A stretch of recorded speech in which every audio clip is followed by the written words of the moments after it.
Democrats don't speak for me. Speak for me, speak for me. Republicans can't speak for me. Speak for me, speak for me. A bitch ass nigga can't speak for me. Speak for me, speak for me. You coon ass niggas can't speak for me. Speak for me, speak for me. Listen here, this is a fact of life. I be rapping like Nat Turner came back to life. Grab Donald Trump by the pussy, he ain't acting right. I never run from a conflict, I be glad to fight. It's a very cold world that we live in. Somebody please tell Elizabeth you're not an Indian. You just trying to con them people to get the benefit. Just another immigrant stealing from the Indians. That's some punk ass shit and that's too lame. Now we finna step over to Andrew Yang. And you a sucker, you could never speak for black folks. Fake ass pandering, trying to get the black vote. The Democrats don't speak for me. Speak for me, speak for me. Republicans can't speak for me. Speak for me, speak for me.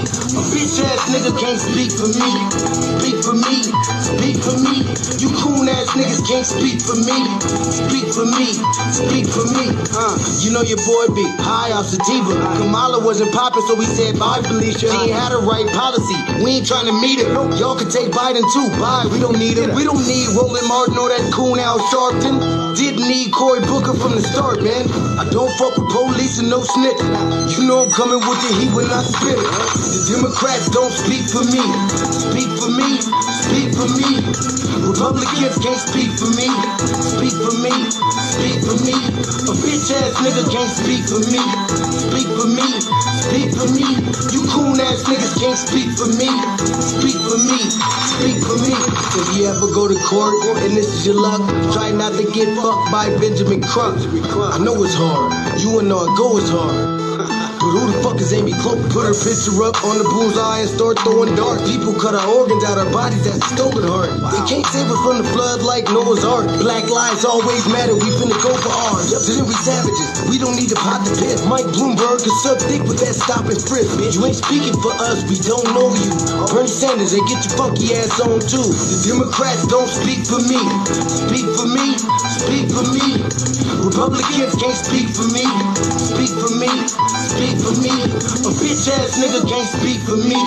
Speak for me, speak for me. You coon ass niggas can't speak for me. Speak for me, speak for me.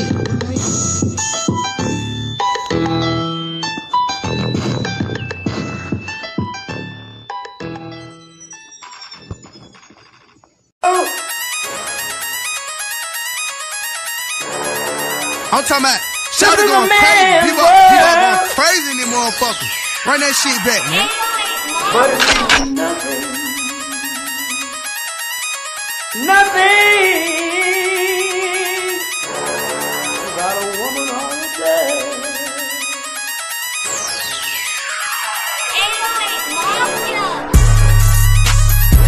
Man made the car.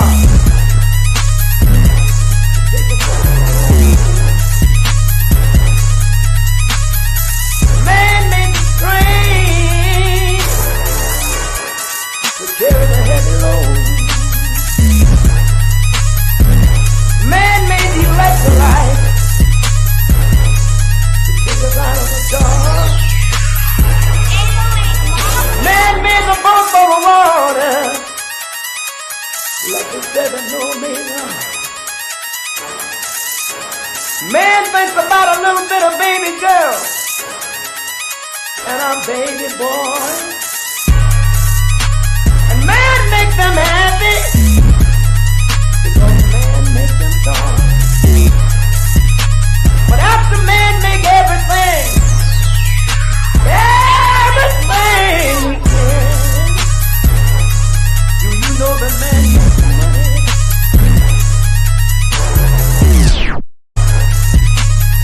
To buy from other men. This is a man's world.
Greetings, Black family. Greetings, and thank y'all for tuning in to another episode of the Frontline Black News.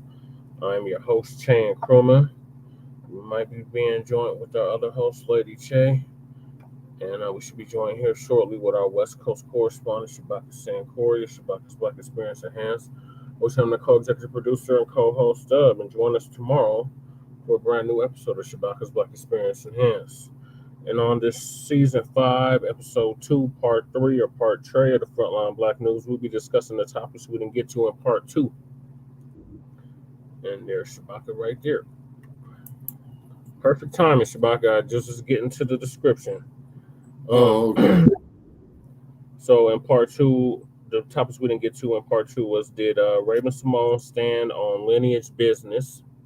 As you know, we are delineating from the diaspora. So specify delineate, Brother Che, to make sure I understand you. We're separating ourselves because we're tired of the tethers and we're tired of the diaspora dumping their trash on us. So we are separating ourselves and delineating from the diaspora. Mm-hmm. We're not diasporic Africans. We're saying that we are our own distinct ethnic group. So that's what the delineation is about. We have a lineage. The lineage is here in the United States of America and the killing fields of the South. So we are delineating. We are not all one big African. We're not all just one big nigga.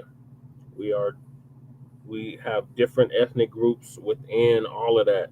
And we are our own distinct ethnic group. So we are delineating, and that's what the lineage is about. So but however though, but on that there, Brother Che, is that the opposition doesn't see that. We don't care what the opposition sees, Shabaka. We are defining ourselves. We're not relying on what the opposition has to say or how they feel about it. We are defining ourselves. We are a distinct ethnic group within this country. So we are going to act accordingly. And this is the reparations generation. We're not on this, we're all one big African. We're not on that no more. Them days are over. Just like we're not on the Democratic plantation no more. Them days are over. So the first topic is, did Raven Symone stand on Lineage business? When? Recently. Okay, what did she do recently? Because I haven't heard nothing from Raven Symone, man, in at least 3 years. She just said something like me. Shabaka. Yeah. I have the clip all queued up. So just let me finish. I'm just going through the description. So did Symone stand on Lineage business? Then Trump hits the golf course as U.S. economy crashes. Right. White man slams Black Trump supporters for being delusional. After all, then a new book is coming out, Kamala Undermined by Baracc, Trapped by Biden. Okay. Then we got warping the debate through false definitions. And Sauce Walker and SAYSO peace shooter JAYDEN Dandridge found dead in Houston. Twin wanted me to cover this, so I did tell him I was going to cover it. So then Adam 22, or as I call him, Agent 22, got a punch on his head. His deep cover is blown. Feds want all GANGSTA snitch videos. Then Eric Adams corruption case dismissed. Democrats big mad. This is real shit. Eric Adams goes off exposing Biden's corrupt DOJ on that Respected White Supremacist podcast. Andrew Schulz, the same one that joked about, I don't even know how you can joke about this, but he joked about raping Kendrick Lamar. And then he clapped back. He, damn it. I hate when it does this shit. She's a fake lawyer. Jasmine Croccett faked being Bolton John's family lawyer. Yeah. Then Byron Donalds goes off on Jasmine Crockett's white wife comment. Then we got my dad got deported. The truth behind Maryland father deported to El Salvador. Deported El Salvador. Then Jayden Seabron's family pushed for release of sheriff's body cam, claiming the video vindicates him. And then we got our house neighbor news and our migrant news. Okay.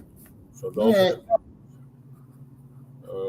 Mac 285's in here early. He says, "Hey Mac, what's up with you, Mac 285?" Yep, facts. Yeah, we are segregating.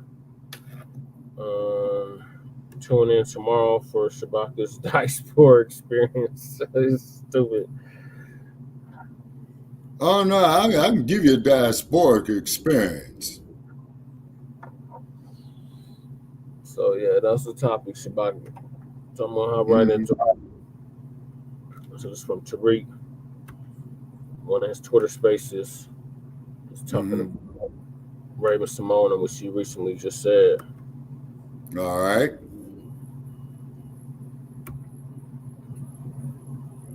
Over where she asked you if you were, Yeah. African American, whatever. And You got mad at me? Listen, I am not an African American. I'm an American. I am a Black American. Bitch, you's a goddamn house nigga. Fuck you. Oh. How long does a bloodline have to live in one land before they are considered a pure species of that land? Meaning, how long did my people have to be in America to say, hey, no, we're American, compared to some people who are English American, who are Irish American, who are German American from their ancestors, but they get to call themselves American. There's nothing wrong with being African American, but a true African American is someone that is from Africa and moved here, either first generation or second generation, and has a tie to that country that I do not have. One of the first census in Virginia that allowed for Black people to name was somebody from my family. So that means they were there long before. I think there comes a point where when you build a country, when you fight for freedom, make money and pay taxes, and generationally live in a country, you have the privilege to call yourself pure American. Danny, what's up, Danny? Hop on in, Danny.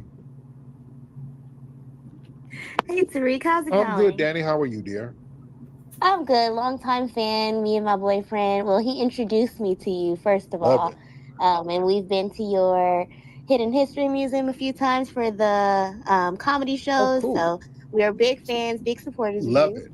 I don't know if you've already seen it or talked about it, but Raven Symone, she had an interview with Jason Lee, and she talks about like her FBA lineage because, a while back, everybody got on her for saying she wasn't African American.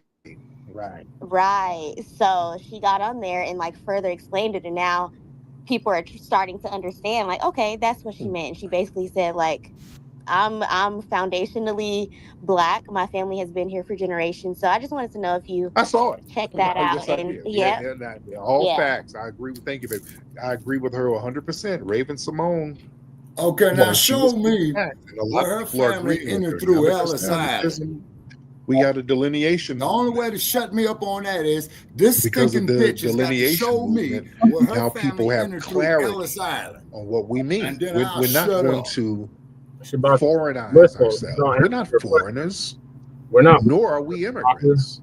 And we're not immigrants. That African American shit was brought to us by Jesse Jackson, Messy Jesse. We talk all this shit about Jesse Jackson, but yet we still want to identify as African. That was brought to us. That's not how we identified. Well, the only thing I can say about that is this. Every time I got stopped by the LAPD, they didn't ask me if I was an American. Shabaka, the LAPD, just like any other PD, sees us as one big nigga. The thing is, we're tired of that. We don't see each other as one big nigga. That's been the problem for 60 years. We seen ourselves as, well, we're all Africans in the struggle, and come to find out we're not all Africans in the struggle. And we got first, second, and third generation African immigrants over here that don't want to have no camaraderie with us, don't want to have no cohesion with us, none of that. Okay, so let me ask you this. Because we are not from Africa, Shabaka. Name the African. Hold on, Shabaka. What African country are we from, Shabaka? And don't say Nigeria. Well, like I said, no, on my family tree, We got lineage to the Cameroon and Nigeria. Shabaka, there was no Cameroon or Nigeria 400 years ago, 500 years ago. There was no such thing. Well, I'm just going to say in that regions of the world then. Okay, the region of the world, that's too ambiguous, Shabaka. We need something more detailed. Yeah, here's the detail. It's the continent that's south of Europe, okay, that's due east of South America, that's due west but that's not of what Asia. I asked you. I didn't ask you what continent we're from. I said what country, not continent. Well, as I said, my family got hits on Cameroon and Nigeria. Shabaka, everybody's family got hits on Nigeria and Cameroon and West Africa. That's what 23andMe and Ancestry, they all, whenever a Black American does their genealogy, that's what comes up. But that's not true, because there was no Nigeria and there was no Cameroon no 400-500 years ago. Those are new countries, Shabaka. We're actually older, Shabaka. We're older than Nigeria. We're older than Cameroon. We're older than Ghana. We're older than Senegal. We're older than Togo. We're older than Ivory Coast. We're older than Benin.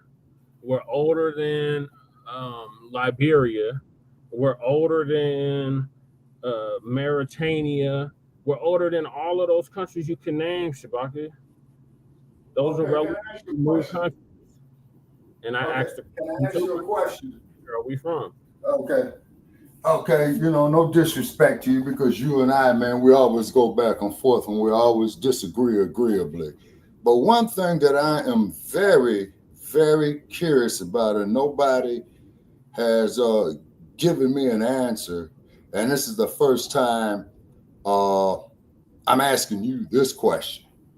Okay. Why do you want to identify with a society that hates you because of what you are? Why do I?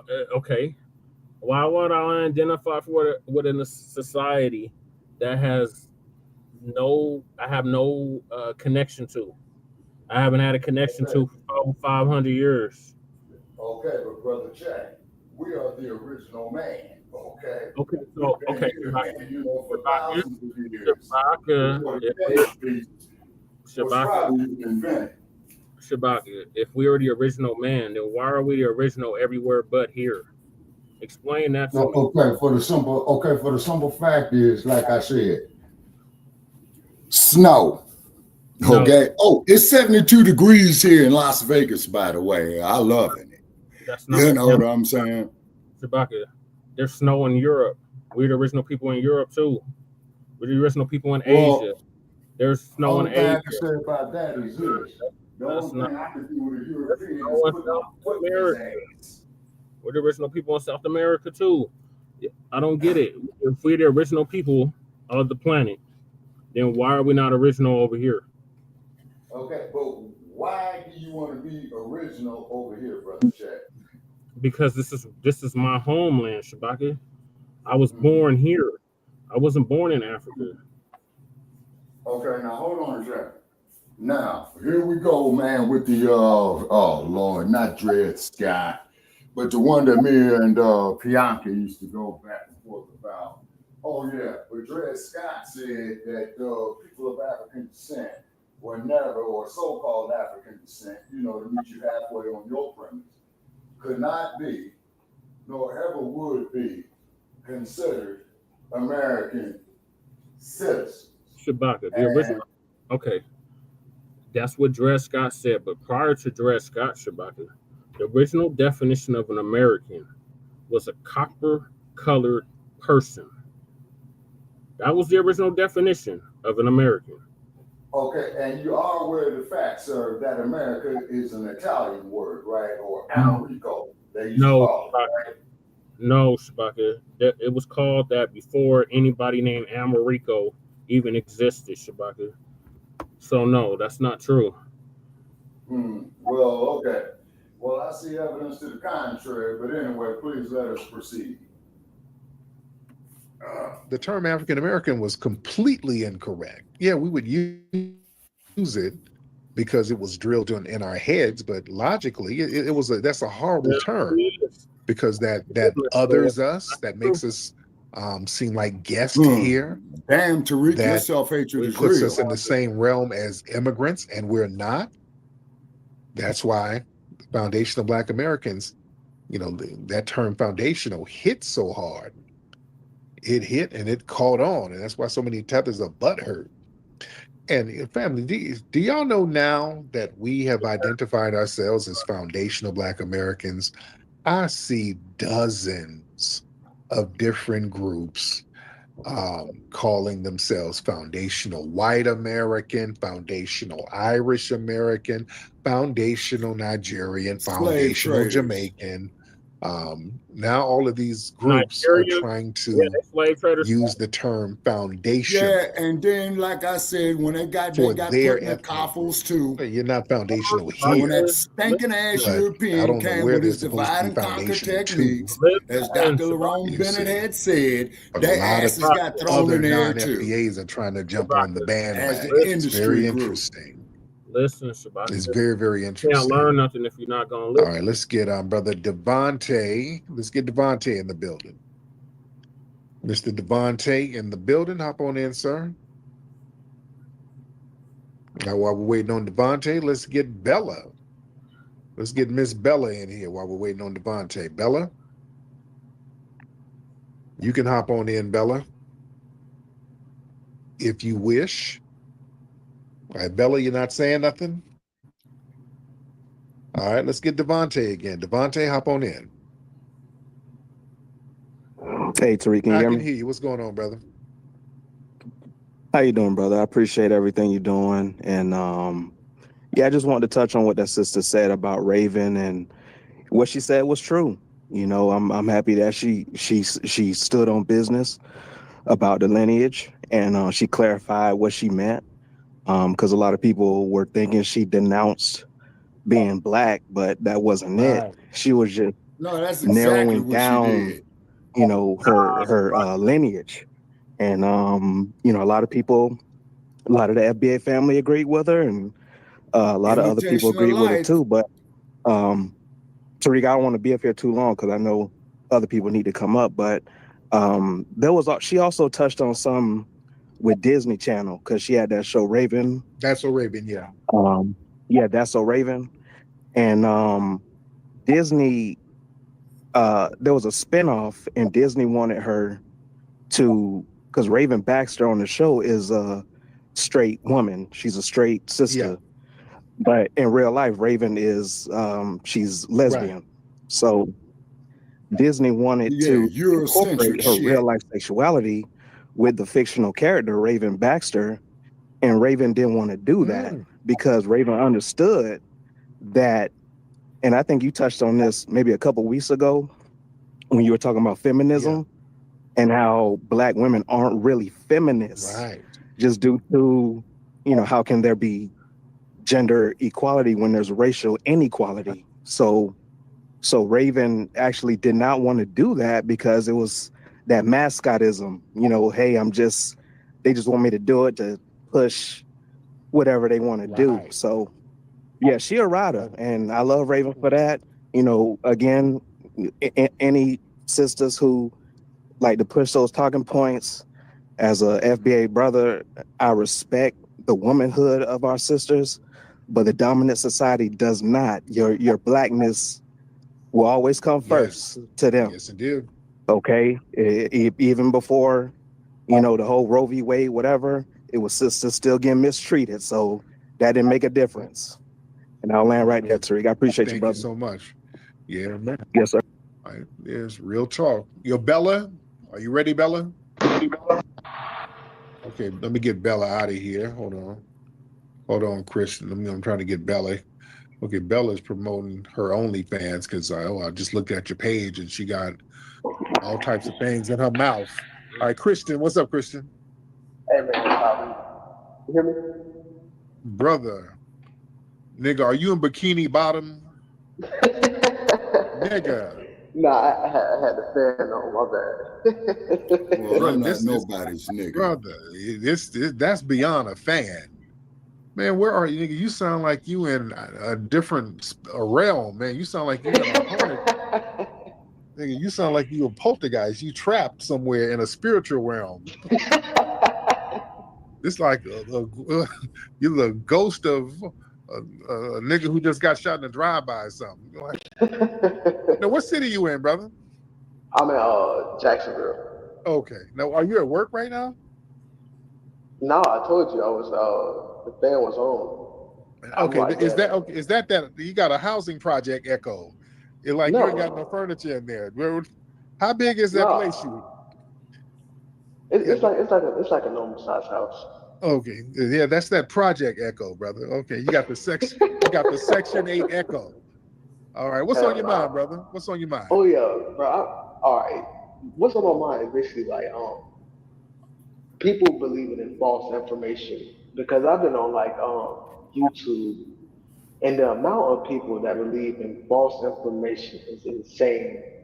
So I have this request. Can you do like another I know the topic has been covered so many times, but the way the media tries to portray it is like in so many different lands. Can you do like another Hidden Colors going really in depth on the civil rights movement? Because people have this narrative that white people just woke up one day and just felt good and just gave us rights, and that's not the truth at all. Right. Yeah. So we just debunk that myth all the time on here. So that's something that we're constantly debunking. We're always debunking that. And I'm myth. still a diaspora guy. All right, but boy, that echo was a beast, man. What kind of echo was that? Nigga called me. Okay, Shabaka. You be a diasporic African. No, and I stand, bro. I stand on that square. I stand on that square. You can stand on it all you want, Shabaka. You're not gonna get reparations that way. If you go up in there talking about I'm a diasporic African, they're gonna be like, nope. No reparations for you. Brother Che, these white motherfuckers ain't got no goddamn intent on giving us reparations anyway. Now, you may see it in your lifetime, but I doubt it seriously if I see it in mine. It's because they're going to keep dragging that shit, man. You know, just like that raggedy ass motherfucking politician we talked about in Texas. You're going to have idiots like him. Then the shit that Gavin Newsom pulled in California, you're going to have more shit like that where they're going to keep dragging it out. Shit, they're going to give the goddamn reparations to some alphabetized agenda motherfuckers before they give it to us. They already did, Shabaka. Now that's sad. And it in the car. That's real sad. Or none of that shit. But yeah, that's really sad. Reparations claim, you're gonna have to identify as American freedmen. Otherwise, you're not gonna be able to get it. Well, like I said, Brother Chad, I don't think I'll see it in my lifetime because they're going to keep playing politics with it, particularly in California. And unfortunately, California pretty much lays political trends across the country, or they used to at one time, particularly, you know, with Barack Obama. Shabaka, that's like a defeated mentality. No, sir, that's a realist mentality. You say that's a realist mentality. Defeated mentality, and that's like they hate us, Brother Che. They hate us because they cannot be us. Okay, these motherfuckers cannot go out there in this sun and get an enriched tan. Everybody, including those in the diaspora, they hate us because they can't be us. Well, that's the effect. That's the effect of neo-colonialism, sir. That has nothing to do with the neo-colonialism. Well, this is what Sir, Brother Che, you put Dr. Marimba Ani up there yesterday, man. I did, Shabaka. I sure did. But here's the thing, Shabaka. Them diasporic Africans, they want to be like FBA. Everybody wants to be like FBA. Everybody want to dress, talk, act, walked like FBA. No other group. Okay, but where did the so-called FBA get this culture from, Brother Che? Invented it ourselves, Shabaka, here. Under what circumstances? Under the segregation. under the under worst slavery. Exactly, Shabaka. But either way, it was still developed under the worst of circumstances. Well, just remember our sister Mary Makeba, Mama Africa. I'm not forgetting her, Shabaka. But even she was saying, look, us over here in America, we're not like everybody else.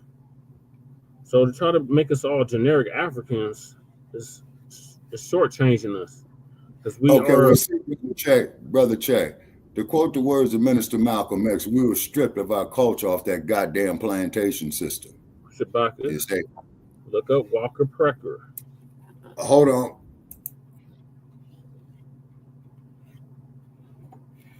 Excuse me, y'all. Yeah, I have to sit up there and read that stuff, man, you know. Because to make an accurate description, I have to sit there and read it. So I'm probably going to have to submerge myself, man, in about 2 weeks of study. Because my memory ain't what it used to be. And then take some notes on it and what have you. Okay. But the thing is, though, is that now riddle me this, okay? And Eartha Kitt, as you know, she got censured for this one. The reason why was there so many black men on the front on the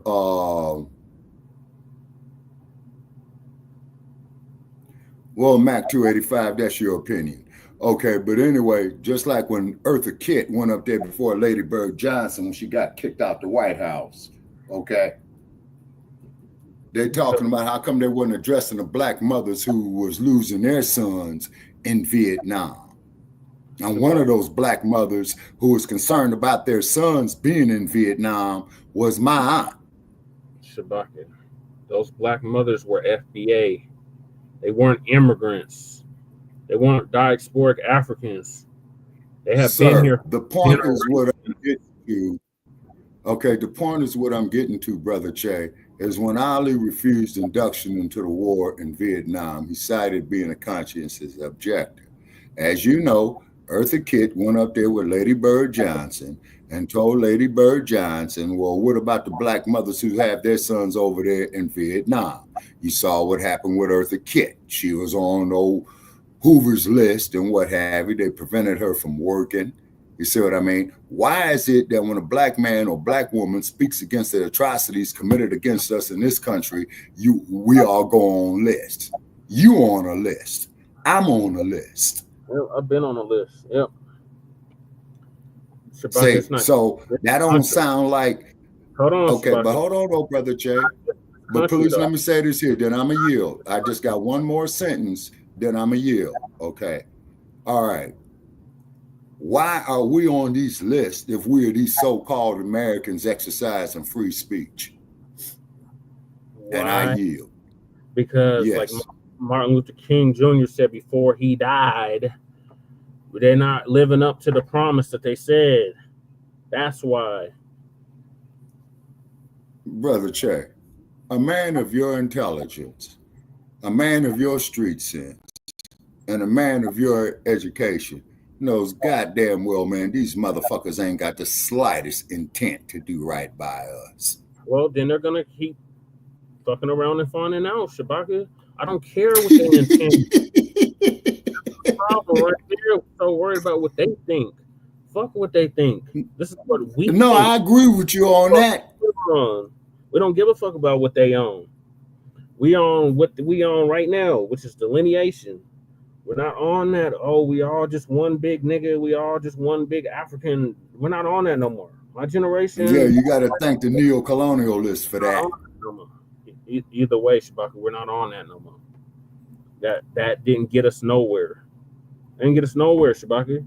We got a bunch of damn tethers running around in positions of power that's supposed to be representing us. Because we're all one big African. Oh, we're all brothers and sisters in the struggle. No, that's not working. But tell me this, though, man. Who came up with that term tether, man? That motherfucker still makes me laugh each time I hear it. Damn tethers. Damn. Yeah. I call them brain dead motherfuckers. All right, but let us continue. from a cathedral. All right, let's see. Everybody raise your hands. I ain't gonna be on here too long.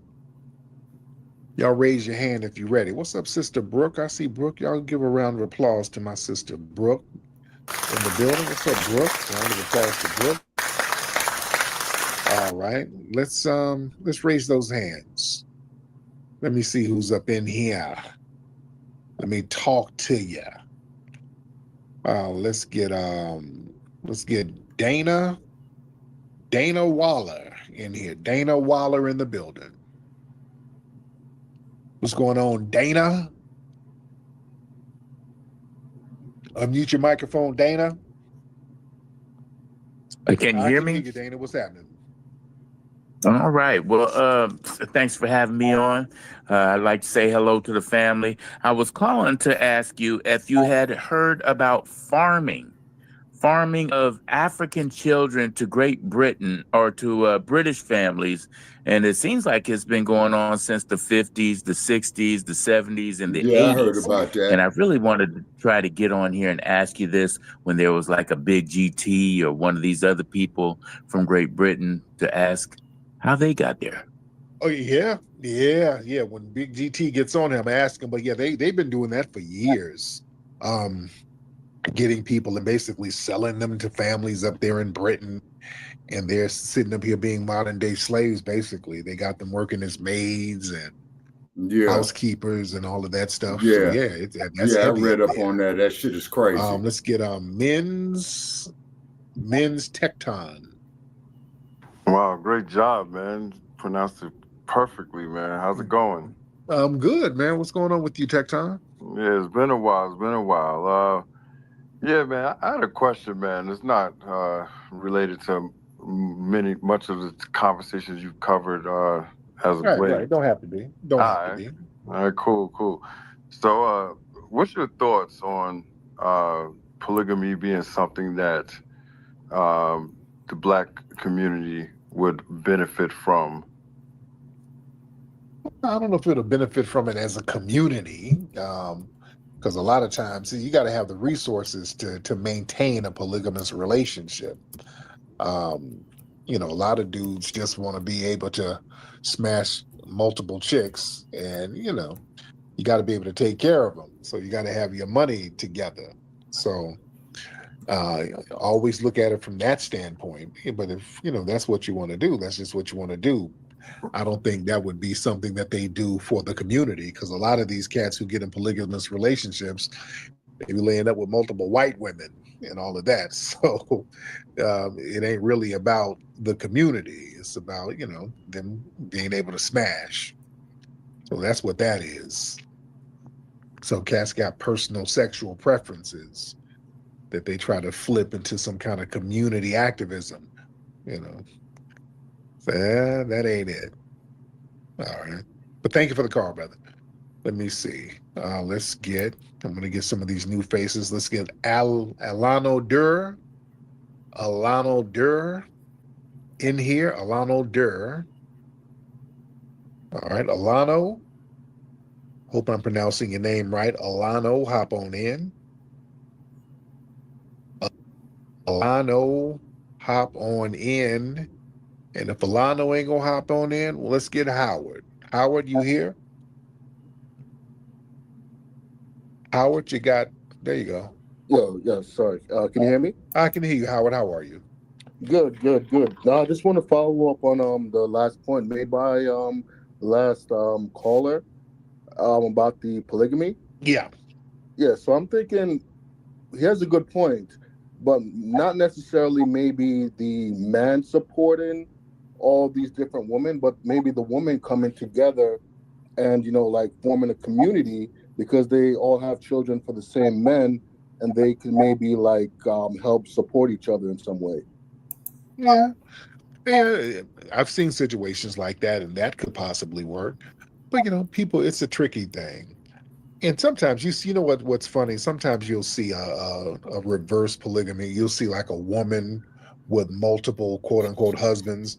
It was like one show I saw where this woman had quote unquote two husbands, and that's always weird. Look, and anytime you see a woman trying to do that, it's basically a chick who's with two gay dudes all the time. I want y'all to notice that if you ever see they ever talk about a woman with quote unquote multiple husbands, what she basically is, she's a referee for gay niggas. That's what it is. Eurocentric got shit. Some gay homies. Yeah, She just kind of she's shit. a ref for. She's just there in the middle. Yeah, gay shit. It's the dudes are always moist. It's always moist. You dig? Ain't no straight dude gonna go for that type of situation where you and another dude laying up in the house shit with one woman. No, them dudes are there for each other. And you just there to witness it. You're a witness. You're a character witness. They just kind of use you as an excuse. You're their leader. Yeah, European shit. To say, Greek instead of shit. them saying that they Alexander the Barbarian shit. No, we were just with our wives. And then, they start doing things to each other. Hot Seat. What's up, Hot Seat? Hi, Tariq. I hope you're good. I'm good, dear. How are you? I'm great, thanks. Sorry, I just have a question. Sorry to bring you back from maybe yesterday, but I feel like I'm able to speak about this because, one, I am African, and two, I'm not a tether, like you said. I have, for example, because I know a lot of Africans, we are envious of Black Americans, right? That's why you find someone who's been in Africa, never traveled, but coming up with an American accent, or has never traveled and coming up with dressing like they live in Atlanta, right? Sagging pants and all that, right? You have scenarios Brain like dead, that. So I know in the broader aspect of things, when they come here, it's because they want to be you guys, but we don't know how. So my question to you is, yesterday you brought up a question about icons, like Black American icons, right? Yes. Sorry, FDA icons, sorry. Yes. And so my question is, how do you think Africans can go about bringing that kind of level of iconic, like how do you think they can get recognized in the same space? Because I think when that happens, all this envious behavior towards you guys will go, because my brother yesterday was saying that, a lot of energy, like everyone is looking on America, like no one cares about the world. Everyone wants to go to America. Yeah, but what did you guys do to make everybody want to go there? Teach us how to do that so people can also want to come to Africa. So my question is, what is your advice to someone like that? How would you teach them to do what you guys did? And instead of just being jealous and coming and swearing and just being embarrassing, how would you be able to teach us how to do what you guys did? Because to be honest, people are envious of you, right? That's like I told you. Someone in Zambia has never been into America, but they'll come with an American Go to Foothill Division of the accent, LAPD. right? So thank you. Yes, indeed. Thank you so much, dear. So listen, that's a very good question. How can and that's a very good question that sister asked. That's a very great question she asked. How can Africans kind of get the same global and cultural respect as foundational Black Americans? Because see, a lot of people from different parts of Africa Black who come over here, Americans ain't got no goddamn world project respect. their own insecurities onto us. We do, Shabaka. And everybody want to be like us. That's what I was saying. Everybody wants to be like us. In which way?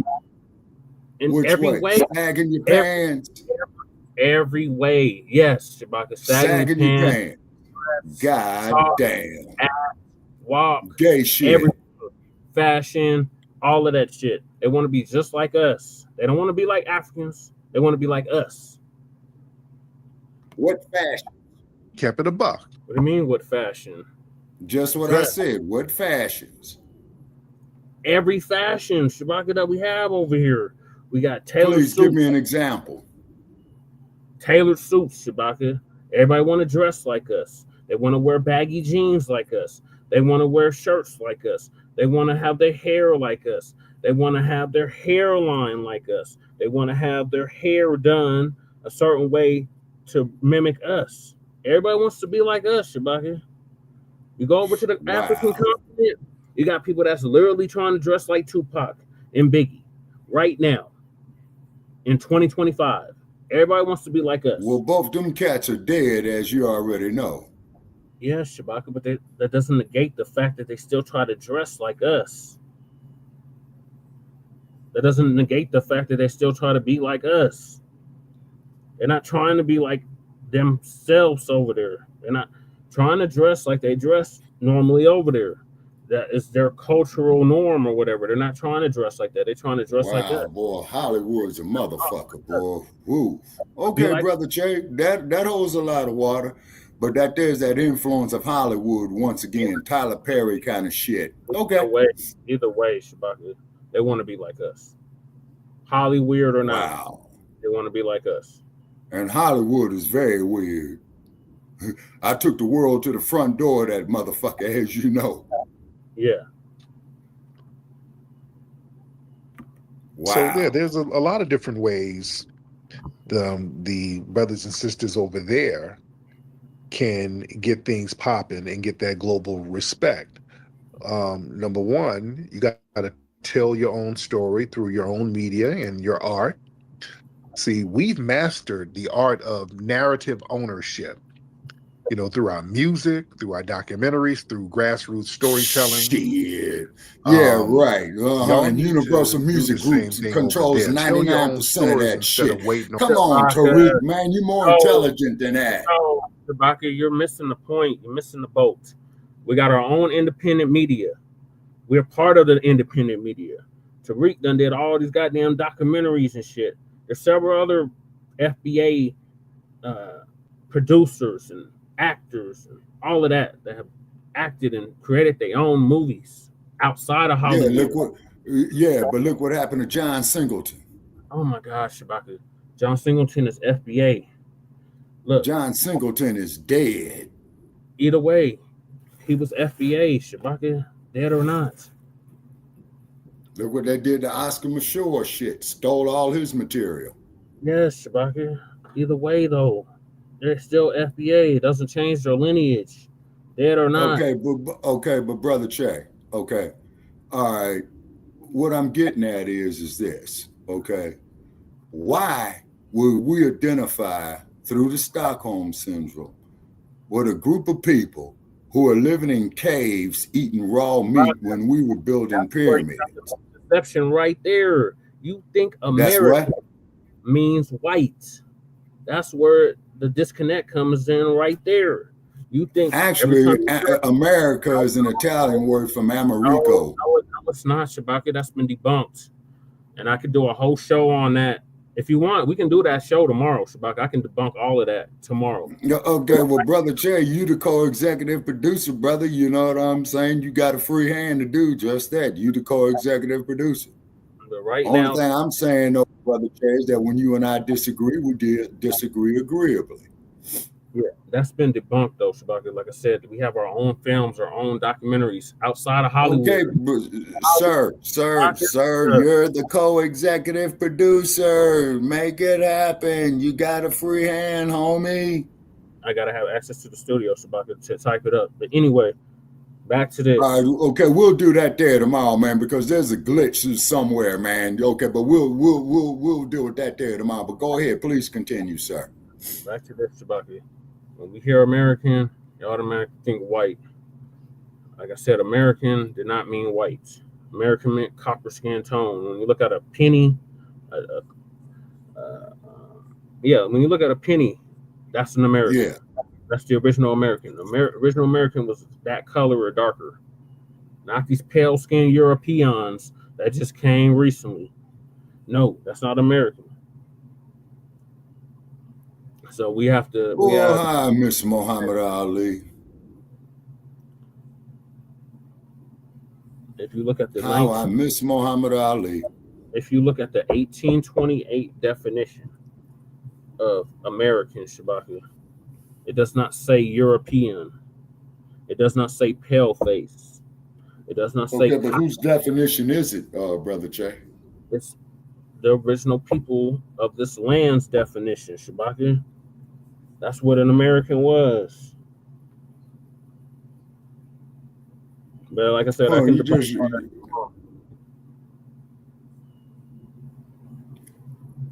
You got to look it Well, up. then, Like okay, literally. now wait a minute. You just brought back a memory, brother Check.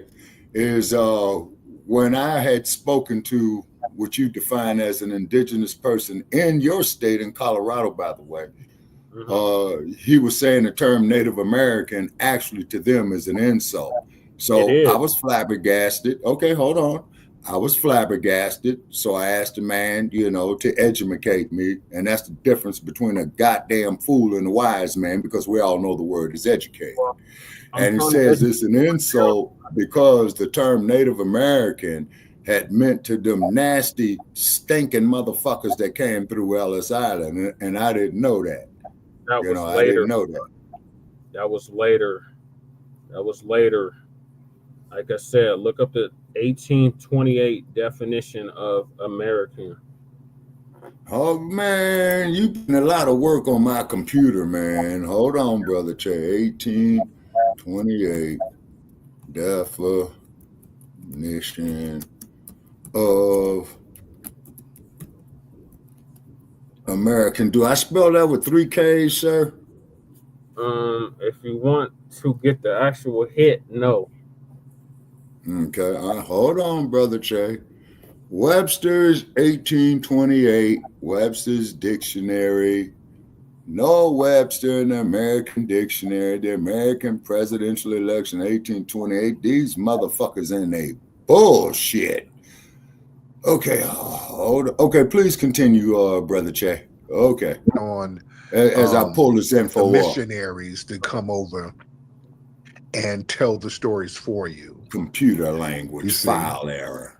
Damn. And embrace your cultural distinction without seeking validation. You see, the Foundational Black Americans, we don't ask anybody permission to be who the hell we are. Right. You see, over there, in many cases, people kind of appease the latest colonizer. You got to appease the white supremacist, then the Asian, then the East Indian. So, you know, kind of get off that. Also, fight for tangible justice. You dig? When them Brits come over there, stop dancing. Say, hey, look, y'all owe us. When the French come over, stop dancing. Hey, we'll dance when y'all give us that paper. You know, let them know, y'all, hey, we got to get that paper straight. Y'all came over here and did some real janky stuff. So don't let them get a pass with that. You see? And, you know, you can create global movements that's rooted in local power. You see, the civil rights movement, like the young lady was talking about earlier, and the Black Power movement, they started locally. It starts locally. You got to start where you are. That started locally, but then it impacted the world. You see? So you'll do the same thing. And then you got to have some political boldness on the world stage. See, we as Foundational Black Americans, we challenge presidents, governments, institutions directly. Yeah. And that's why a lot of us got killed. Start speaking boldly at these global summits. To challenge the exploitive systems, call out the injustice. You know, without the fear of Western backlash. You see, you know, build a culture of assertive intellectualism. You know, get your scholars out there. Let folks know who they are. Put them out there. You see, start erasing all of that tribal stuff. That's the major thing. Start getting rid of a lot of that tribal stuff over there. Start embracing all of these folks that y'all been beefing with for centuries. Say, okay, look, we're one group. Let's move as one. Let's all get on code so that we can use our sorry, Tariq, I'm not an integrationalist. And sorry, Tariq, I'm not an integrationalist. Croccett, God damn it, you're missing the boat again. He's talking about on the continent. You're not talking about over here. Okay. All right. Okay. It as strength, because the reason people can come over there and start colonizing millions of people, because millions of people are fractured. You see yourself as little distinct groups. We don't do that over here as Foundational Black Americans. Like, I'm in California, I can go to New York, I can go to South Carolina, I can go to St. Louis and be around Black folks, and we're all on the same page. And we're scattered thousands of miles from each other, but we're all on the same page. You see, so those are some of the ways our good brothers and sisters who are riders over there can start building a global impact. Let's get Gia Monet. Miss Gia Monet, hop in, beloved. Hi, Tariq. How you doing? I'm good, Gia. How are you, dear? I'm doing pretty good. I don't know if you talked about it, but I wanted to get your thoughts on Bill Asaley. I don't know if you remember. He was at Assembly. Did you talk about that yet? I didn't talk about it yet, but yeah, he was. I had him on. You know, I had him on my live one time. Yeah, so going off of that, so he was a California Assembly member. He just got tapped when he was helping us with the reparations bill out here in California. Yep. So he's been doing work in terms of trying to, again, bring that bill back out here. But yesterday, he was just tapped to be the U.S. Attorney for the Central District out here in California. Yep. So I think it's just, I wanted to get your thoughts on that in terms of how even when other people work to help us, how they are also kind of pushed out the way too and promoted in some ways when it comes to helping us drive with the reparations movement. Yeah, and I'm gonna look more into that, and I would like to talk to Bill some more just to see what other plans he had. But yeah, he got tapped in by the Trump administration, and they gave him a good position. So that's going to be very interesting to see how that plays out. You see. Let me get Black Voltron in the building. Black Voltron. Hop on in, Black Voltron. What's going on with your phone, Black? I tried to get you on last night, and we couldn't get it popping. So we'll try it again, Black. Because Black Voltron usually drops hot fire. I wanted to have our good brother on. But we'll get him on. We'll get him on in a minute when he gets it together with the phone. All right, let's get a couple of more calls in here. Y'all raise them hands. Because we are in here heavy. Y'all raise them damn hands. Let's get Lion of Jeremy. Lion of Jeremy. Where you from, Lion of Jeremy? Sound like Jamaican. Lion. What's up, Lion? Unmute your mic, brother. All right, Lion ain't unmuted. Can you hear me? There you go. Can you hear me? What's going on, brother? What's going on, family? My birthday was yesterday, so I just turned 39. I've been 39 times. There you go. My happy birthday to you, brother. Happy birthday. Now, you Jamaican? Still Where you a from? baby. No, I'm from Detroit, man. Oh, okay. I'm from Detroit. Okay, that name sounds real Jamaican. Well, I you know, I kind of adapted a little bit of the Rastafari culture for a little bit. Okay. But yeah, I mean, but you know, I'm Foundational Black American SB1. Shout out to all of the family. Nikki the God, my brother EJ. I've been waiting for him to come on. My brother EJ. Shout out to my brother Macau and my brother Kanye. Yes. And shout out to you. Shout out to you. Yeah, Shout out to you. Thank you so much, brother. This brother thought he called up to Hot 97. He's just giving a lot of shout outs. Okay, there you go. Much respect to you. All right. Let's see who we got up in here. And while I'm talking, y'all go to rootworkstyle.com to get that Rootwork deodorant, which is the best deodorant on the planet. Man, we gonna be selling your shit on our platform, nigga. And my sister, she lives down there. She has a set of triplets. Yeah. Now, last year they was like in the 5th grade, and they had a Indian student that went to school with them. And they go to like a Montessori school, so like it's like an artsy school. But anyway, my niece had a birthday party, and they had a slumber party. So they comes in telling me that the little Indian girl done set up and called him the N-word at school. And then not only that, was telling my niece that she had a big nose administered 3 jabs followed by a left, a right cross, and a left hook and a right me uppercut. following the great Tariq Nasheed, I got on my phone and I started Googling India, pictures of India and stuff like that. I'm like, you tell her this where she come from.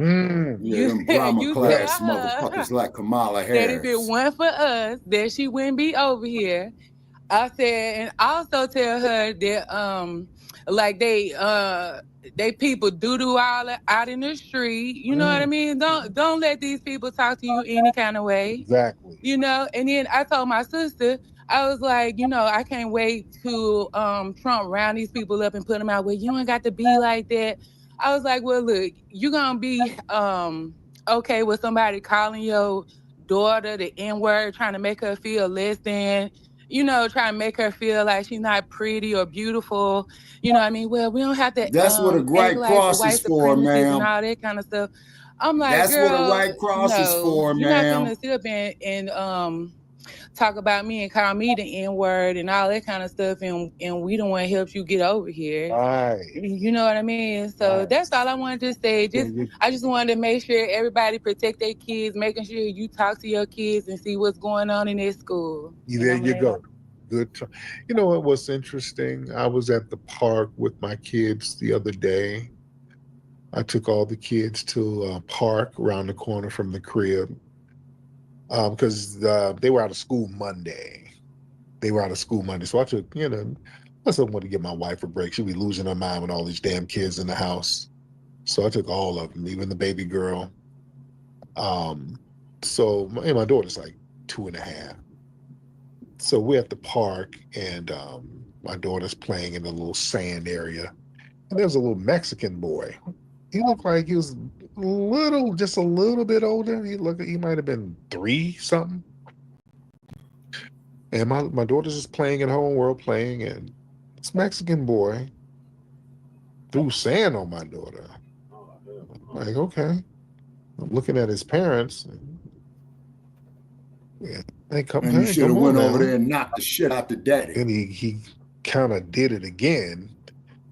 And I'm like, for a split second, I said, if I call ice on his little ass, would I be wrong?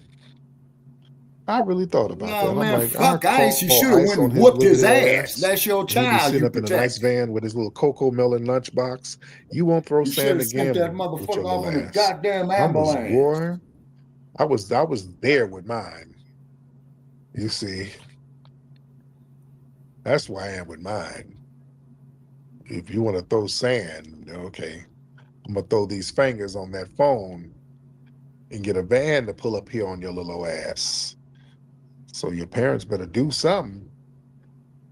You better chill the out.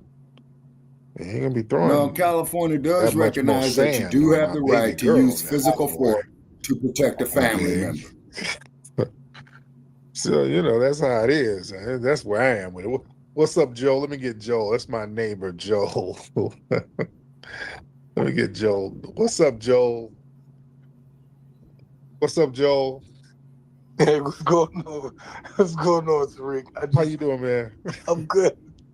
I just wanted to say I had a very similar experience at that same park. Yep. You know, me and Lena, we go out there and we practice. We be on the little softball fields. Yep. And just this past Sunday, a little boy, he was playing, and the little Hispanic boy, you know, just came over, took one of her softballs and tried to throw it at her. Yeah, man. And I don't know what it is. At first, I was like, all right, like maybe it's because they're, you know, they're similar age. He trying to get her attention, but no, he did it. He like just kept trying to do it. So, you know, I said, yo, chill, this, that, and the other. And I said something to, you know, his parents that was over there. They was in like the little soccer field area. And then the dad tried to, like, you know, kind of get aggressive with me. You know what I mean? Like, don't say nothing to my dude. Like, you know what I mean? Like, well, that's what a right cross is for, anyway, bro. It didn't escalate. I just was like, you know, he got his kid. They bounced. I continue doing what I'm doing. I'm just saying, just be mindful when you go over there, because they be real tight with us. Yeah, right, man. So I land my plane. Thank you, brother. Yeah, that's what I'm looking at. That little kid's dad, like, man, you better say something to little Javier. You better do something, because I can't really do nothing to the kid, but with your ass, man, you can kind of go around this corner for a minute and let me talk to you. You wouldn't even have to go Letting around this the corner, little man. Hit kid the throw sand on motherfucker. my baby girl. Come on now. It Go ain't gonna be around too the much corner. sand throwing up in here. You need to go ahead and talk to your son. Go take his ass to Chipotle and get him a bowl or something. Yeah, if he's irritable and hungry, feed him. But yeah, we're not gonna be doing that shit, dude. Fuck all that. All right, let me see. Should we get one more good call in here? Ladies and gentlemen, should we get one more good call? Because we have a lot of people in here. Y'all know we stay cracking up in here. Let's where's Nikki the guy? Nikki, I saw you pop in. I was gonna get you up and you disappeared, dear. All right, let's get Terry in here.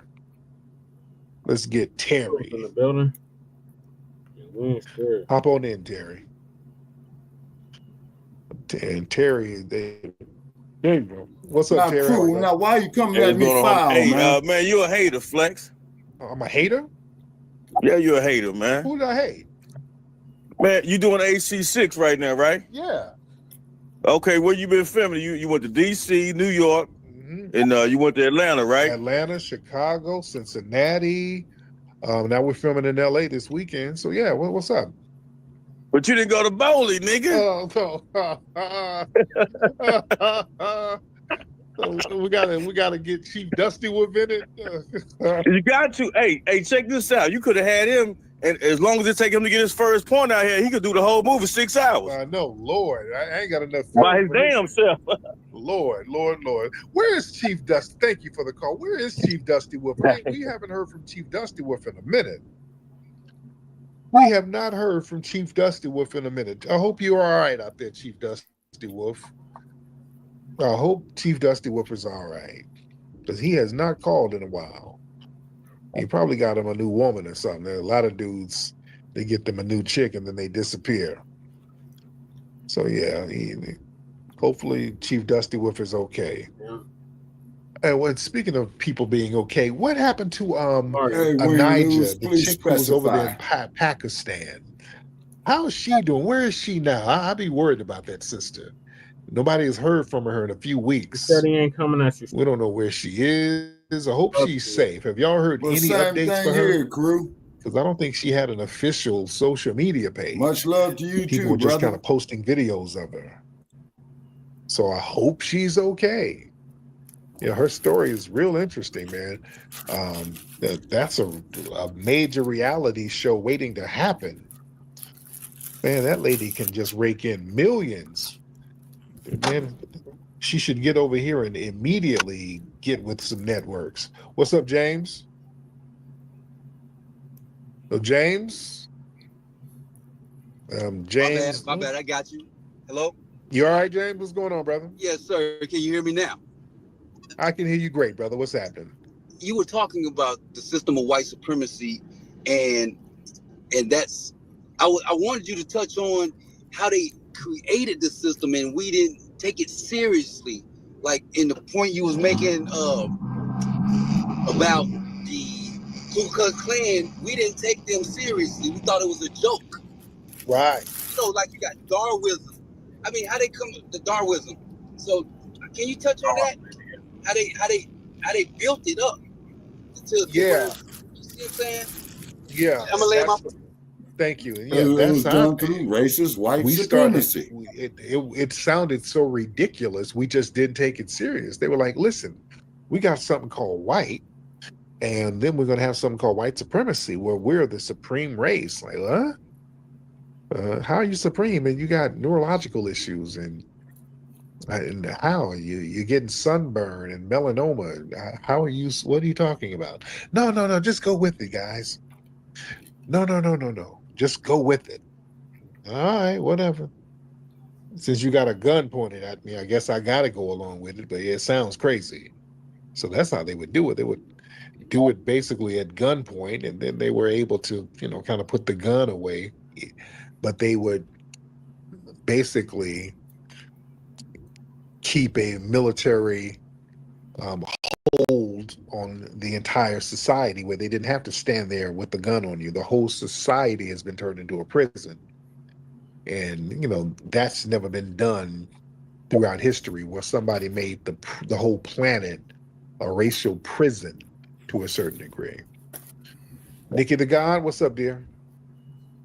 Peace. I just wanted to tell you a couple of things. Anijah, she was recently seen within the past 3 weeks landing in New York, but I know that her son said she has some type of bipolar while she was overseas, so she could be in a hospital, and so they're real strict with HIPAA laws here, so you wouldn't know if she's in some type of hospital. Oh, right, right. Yeah.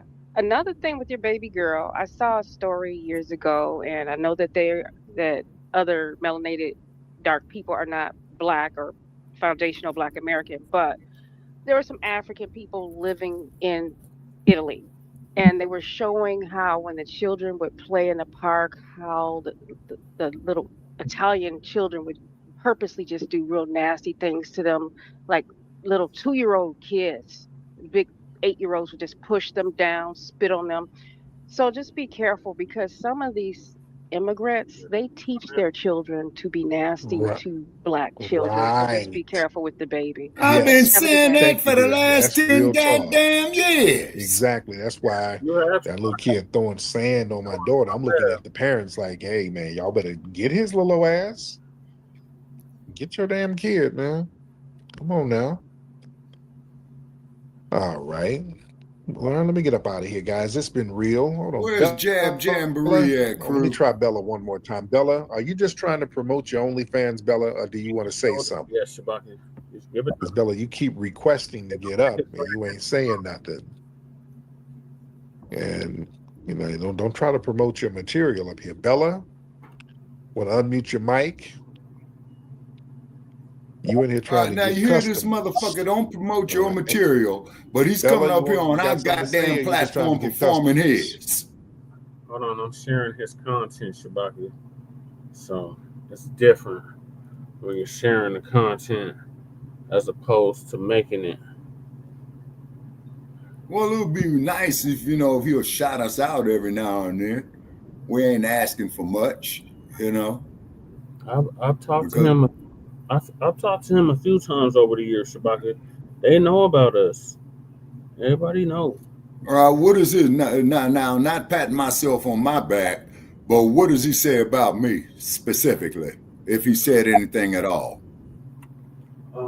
Anything at all? Nothing. Okay, that's my point. Okay, and we're promoting his shit. What did he say about Frontline Black News? He said he'll check it out. I asked him and the people in the chat to check it out, and a few of them came over. So.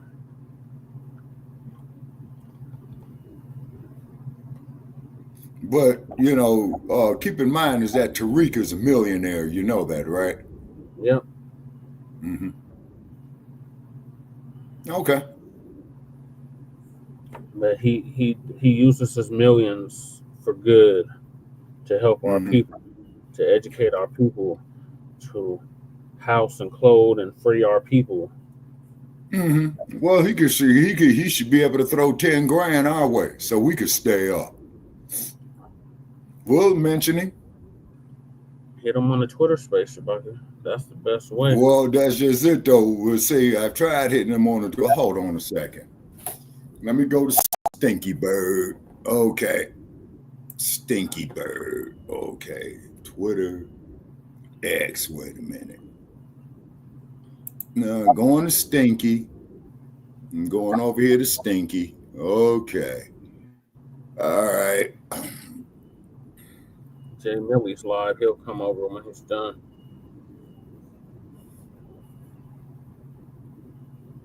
All right. So to answer this question, I would say yes. Raven Symone stood on Lineage business. Yeah, they blocked you, crew. That was some bullshit. They blocked me too, so you ain't alone. No, wait a minute. All right, I'm here on Stinky Bird. Okay, I'm looking for Tariq now. Right. All right. The crew said we should all be millionaires, but we don't give money away. Okay, Tariq Nasheed, yeah, okay. Just what the fuck I thought. No contact information on him. All right, just what I thought. Okay, all righty. Raven was correct. Okay. Did you find his Twitter? Well, let's see. Hold it on Twitter. Okay. I know, On but Stinky Bird. me something that looked like that you had got blocked from the chat. Who got blocked from the chat? Me? Crew. Damn, what they blocked Crew for? He did, Crew. He did go to the museum, but it was closed. Yeah, I did. We did go to the Okay. Yeah, I did, but it was closed, and I sent you the picture. Okay. I'm up here on the Sheed's Twitter page, and there ain't no way to message him. Yeah, you have to be. I think you have to have a check mark to message him. Meaning that you got to pay Stinky Bird. Okay. Oh. Well, can you unblock me? Because somebody blocked me on there. Wait a minute, brother Chair. I didn't block you. Hold on. Not you, Shabaka. Oh. I'm talking to Crew. Oh, the Crew? Oh, okay.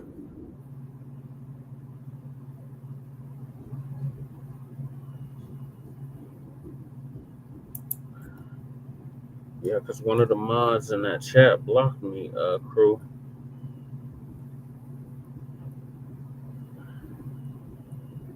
Just out the blue. Yeah. Okay, then that means we're getting somewhere. I wasn't even there the last 3 days. Yeah, I noticed that. And then Tariq identifies as an American film producer and internet personality. Yeah. Pretty accurate. Well, so much on as of like the last 15 years, yeah. Yeah, so much. Well, so much for Tariq. Maybe I'll bump into him in the Crenshaw district one day. Yeah, you just gotta go to the museum when it's open, Shabaka.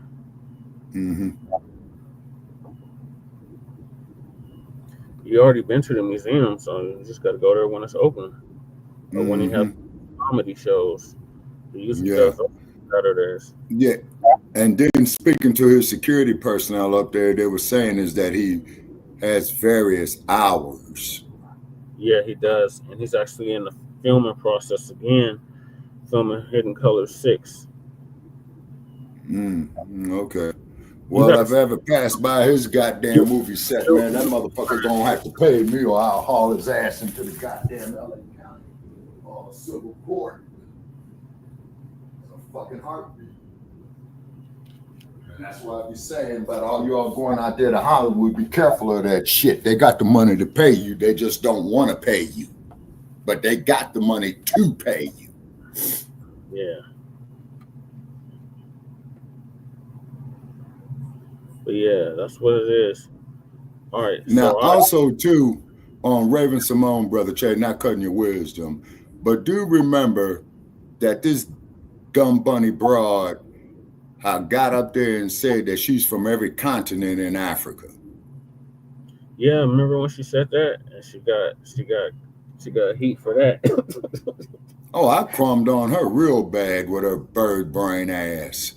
So now that she's saying that she's American, it's a problem.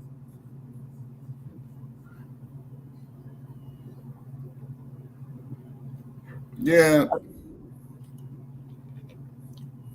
Wasn't a problem when she was saying she was dark Caucasian and from different countries, say, but she said continents and Africa.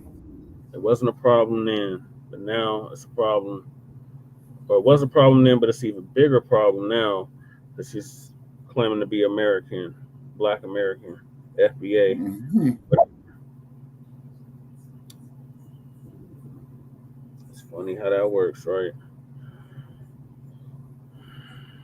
So, let me see if I can get Dr. Ini on Stinky Bird. Hold on. What is your lineage, Shabaka? That's what it boils I'm a down. diasporic African from the West. That's not a lineage. Yeah. That's not a lineage, though, Shabaka.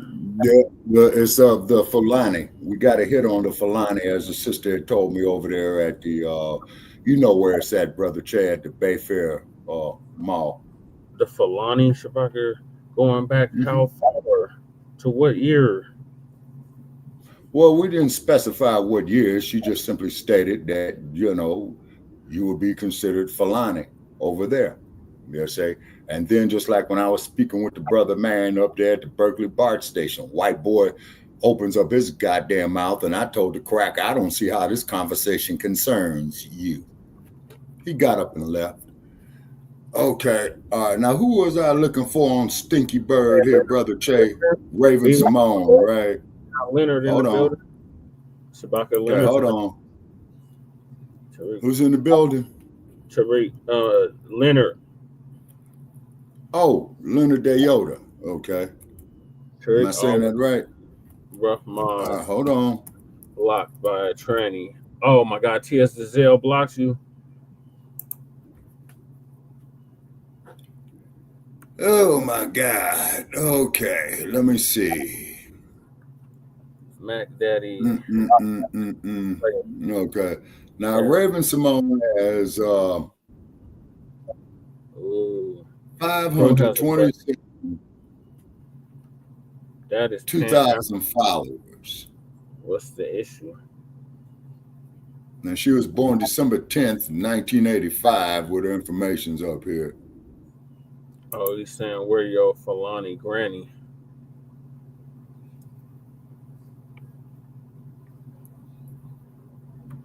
Who is it referring to?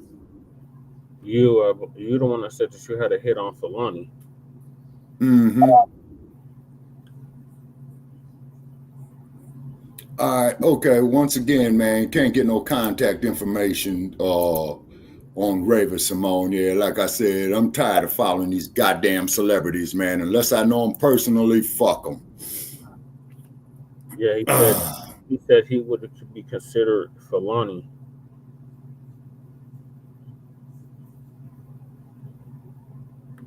By who? A neo-colonialist? If you were over there in the continent right now, they would consider you Fulani.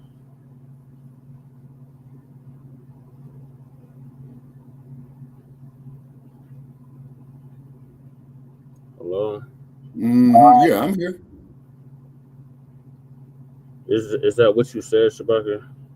No, what I'm saying is that the young woman that okay, Brother Che.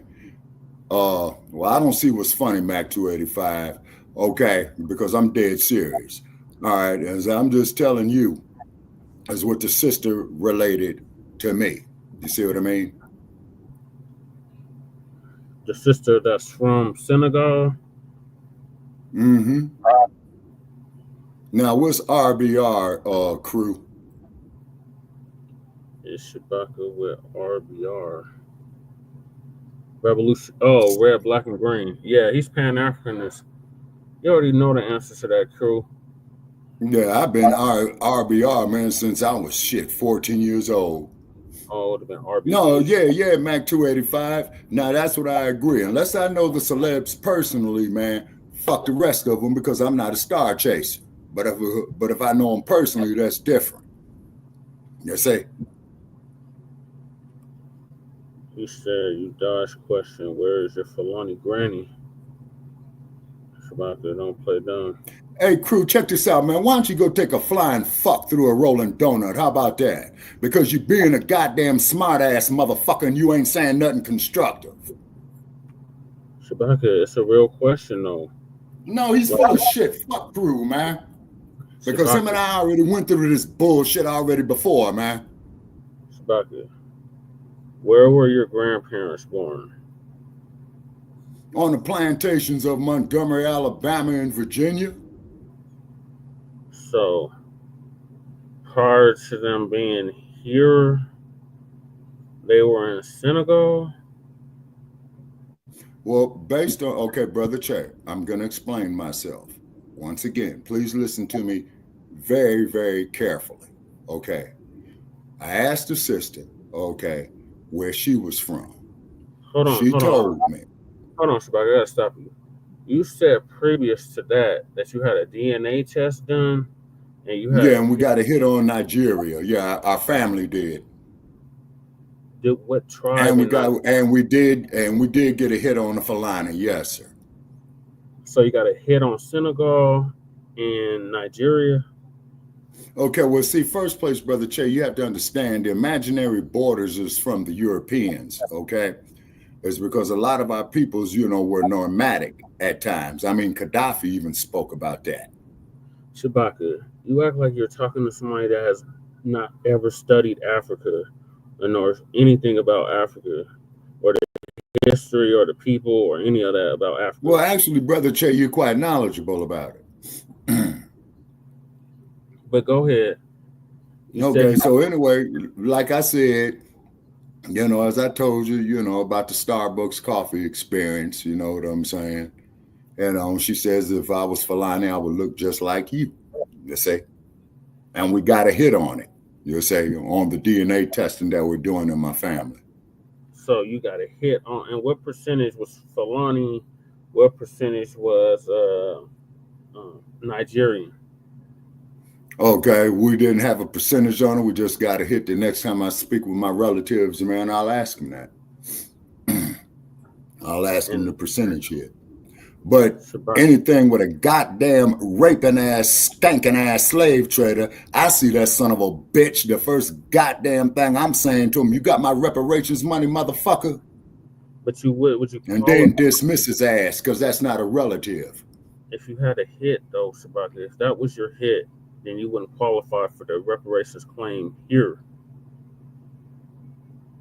Brother Che, with all due respect to your knowledge, you'll probably be my age, man, by the time they kick out the reparations. Is because they politically grandstanding it, just like what Gavin Newsom is doing. And what have you. You say?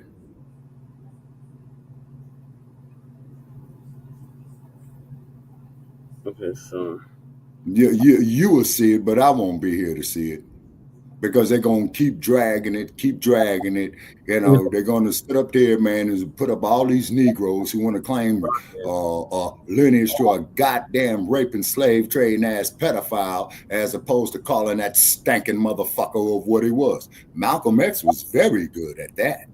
Shabaka, he really was. What do you think Nigeria is? That was named by the British. Okay, but Brother Che, I understand that. Like when they partitioned all of Africa at the Berlin Conference, I understand that and recognize that.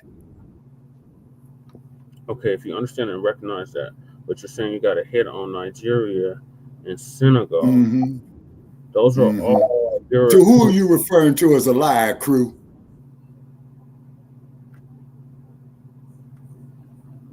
Who are you referring to as a goddamn liar, crew? Nah, he ain't that cracknetter. Nah, you just trolling.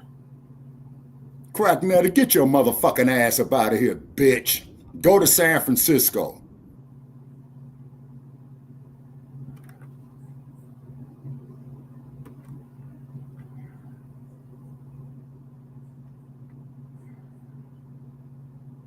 No, yeah, because you can't handle the truth, crew.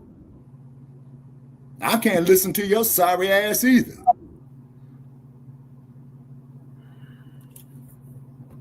In fact, don't address me no more, motherfucking. Plus that, this is the second time we had this problem. So fuck you, crew. And I'm done with you. Damn, Shabaka. No, man, it's like that, man, because I'm up here trying to reason with this motherfucker and he wants to come up to me with this stupid shit. And it's unnecessary. And this is the second time I went through him with this shit, so fuck him.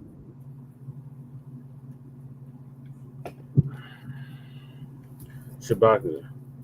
And I hate to have to be like that.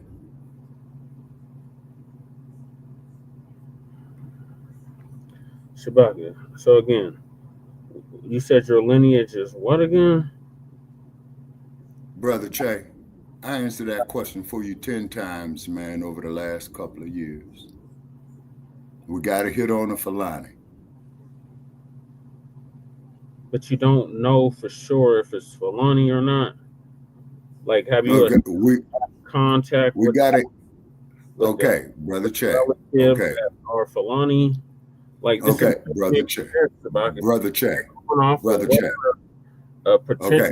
Heather told you from okay, Brother Che. Brother Che. They're not. I'm in the process of further investigating it. And then when I complete the investigation, man, I'll be happy to tell you. All right. Sounds good, Shabaka. Moving along, because this is already a contentious topic. I'm already telling already. I'm already noticing. So, the dump as in human shit at the golf course as the U.S. economy crashes. Right. So Lisa gonna give us an update on that. Mm-hmm.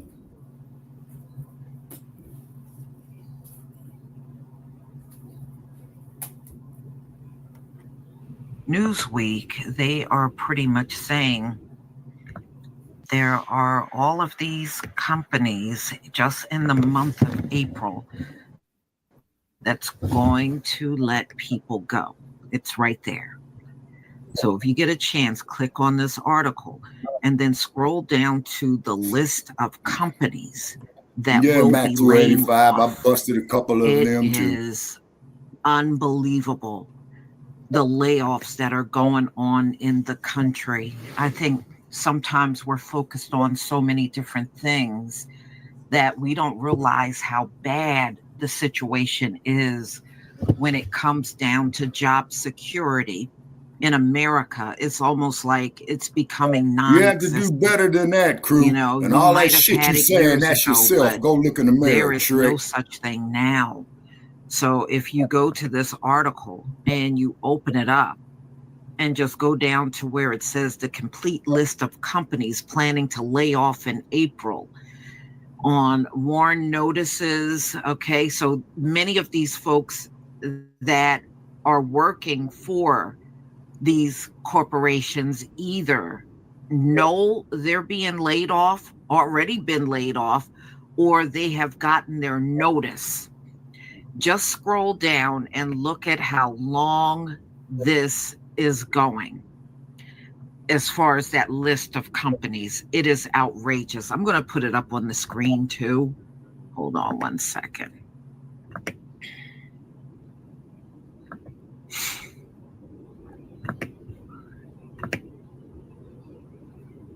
Okay, so this is Newsweek. And, you know, it's like a mixture of everything. There are companies that are laying people off, and it's directly related to the tariffs. And some of these places were planning on laying off prior to. This is why I was trying to tell y'all, we have been hearing so much about federal jobs and them being laid off. You don't know how huge it is out here with layoffs in the private sector. It is humongous. Every day I'm hearing about thousands of employees getting laid off here, hundreds being laid off, 900 being laid off. It's almost every day. And now I'm starting to see, ever since Donald Trump dropped the tariffs, the very next day you can go online and see companies that are already telling you we're laying off due to the tariffs. Layoff due to the tariffs. So it is long. This list is long. And, you know, I had just switched to UPS. And UPS is having a big when layoff. you got yours, they didn't quit making them, motherfucker. And we already know the post office is having a big layoff. Your so life I guess insurance it's just bad paid up, crew? everywhere. But UPS is also having a big layoff. So all is of your these life insurance companies, paid up, crew? Because I could track your ass too, Trick. Nikola Corporation, Zendesk, Harvest Meat Company, Oh Lord, Boeing, Rigo, get back in here. Rite Aid, Where the hell you been at, Rigo? Wells Fargo, Safeway. There is literally crew, I already been no your such age. thing Your as job test is, can you security. get it to mine? And Hey, this Rigo, go list get was fucked in published your the ass, day okay? before Donald Trump Go to Hollywood, go to San announced Francisco, motherfucker, that and all go of the get fucked terrorists in were your done. We knew ass. that was coming on the 2nd. This came out on the 1st. And Because I'm tired this of is here arguing with mind-blowing. ignorant motherfuckers. Just to know, on top of the federal jobs being lost, all of the jobs that are being lost in the private sector simultaneously, I mean, it's just crazy. Well, And crew, if you could make it to my not to age, man, mention you'll the probably fact be in the same position. that what's I've also already been happening your today age, punk. is Your test is, can you make it to hundreds of mine? countries are now countering Donald Trump's tariffs. Put this up on the screen. All right, y'all chill. Like, this is getting ridiculous. All right. So, man, fuck crew. I'm there through is talking no to way. There is no way we're going to be able to handle paying higher prices when all of these nations that Donald Trump another put Floyd tariffs Patterson. on are now Another doing Floyd their Patterson, counter Regal. tariffs Another on Floyd the U.S. Mercedes. All right. Donald Trump sent hundreds of tariffs out. And many of those countries are like, all right, you want to do this to us? This is what we're doing to you. Have to all do right? better than that, crew. Listen, y'all. I believe this is really it financially for America. I don't see how America can come crew, back. why don't you come sit out here in the desert with me, man, in a couple of months, you know, and let's see how they're fast showing your you ass melts. Percentages. Let me see if I can find my Wall Street Journal. What they're doing is they're showing you percentages, but it goes a lot deeper than that. Let's see if I can. Shabaka, you remember that game in school called The Dozens? Yeah. That's what he's referring to. Well, let the dude get a few more whiskers, man, then he can get back with me, man. Youth, a pity is wasted on the young. I already been your age, crew. Your test is, can you make it to mine?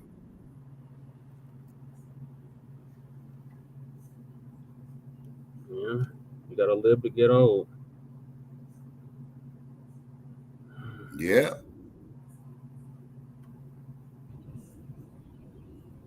Hey, crew, why don't you go troll some of them dumpsters and them Klansmen, man, with that bullshit?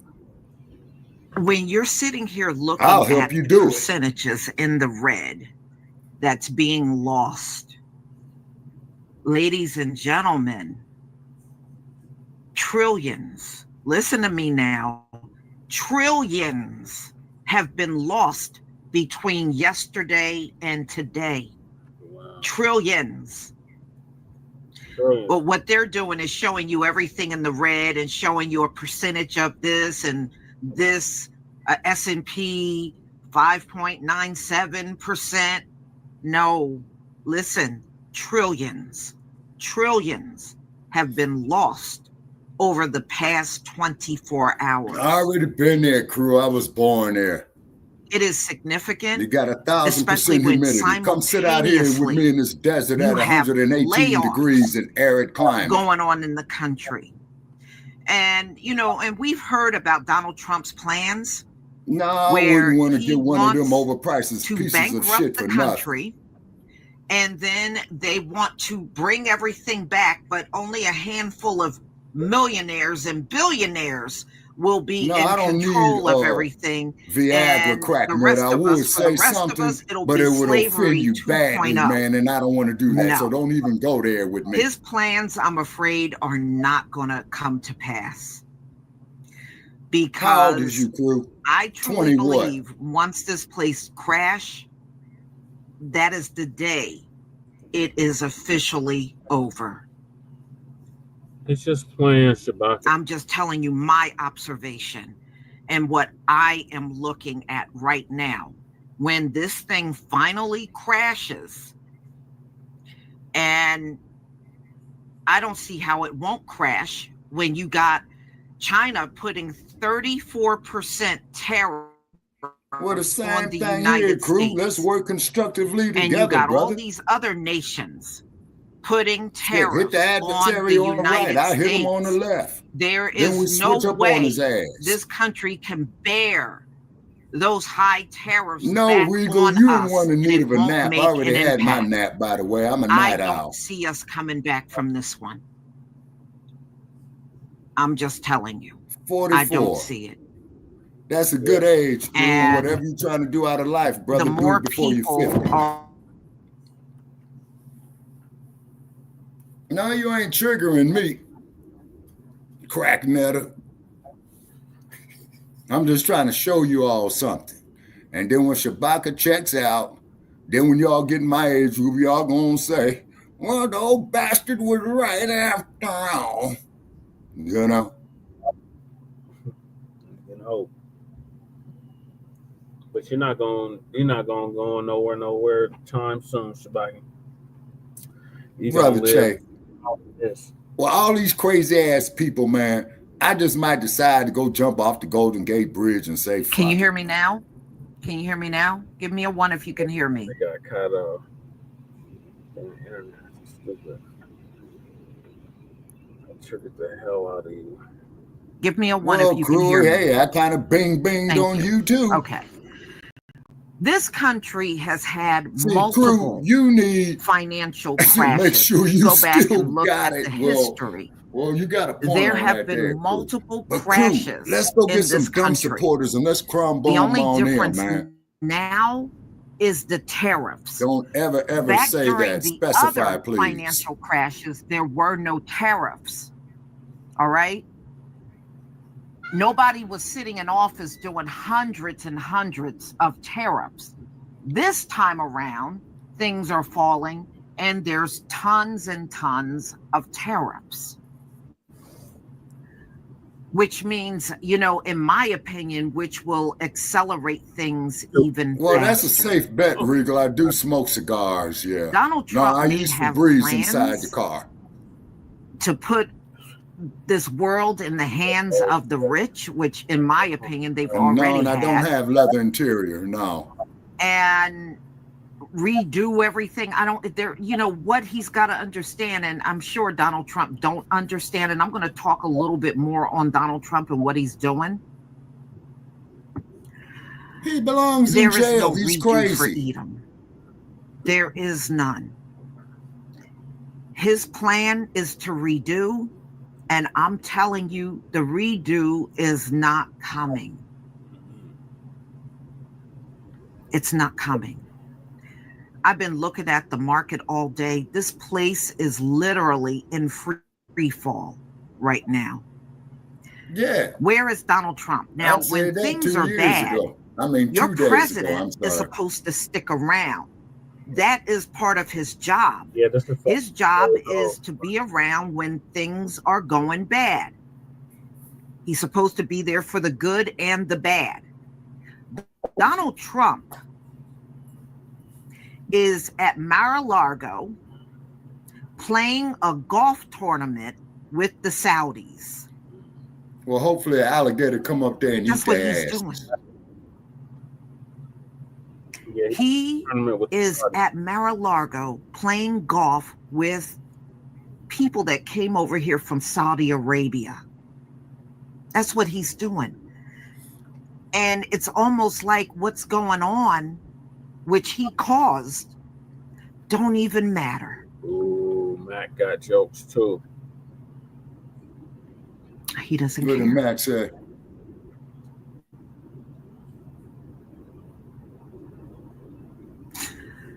You know, and I was reading all day. No, I other don't people need were no saying, you welfare know, he's check, man. I deliberately just need trying to some, crash this place out. We just need some That is true. donations for this platform. That is true. And we've been getting hit is hard in going the to pocket, accomplish it, not because Donald And Trump what we'll do, crew, wanted man, to you donate, accomplish it. man. We'll let The you set Most up your own High show. wanted this I accomplished. think it donated. Look, America, the heart of America is its dollar. Where you go? And even the dollar is weaker today. Damn. So Oh, when boy, there's never you a dull destroy the moment heart, here. then there's no life left. There's no life left if there's no heart. Yeah, you did donate, crew. So I'm going to let you All right, listen thank to you, crew. a few videos, and people are realizing Where's this. my cut They at, Brother see it. Che? I'm going to show you just 3 videos that I got off of TikTok. Where is it? I'm trying to remember what I do. Nah, and thank you for the donation, crew. And like I said, man, you can come up here and guest host too, putting all BS aside, man, you know. Shabaki, it went on something Yeah. and into the platform. Like the StreamYard or the donation money. Yeah. And he sent a speaker to or mic. Okay. Thank you, crew, and you're welcome to come up here and host as well too, crew. That make me and Brother Che's job a lot easier, man, because we be putting in some hours on this, man. We have. See, you all got youth on your side still. Yeah. No, in the mid-40s, that's a good age. You got wisdom and you got youth. Right. Please give me a 1 if you can see my screen. Please give me a 1 if you can see my screen. Yeah, Lisa, we see you. Yeah, I mean, Donald Trump think he's ushering in a golden age. No, he's actually ushering in our beginning, and he doesn't even know it. He probably is, Regal. Okay. Regal, my grandmother, when she was alive, was not stupid enough to listen to jackleg motherfuckers like you. Miami, Florida, to play Come on, in a Regal. golf tournament at his own golf club after destroying the economy and crashing the stock market. So this is a photo of the President of the United States waving goodbye to reporters after taking one question in which a reporter asked him what his thoughts are on the carnage that is ensuing in the markets. And here's how he responded, quote, "I think it's going very well, ...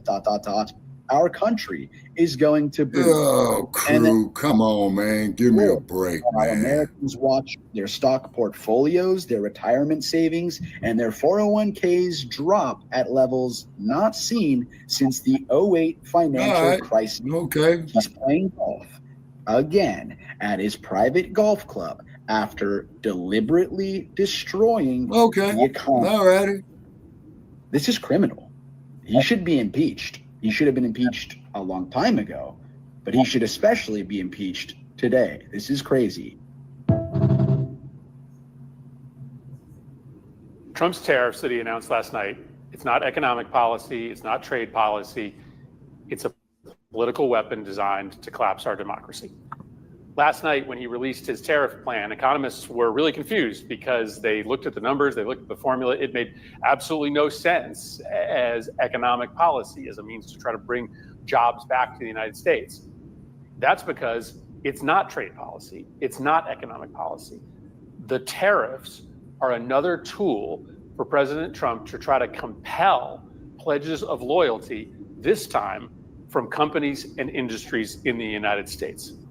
You have to understand. Wow, sounds like Nazi Germany. Ain't that the same shit Hitler did? Yep. So it went on a laptop, Shabaka. It just came to me. It was the fan. Remember how he sounded like a damn rotor on a laptop? Who paid to get that?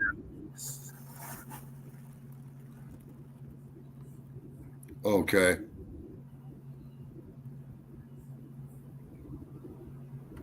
of staying in power forever, either him or his family or his handpicked successors.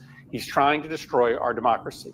That's why he is going law firm by law firm, university by university, to try to bully them into pledging loyalty to him. Well, crew, I agree with you on that. To do the same thing to private. Because if I got a position of power in that day, man, it's going to be automatic reparations every business in this for country our people. has to You come see to what the I'm White saying? House and make an agreement with Trump in which he gives them tariff relief in exchange for a pledge of political loyalty.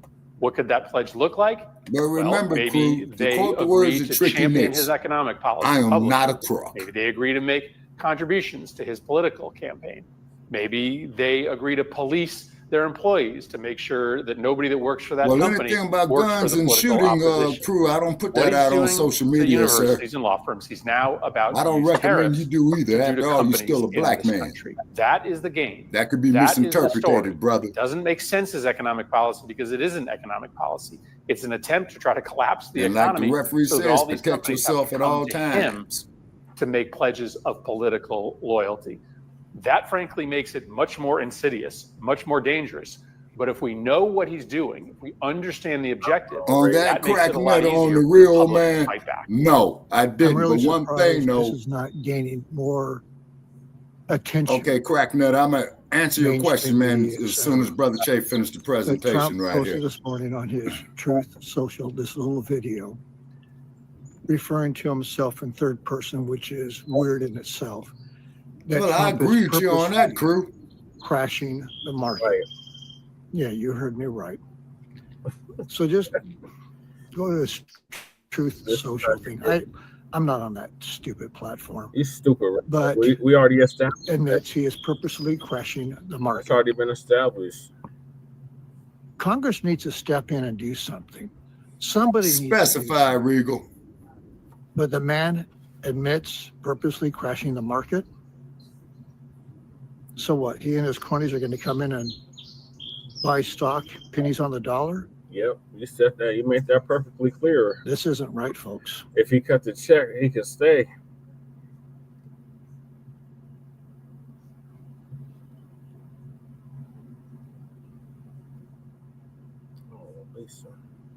Okay, now let me ask you this here, Brother Ladies Che. and If I ask you gentlemen, once, you know, people are saying, oh, well, Congress need to step in. They can't.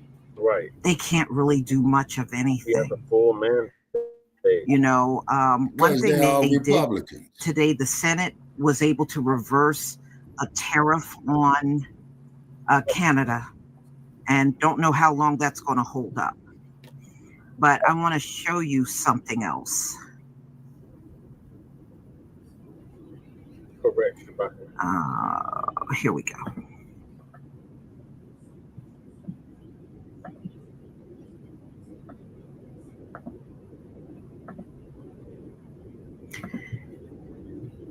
Okay, so Donald Trump literally put tariffs on the entire world except for Russia and North Korea. They're the only two that didn't get tariff. Everybody else worldwide got a tariff, including places that didn't even have human inhabitants. So every place except for North Korea and Russia.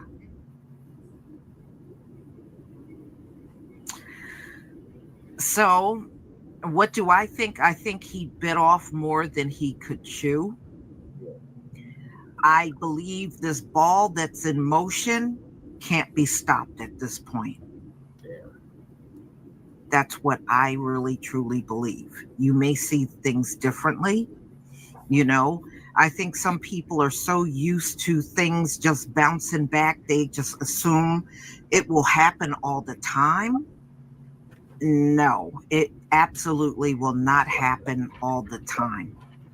No. You know, yes, you know, Willie B. Israel, you're right. He think he can control prophecy. He can't. He does not have the power to do that.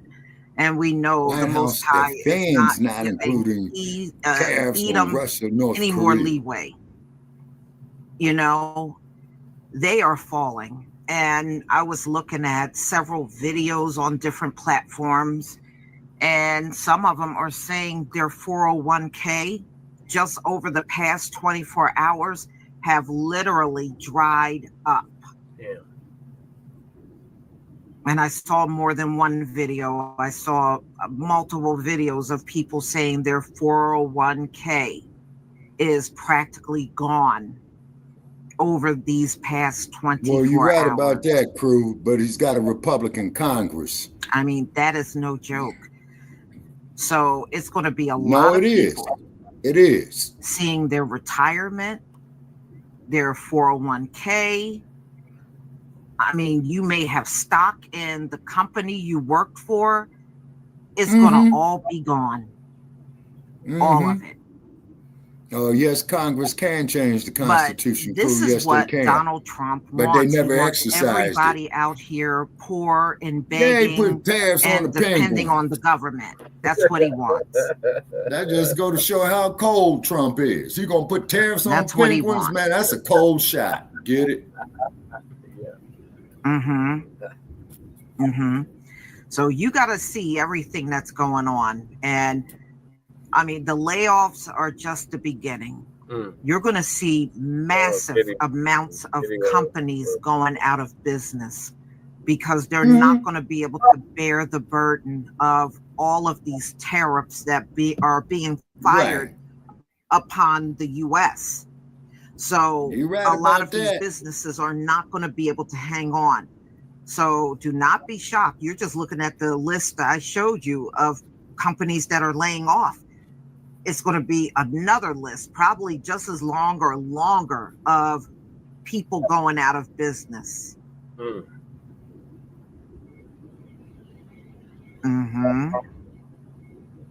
Yeah. Well, it's time for somebody to come up with some entrepreneurial ideas and get their hustling mode that's going to on. be tough on a lot of people. Right. Losing so much money that they had saved up.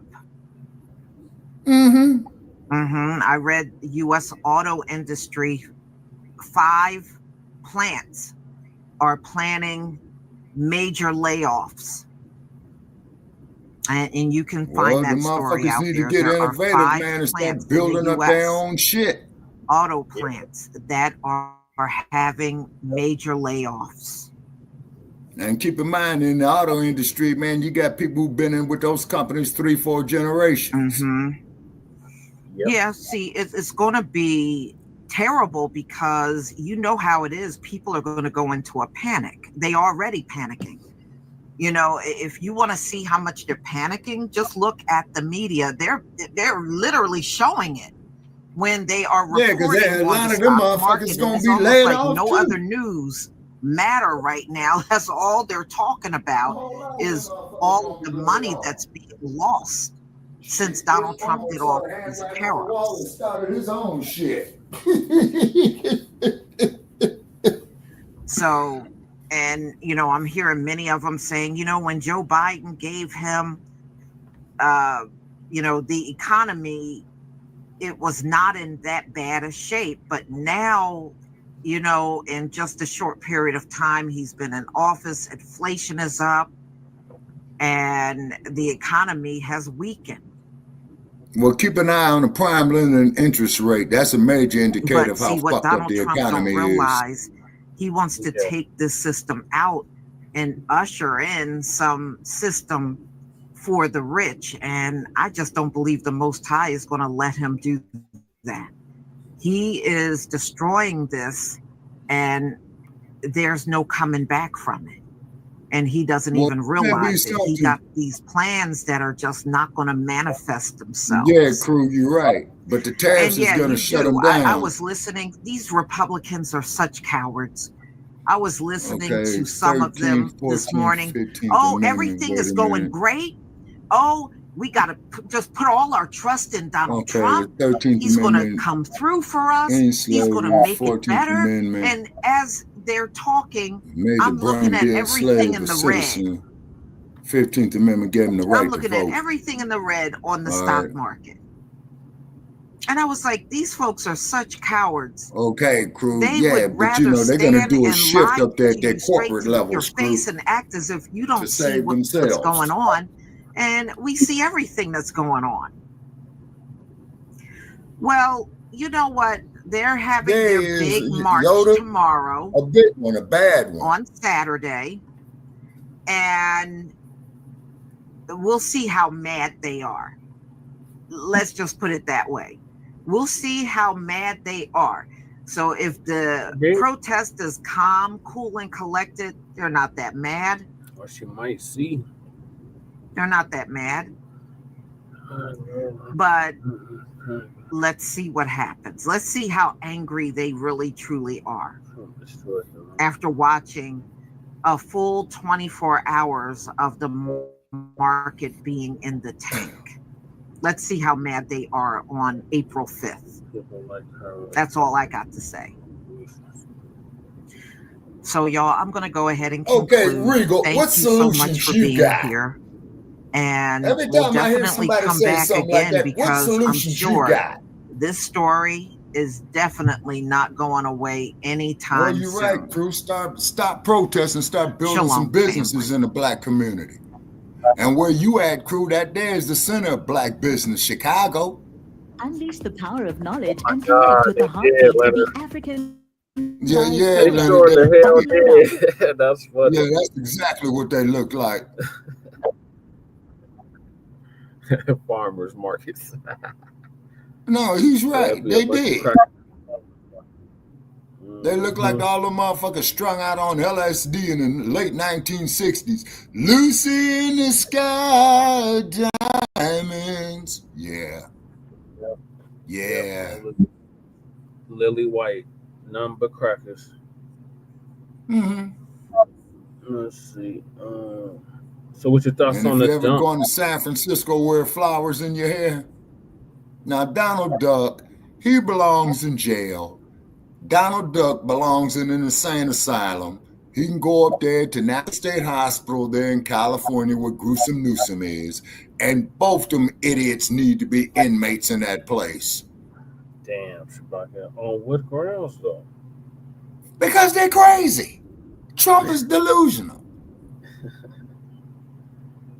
Gruesome Newsom, well, we already know about Gruesome Newsom. Trump is C-R-A-Z. Crazy. C-R-A-Z-Y. Yeah, crazy. Trump is crazy. He really is. And then you know who's more crazy? That I'm laughing my ass off at? Is the dumb bunnies that went out there and voted for this incompetent incomplete. Well, we about to get on the black ones that voted for him. So Oh, wait. yeah, particularly, yeah, the one that fucked me up, Brother Che, was niggas for Trump.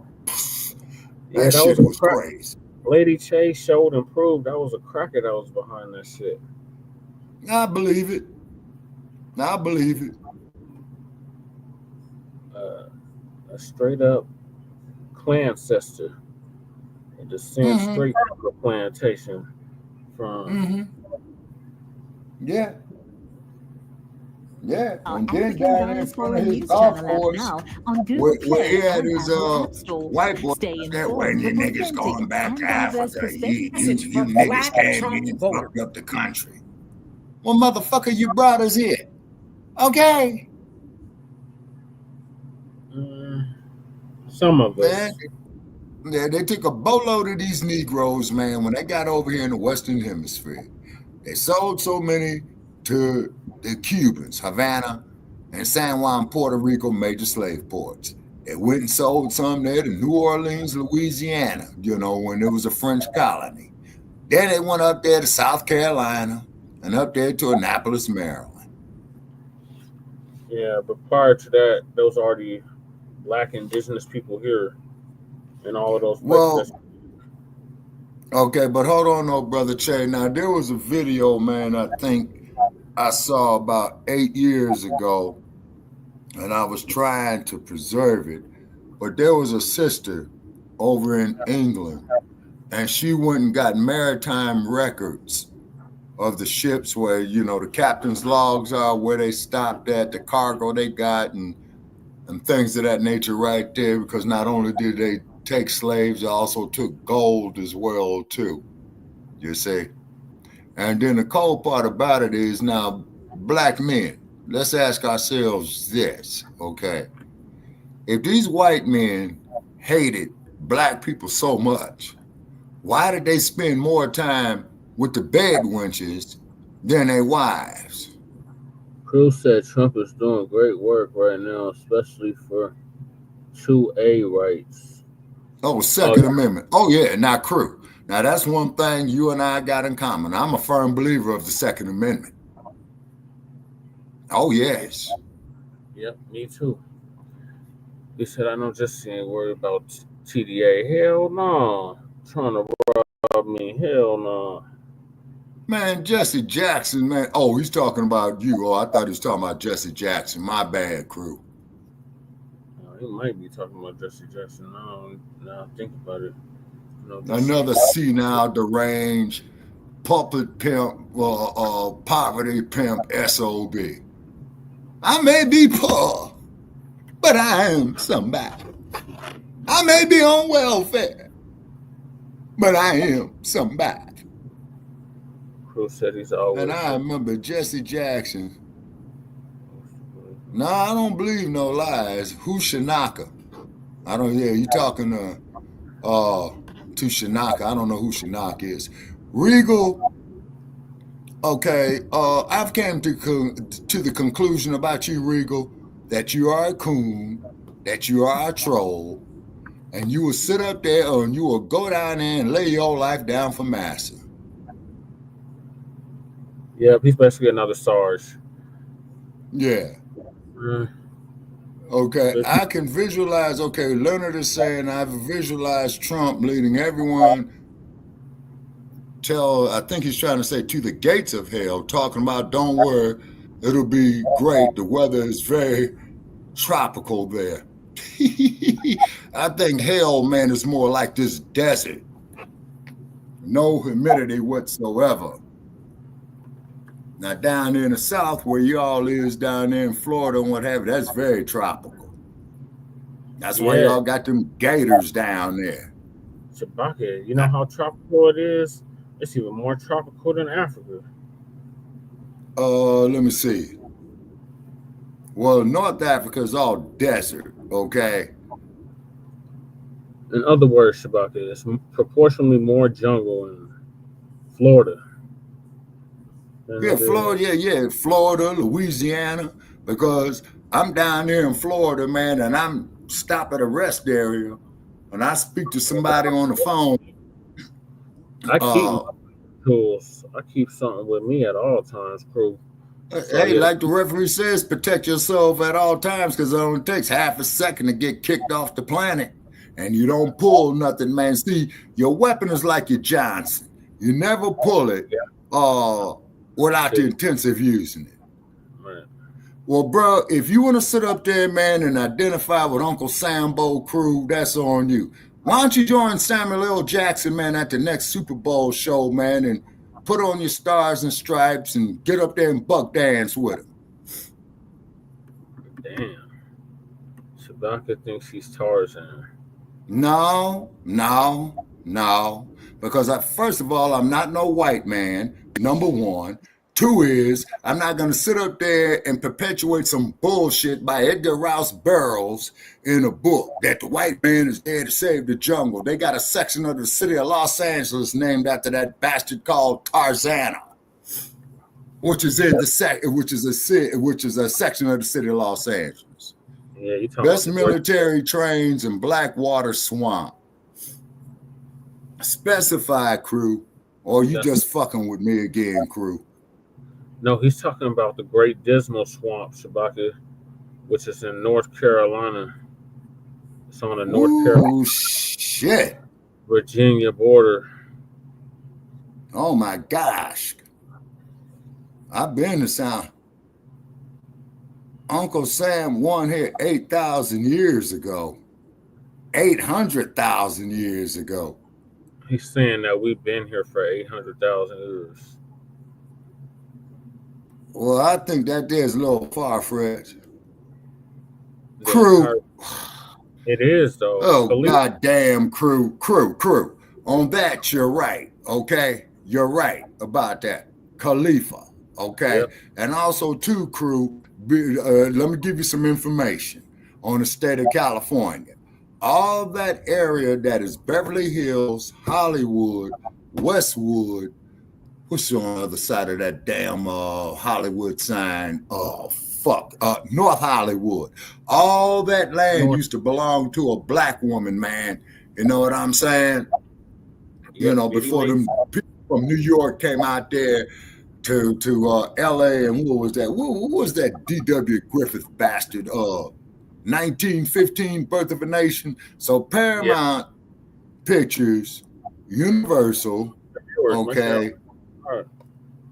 Okay, what's the other one there? Universal, yeah. No, Warner Brothers, those are the big three. I didn't say I believe Khalifa. I'm a Pan-African man because I'm a diasporic African. You see, I don't identify with the raping white slave trading pedophile. That's a contamination. And if you really want to get them on the edge and keep them off balance, crew, you put that up there in there. Regal, go get fucked in your ass, okay? You are fucking tether. In fact, Regal, you're a bitch. I think you're a transsexual. How about that? Go shove ketchup up your ass and menstruate, you motherfucker. Oh my God, Lord have mercy, Shabaki. Crew, the dude brought it on himself, man. What the fuck am I supposed to do? Sit here and take insults like that? You ain't, crew. No, those are definitely insults. All right, let me move to the next topic, Shabaki. So a white man slams black Trump supporters for being delusional after he dumps the economy after all he's done. Oh, who is this? Demetria K? Yep. Shout out to Sister Demetria K. Well, I tried emailing her and I didn't get a response. From Blacc, Trump. Like I said, Shabaka, I went on her show and let her know all about us, so she know. All right. Maybe her schedule is full. I've known Trump for 30 years. If you think he's pro-black people, you're completely delusional. I've been to Mar-a-Lago, I don't know how many times, and I've never seen a black person there. Now we're going back to the days of the early 60s, late 50s, 1950s and before, where there were black colored water fountains is what they call them for coloreds, and white water fountains. The Civil Rights Act of 1964. Now, if you don't know your history, that's what Martin Luther King died for, basically. Okay, that's what John Lewis how the hell you gonna tell me something that I Jesse Jackson, all these guys fought for this to give so people could not discriminate. The government couldn't discriminate. Citizens couldn't discriminate. Companies couldn't discriminate against people of color.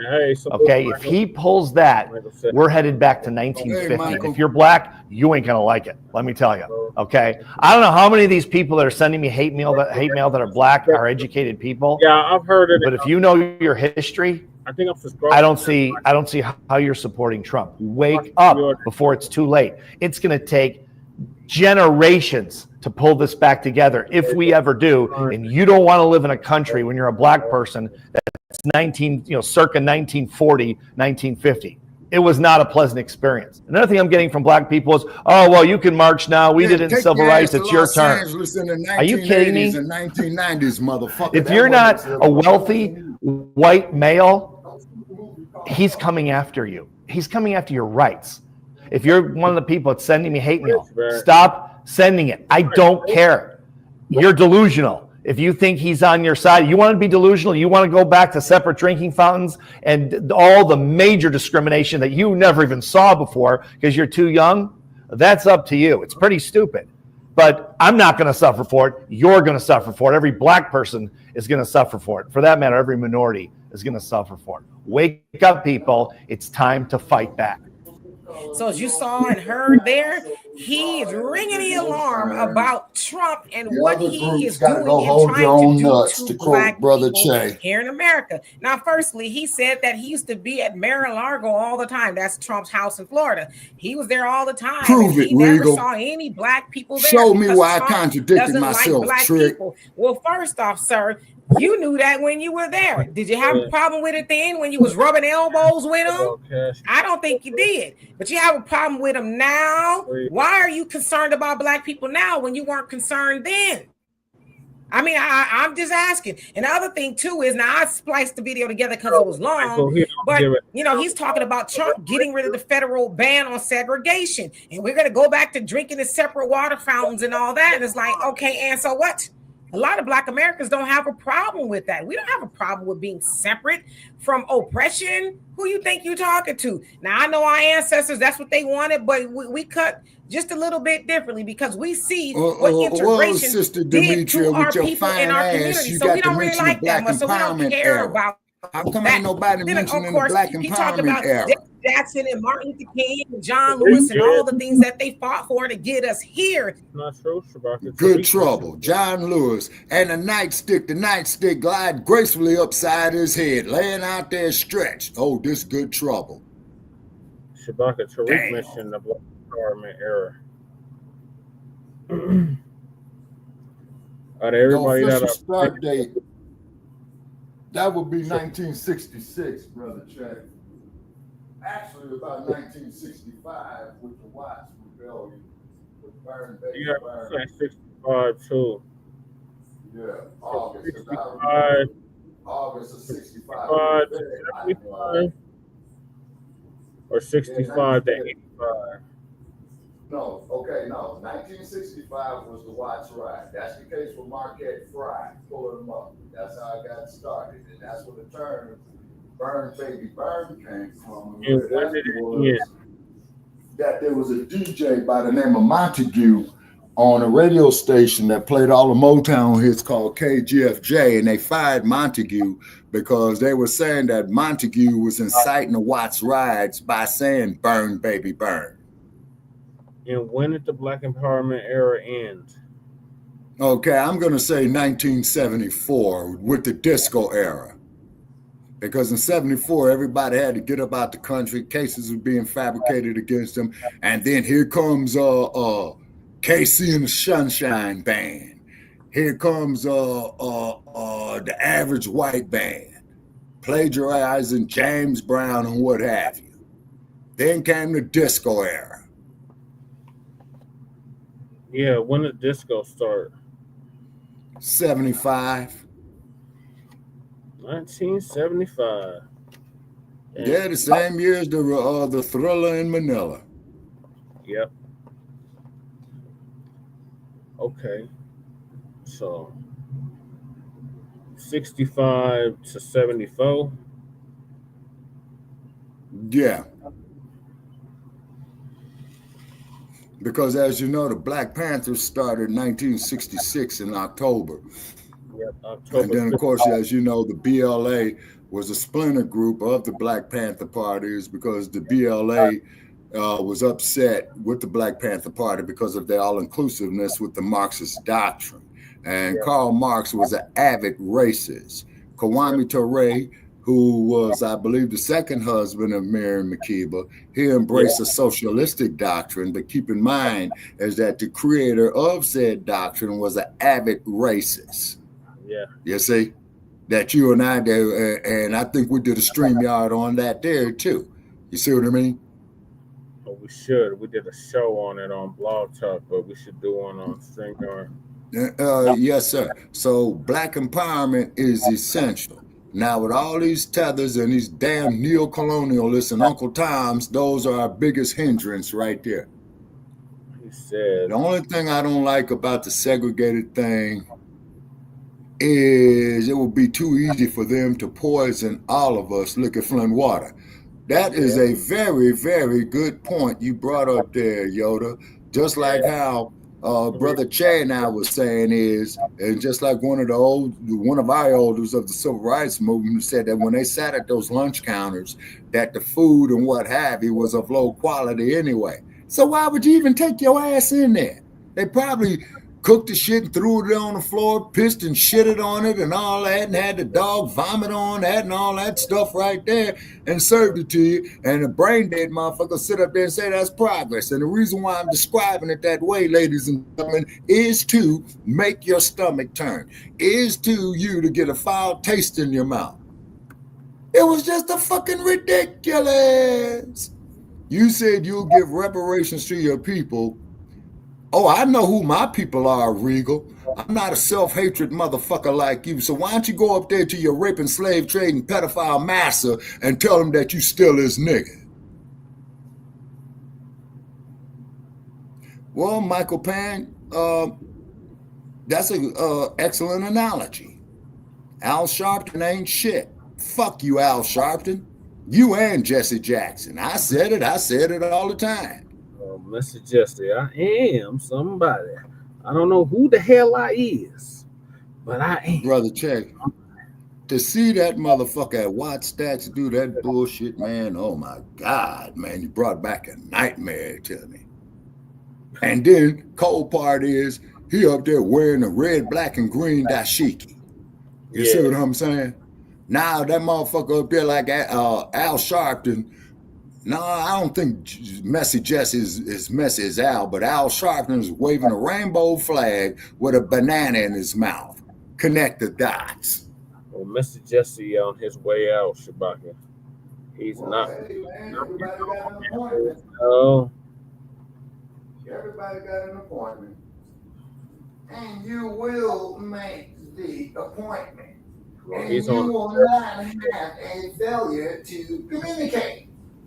Shabaka. He's on the stairwell to heaven. What? What's this fool talking about now? I said he's on the stairwell wait a minute. to heaven. Oh, yeah. Yeah, see, it's sad, Black family. Yeah, see, all this that we're seeing, Black family, is the more reason for us to put aside the differences that we have within the Black community, and we got to get that foundation, that solid rock back, is because you could best believe if we was to do that, these dumpsters, these brain dead Negroes will be singing a whole different tune. Oh, and by the way, Mr. Cory Booker, fuck you. That was the damnedest minstrel show I ever saw. And he had him some stash somewhere. He had to say have some stash.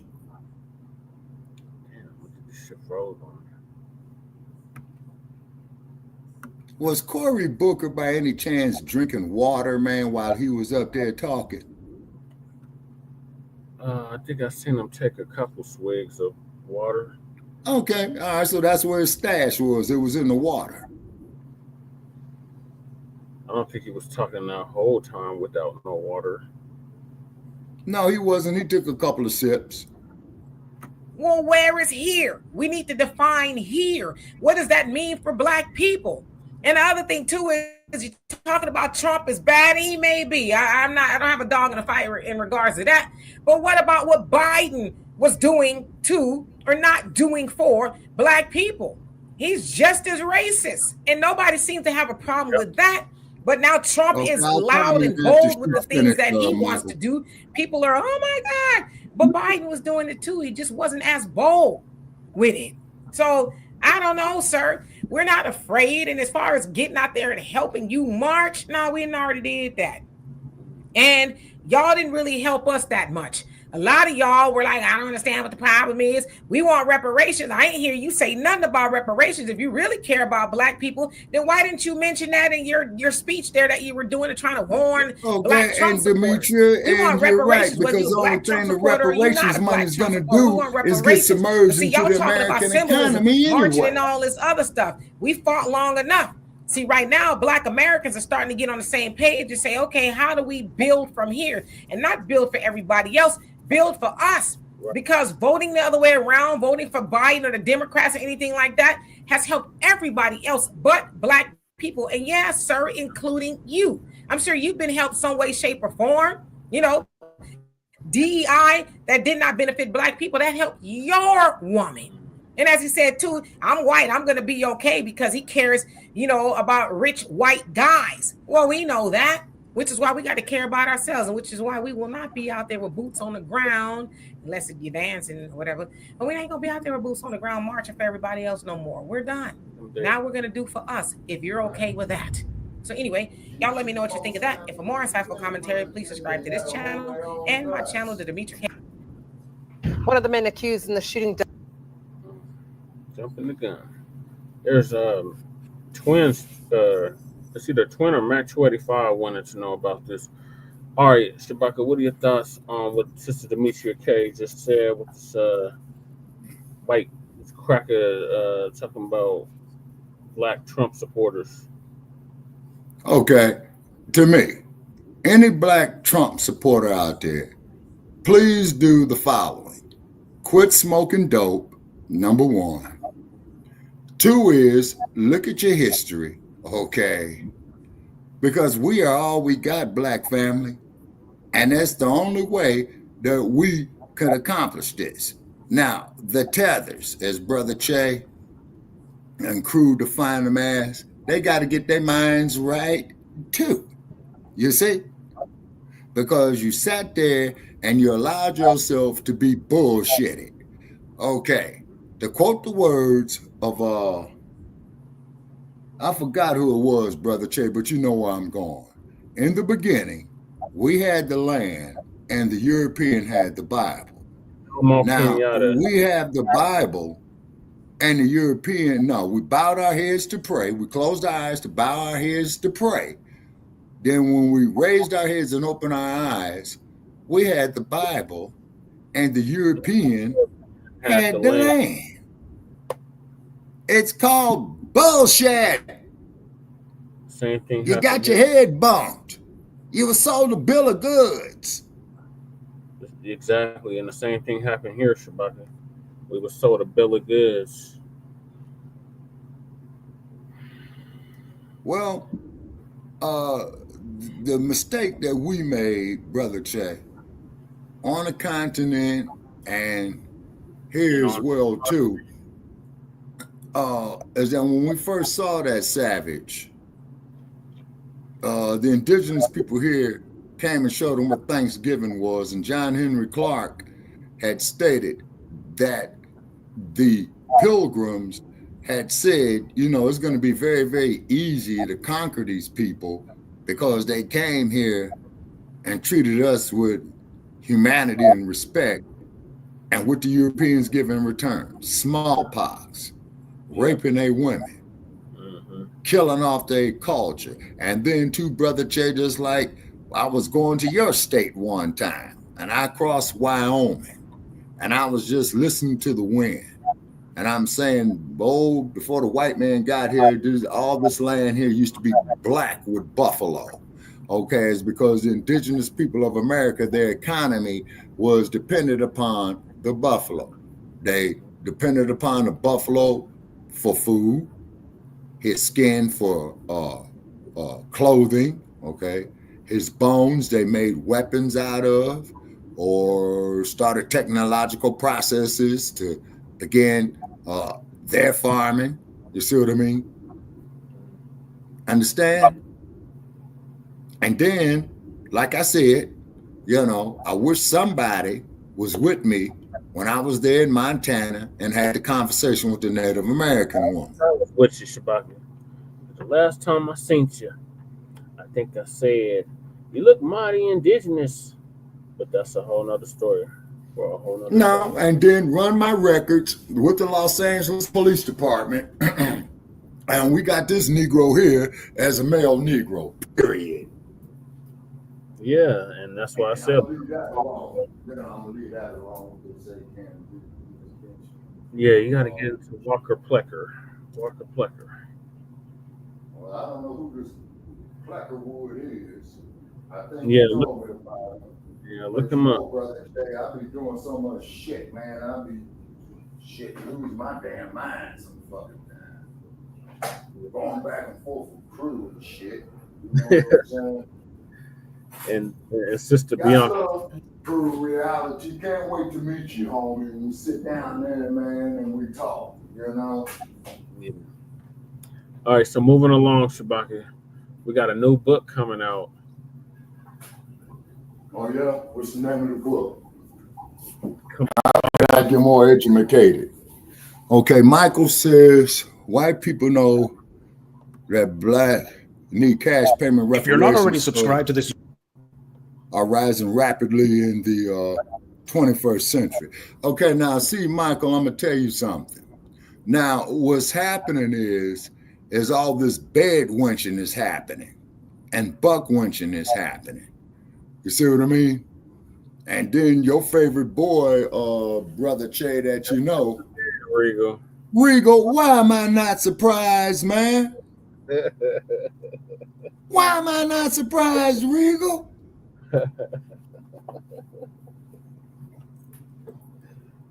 He bought it for the dump, he said. See, Regal, you're very, very predictable, man. You're a dumpster. You hate being a black man. I feel sorry for you. So tell me, Regal, I'm sure your best movie you ever saw was called Imitation of Life, huh? Oh, man. Yeah. Oh, yeah. I'm going to keep throwing that up there in Regal's face. Yeah. Imitation of Life. Mm-hmm.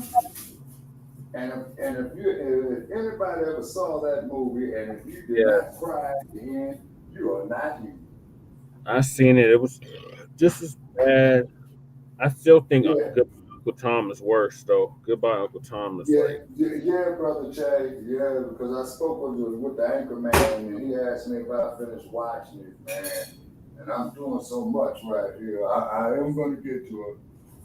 I'm going to try that there later on today. Shit, I wish the hell being an old bastard being this busy. I wish I was this busy, man, in my 20s. Regal. Right. You voted for Trump, and Regal, you have my sympathy. You really do, brother. You really have my sympathy of how you sat there and you allowed yourself to be hoodwinked, bamboozled. You bought frozen, you bought boiled ice cubes, okay, and frozen sand. And I feel sorry for you, Regal. Now, you can come over with me with all the insults you want. Hell, everybody else insults me. Why are you going to be any different? Regal, give me your best insult so I could just show you just how stupid your brain-dead ass really is. Oh, my God. But first, let's get to this new book. Kamala Harris, the Professor. Undermined by Baracc. Trapped by Biden. Barack Obama. Yeah. Barack Obama. Yeah. Uh-oh. YouTube channel, go ahead and hit the subscribe button now, along with the bell icon, so you can be notified whenever a new video is posted. And if you're already subscribed, check to make sure that YouTube hasn't unsubscribed you. And of course, be sure to give the video a like as well as share it on your social media. The white supremacists hate that. And now the Sunday address. Tell us about it. Don't know if you've heard, but apparently it turns out that Barack Obama was trying to cut Kamala Harris off at the knees. Jonathan Allen, an NBC reporter, is putting out a book that says Barack Obama tried to undermine Harris behind the scenes. This is hardly news. I talked about this very thing last year. The shills said that it wasn't true. You have the usual DNC shills and plants in the comments who were saying, oh, that's not true at all. This is just Trump and the Republicans pushing a bunch of rumors. It's just inside the Beltway gossip. The party is totally unified behind Kamala Harris. Well, it turns out the black grassroots weren't the only ones who were unenthused about a Kamala Harris candidacy. The magic Negro himself wasn't too thrilled either, albeit for his own personal reasons. Now, this Jonathan Allen guy hasn't said anything about those, but I'll tell you my take on it in a moment. But Allen has written that Obama was not willing to endorse Harris when he talked to the vice president on the day that Biden dropped out of the race. And from these reports, there were others in the party who knew what Obama's position was, and they were running scared. Negro Jim Clyburn, America's favorite sharecropper, he knew that Obama was going to come to him about having a vote on the convention floor for who the nominee should be.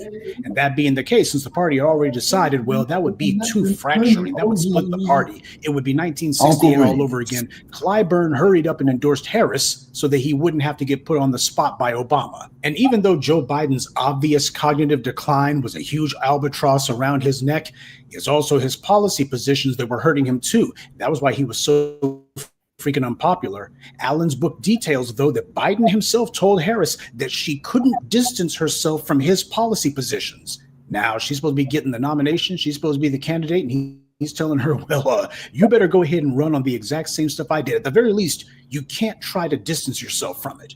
Why? Because Biden expected her to protect his legacy. His legacy? You have a president who's about to leave office, and he's demanding that people fall on their sword, all to protect his ego, legacy. Now, gee, where have we heard that one before? Especially in the African-American community, I will consider it a personal insult, an insult to my legacy, if this community lets down its guard and fails to activate itself in this election. Yeah, that sounds about right. The times may change, but the entitlement from these self-interested con men is exactly the same. It doesn't change at all. And even the way that Biden strong-armed Kamala is also part of standard operating procedure for the Democrats. He reportedly told her, no daylight, kid. In other words, there better not be any daylight between you and me. We're stuck together, joined at the hip, till your political death do us part. It wouldn't be the first time Kamala's name was involved in a maneuver like this. You'll recall I told you years ago, in fact several times, about how the California political machine swung into action to select, not elect, but select Kamala Harris to become senator. And it was low-down Willie Brown himself who cleared the field for her, personally telling then LA Mayor Antonio Villaraigosa, don't crowd Kamala. Because for a little while there, it seemed like Villaraigosa was going to throw his sombrero into the ring. But after Willie Brown spoke, it was pretty much understood the California political machine was behind Kamala Harris. She was the chosen tool. She has spent many years taking dictation from Willie Brown, so that only made sense. Villaraigosa, of course, obeyed. But want to work with massa, the key requisite for the job is to learn how to eat crap and get used to the taste. Kamala had no problem with people having to eat garbage in order to benefit her, but now it was time for her to chow down on the same. So she couldn't say no, even if she knew that it was political suicide. She had just been forced to sign her own political death warrant. She now had to handcuff herself to the rotted, putrid corpse of Joe Biden's legacy, which had already dragged him down and was now going to do the same thing to her. But then again, massa's image will always be more important than the slaves. Kamala Harris bowed at the altar of white power, so she had to toe the line and see this one through to the bitter end. And she wasn't going to give so much as a peep of discontent because that's what a tool does. They obey without complaint. So Kamala Harris dutifully stuck to the script because no matter how the election turned out, she wanted to make sure that ultimately she would not be disconnected from the political machine that has handed her every crumb of her daily bread since at least the 1990s. That's taking the long view in the term of these political tools. I'm not trying to get caught up in the usual palace intrigue of the Democrats, though I do think it bears noting that there's no honor among sleaze, and no matter what the Democrat shills may have thought, the party was anything but unified behind Kamala Harris. Okay, here's my take on this and why I decided to make it the subject of this Sunday address. We need to think back to Barack Obama's little temper tantrum finger wagging at black men last year. Because I've already said I think that had far less to do with him thinking black men need to be strong-armed into supporting Kamala Harris and more to do with browbeating black men into supporting a female Democrat candidate no matter who it is. Why? Because that's what his whining was about, that black men needed to be conditioned to put aside their demands and vote blindly for a female candidate. Does Baracc think that maybe he was making a lane for Michelle Obama? Well, it's certainly possible. I think he definitely wanted to test the waters. It would hardly be the first time that Obama was publicly pretending to campaign for a Democratic candidate while at the same time hoping they failed so that he could take advantage. Nobody was cheering for John Kerry to lose the presidential election in 2004 more than then Senate candidate Barack Obama was. Barack Obama was the young up-and-comer then, and he was telling everyone he had no designs outside of the Senate, that he would finish his full 6-year Senate term before even thinking about pursuing the presidency. Well, as we all know, he spent the first 2 years of his time in the Senate pulling attention-getting stunts like getting into spitball fights with W's cabinet members before the cameras, and then he ran down to New Orleans to do some photo ops during Hurricane Katrina. I'm not surprised After that, that he you spent his voting last for 2 that years idiot. on the road running for president. And you an idiot for voting for him. Term yet because he never had any plans to.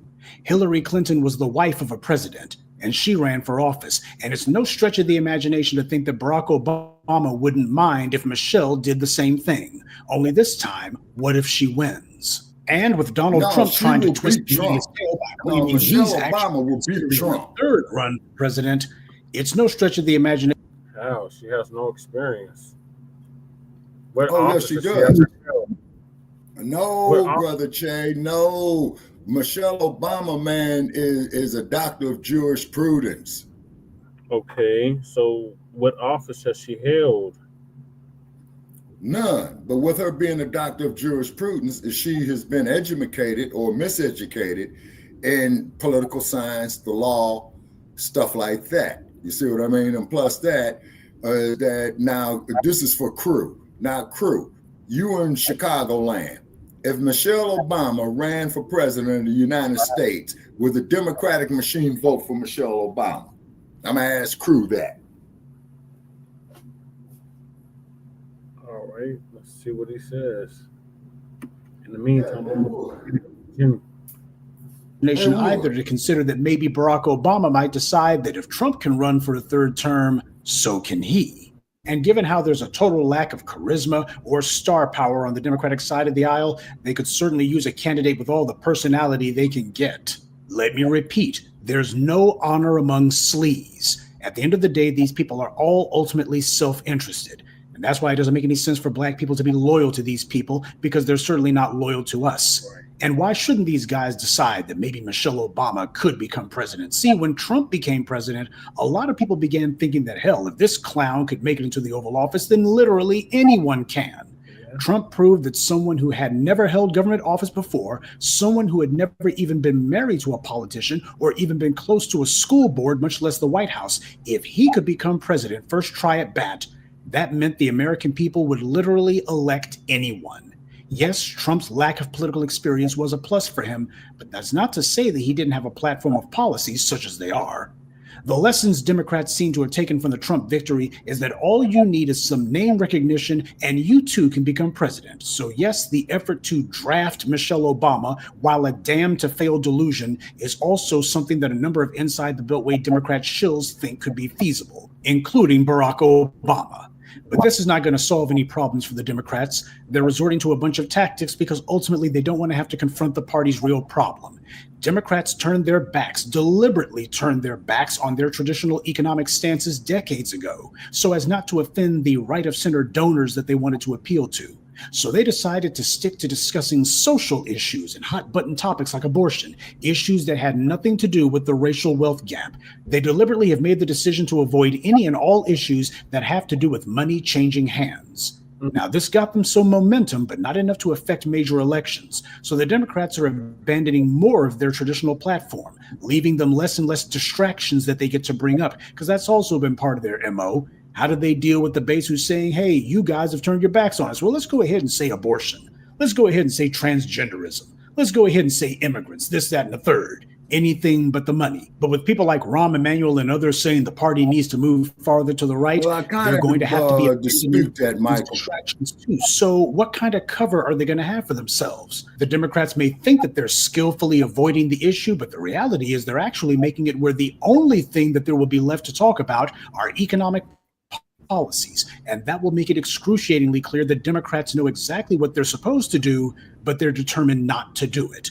It will be clear the problem isn't that Democrats don't think the policies their voters want will win elections. The problem is that they can no longer get away with talking working class on the campaign trail and then once in office doing whatever the 1% want. And Black voters in specific must insist that our issues and our interests be at the center of all political discourse. You see, for decades after the Civil War, the lawmakers were determined not to say Black.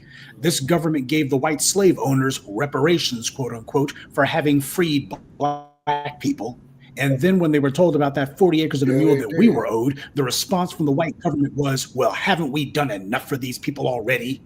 Then they began openly demonizing us. Reconstruction was hardly perfect, but was actually the first and only time that there had actually been real movement toward black empowerment in the broad political landscape. And as far as the white powers that be were concerned, both Democrat and Republican alike, all of that had to be dismantled. That's where the Compromise of 1877 came from, where Democrats and Republicans put their heads together and decided exactly how they were going to destroy what little progress had actually been allowed. That's where the race massacres of the late 19th and early 20th centuries came from. The white media went overboard to justify these genocides, including the New York Times. After that, it took 3 generations to force the word black back into the political discourse. And both Republicans and Democrats fought tooth and nail to keep that from happening. The 2 major parties couldn't agree on much, but they could agree that black had to be held back. And they happily worked together to keep that from happening. Now, we did adjust and prevail, but just like after the Civil War, we're now seeing this hyper-aggressive effort by both political parties putting their heads together to put the black political genie back in the bottle. Both parties have spent the last 60 years saying, haven't we done enough for these people? And now you got the Democrats openly saying it as well. Black was turned into a word not to be spoken again. We have pushed back against that. We've seen that this time white power is trying to be more sophisticated. Instead of having open racists like in the 19th century or phony white liberals like in the 20th century, now they're using biracial and even foreign agents of color who claim to be one of us, all the while saying, haven't we done enough for you people already? Or, as Kamala Harris put it, so I'm not going to sit here and say I'm going to do something that's only going to benefit black people. No. So understand the con game that's going on inside and outside of the Beltway.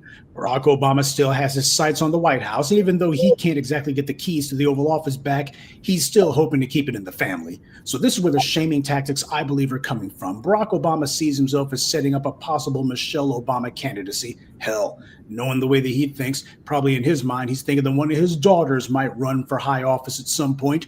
And how the hell is she going to get there if Barack Obama, as a former president, can't vouch for her? If his name is Mud, that means that hers is too. Not because white housewives and white college-educated women turned their backs on the Democrats, but because black voters, the actual base and backbone of the party, they were the ones who turned their backs on this con game. And while I suppose that it's nice that you got some folks in the white media who are finally admitting to some of this stuff, the reality is black folks closed the book on this one a long time ago. Good evening and be one. I'd like to take a moment to mention some of our contributors. Miss Scott, David Owens, Black Rye, Ronald Waits, and NLR Forever. Salute to them and thank you to everyone for listening, liking, and sharing this message. Black empowerment only exists because of you.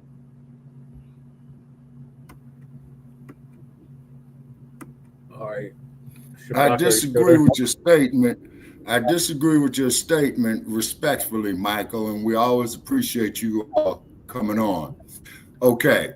Trump is such a mess, man. Okay. He's going to have his supporters turn on him, just like how you've seen with these demonstrations recently all across the nation.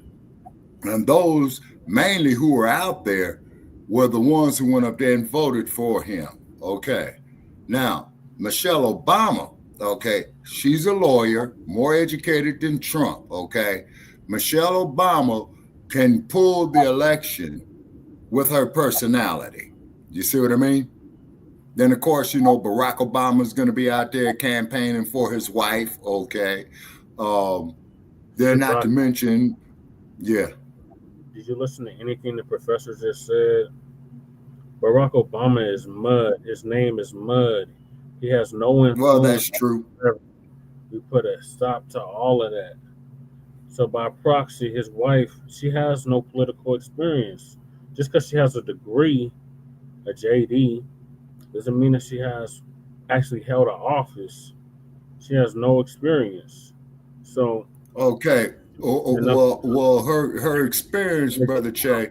Now I'm going to disagree with you agreeably on this. Her experience will come from with her husband being the president 2 terms, okay.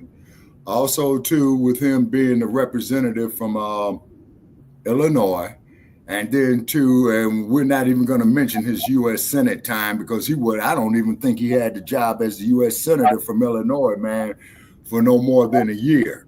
You say? He didn't exactly. Osambo, he didn't really hold too much of an office either. So right, and then in your neck of the woods, where he made that classic line that change that we could believe in. Okay, and then of course we do know how Barack Obama got ridiculed in Kenya and how he was also asked not to even land in Ethiopia when he had came out with the alternative agenda. Okay, Michael Pan says reparations now. You know that Michelle Obama is opposed to cash payments for reparations. Black American freedmen of chattel slavery. Okay, Michael, we need to send you a link so you could produce your evidence up there. I'm not denying what you are saying, but basically, for our viewers to see. Shabaka, she's been polled, she's been asked. She's not for reparations. All right, and then I'm very, very disappointed in Michelle Obama. Okay, as for the simple fact is that her family, what's her slave name before she married Obama? Robinson, I think. Yeah. Okay, so I think her family members made the Great Migration too, from the South, coming up to Detroit, Chicago, Cleveland, up there with the Outlaws in Milwaukee. And that's sad that she's opposed to it. So that, which means that she got bought off. Yeah, she got bought off to go against. Bought off, but she has no connection to the black population. Okay, well, she was born in 1964. I know that. She grew up on the south side of Chicago, where the majority of the black population is in Chicago. Is on the south side and the west side, which is straight hood. You know what I mean? And they've been at war for years. Yeah. Well, then the only thing I could do is once again is support the reason of what I did with my voter registration card, is that I put it in the shredder. Because I won't be voting in no damn elections. The only one that I'm eligible to vote for an election, Brother Paris, would be you. Yeah. These other people out here, man, I can't fuck with. Yeah. There's too much cooning, it's too much tethering, there's too much self-hatred with them. You see what I'm saying? I mean, the 300 years that we was in bondage, man, that shit there was something else. 250. I don't think any other group of people could have survived it. I don't either. That's what makes us an exceptional people, Shabbat. Well, Brother Chad, we gave the world the sciences. We gave the world the concept of navigation. And Dr. Ashwar Kwesi, if you're out there, brother, and if you hear us, please get with us. Because Ashwar is heavy. I mean, man, we were embalming our dead, man, 3,000 years ago. Yep, that's very true, Shabbat. But on this side of the world, we were doing similar things. And how did they get cocaine? They had cocaine over there, too. How'd they get cocaine? Oh, who knows, man? Well, maybe the pharaohs, man, went to go get them some stash, man. You know what I'm saying? But from where? They was probably smoking reefer, too. There's only one place on the planet where you can get coca. Hold on, Brother Che. Not doubting your wisdom. Okay, hold on, Brother Che. Man, you all always got me going over here searching for shit. Yep. Man, why y'all do this shit to me, man? Education. You're never too old. Education. Yeah. Okay, education. Okay. Oh, Brother Che. Yeah. I hate to be the bearer of bad news. Bearer of bad news. Cocoa, COCOA, plant locations: Ivory Coast, Ghana, Indonesia, Ecuador, Cameroon, Nigeria, Brazil, Peru, Dominican Republic, and the land of Idi Amin Dada. Nobody fooled Big Daddy. I'm not talking And about. of course, Colombia and Papua New Guinea. And this here, you know, came off of. You looked up coffee. I'm not talking about. No, coffee. sir. Or I'm not talking about chocolate. I'm talking about cocaine. Okay, so you want me to put that there in the search bar? Hold on. Hold on. Wait a minute. Hold on, Brother Che. Okay. All right, hold on, Brother Che. It says here Northern and Western South America. Exactly. Okay. So how? Hold it. It said, hold it, Brother Che. It says almost exclusively in Northern and Western South America, particularly as Colombia, Peru, Bolivia, and Chile. Yeah. Okay. Wait a minute. Hold on, Brother Che. Hold on. Hold on. Okay. Hold on, Brother Che. Hold on. Hold on. Okay.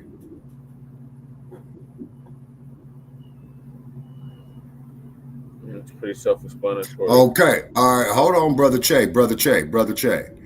The coca plant, the sole source of it, is native to South America and not found naturally in Africa. However, there are other plants in Africa that have stimulating effects, such as cat. Yeah. And you know what cat is, Shabaka? What's that?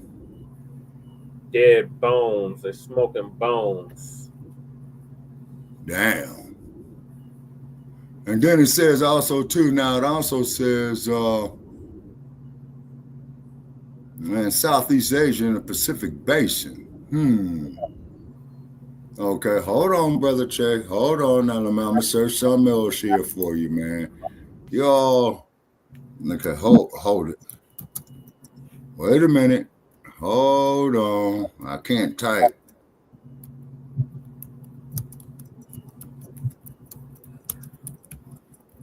Hold on, Brother Che. Okay. All right. Here you go. All righty, Brother Che. It was transported to Africa through multiple maritime entry points to slave traders, including the coastline between Senegal and Guinea and the Côte d'Ivoire. Okay, or the Ivory Coast. Traffickers use the same channels established for hash trafficking. No, Shabaka. No. Before any European involvement in anything, they had cocaine over in Kemet. Now, if Kemet is in Africa, the heart of Africa, the center of the landmass of the planet, right? Kemet. How did something that naturally grows in South America, South, wherever other places you said, how did that get out here? Okay, wait a minute.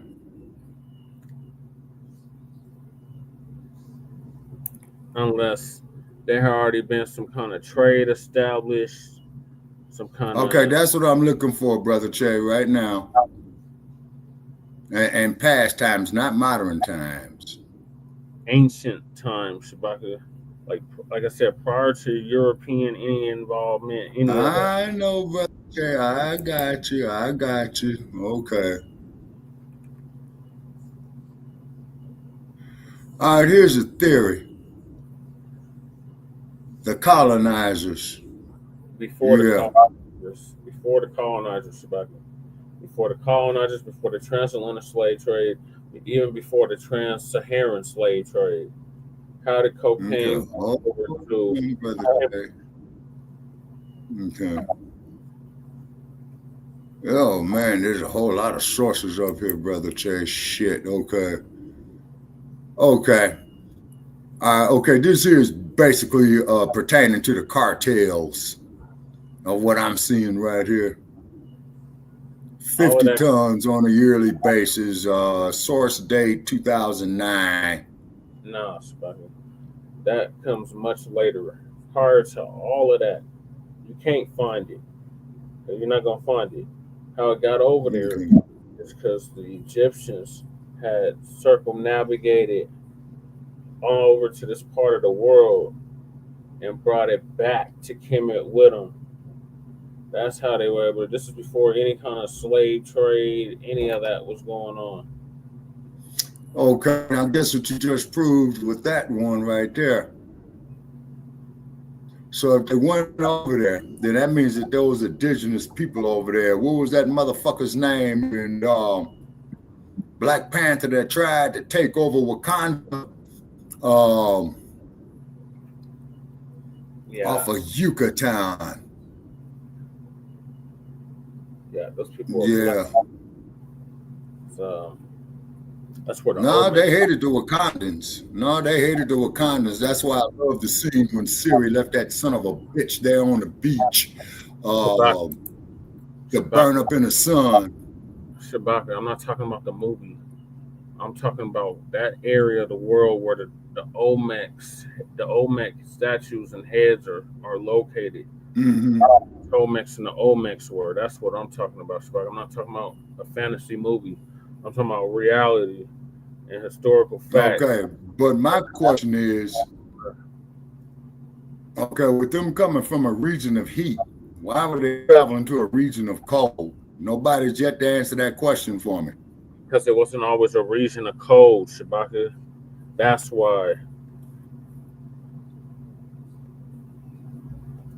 Are you familiar with pole shifts? Are you familiar with climate change? You think the climate's been the same all this time? No, it changes every 1,000 or so years. So the climate of 3,000. Okay, now what about? It's not the climate. Okay, now brother Che. Okay, now brother Che. Now what about the? Has there ever been any shift in the equator? I don't know how you can shift the equator. It's like literally the middle of the planet. No, if there's a pole that doesn't, the equator is no. The answer is no. Mm-hmm. So we're at an anomaly. Okay. Oh boy. Now, well, I saved that question there for the next generation. Wow. Okay, getting back to our chat room, Michael Pan. He states that Dr. Anderson said that cleanhouse is needed because too many boule Democrats sabotage the movement for Black America. That, Mr. Pan, is a fact. Okay. Yep, that is a fact. Okay. Reparations now. Okay, this is Michael once again. Yep. Dr. Claude Anderson said that a cleanhouse is needed because too many boule Democrats sabotage the movement. America. For our people here in America. What is your opinion? Okay, Michael, you're right. I witnessed the shit. Mm-hmm. Okay. So he wants to know what's your opinion on that. The opinion on that is that we have got to be economically independent of these cave dwellers because the whole damn U.S. economy would collapse, okay, if we became economically independent. This is why when Trump said get rid of the DEI, best damn thing that could have happened for us. That's a golden opportunity right there. Okay, but that doesn't answer. But you got too many Yasa bosses who believe, well, the only way we could be to get ahead is to be a carbon copy of them. Now, Mr. Pan, I don't know your ancestral background is, but a Yasa boss is what the buck dancer was in Django. That doesn't answer. Samuel L. Jackson. He said, do we need to clean house? So it's a yes or no. Do we need to clean house because it's too many? I don't see it up here. Oh, yeah, wait a minute. Yeah, Dr. Anderson said, okay, that a clean house is needed. Yeah, he was right about that. So I hope that answers your question, Michael. Who said you can witness anything? We still trust Dr. Anderson. Right. Shout out to Dr. Claude Anderson. Yep. And Dr. Marimba and Dr. John Henry Clark. Shabaki. We're strictly talking about Dr. Claude Anderson for this, because he's the one that brought it to our attention about what the Democrats were up to with this malign neglect and all of that. So that's why we. Well, as you know, Brother Chick, a lot of the doctors, you know, they read each other's material. Yes, Shabaka, but we're talking about politics. You mean politics? Yes. None of those other doctors or scholars were in politics. Dr. Claude Anderson was. So he had firsthand knowledge about what was going on. He drafted the first affirmative action bill, for instance, Shabaka. Dr. Arima Ani did not do that. Dr. John Henry Clark did not do that. It doesn't take away from their contribution. Well, John Henry Clark was before Dr. Anderson. Shabaka. They were in two different realms. Dr. John Henry Clark was a historian. Dr. John Henry Clark was a historian.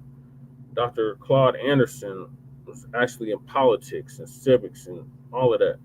So he worked for the Carter administration and drafted the first affirmative action bill in Florida in the 70s, Shabaka. So that's what. Wait a minute, Claude Anderson is from Florida?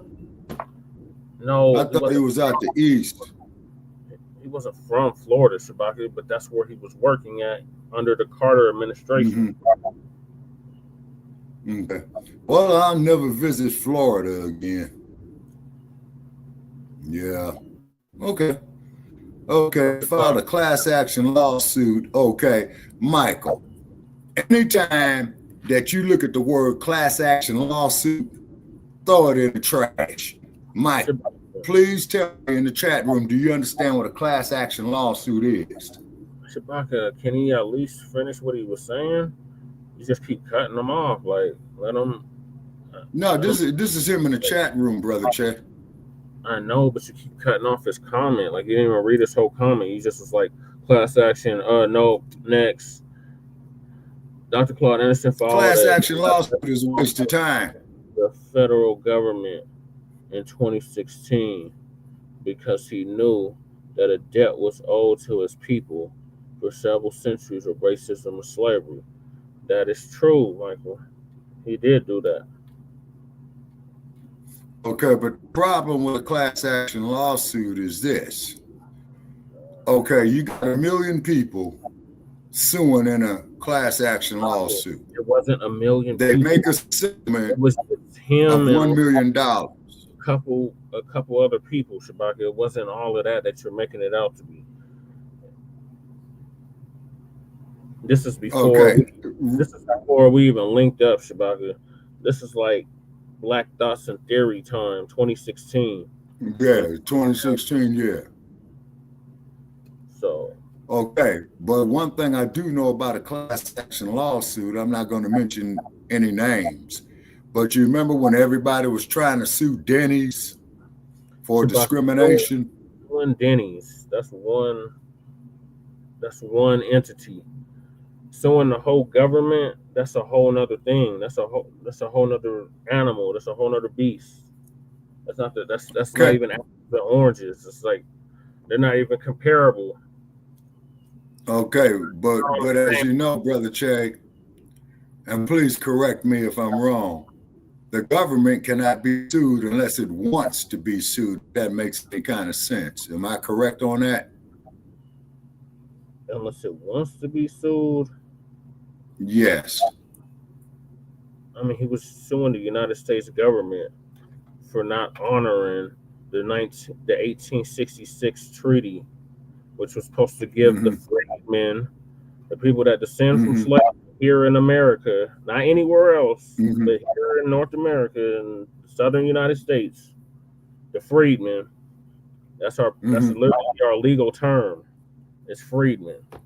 It's not diasporic African. It's not black. It's freedmen.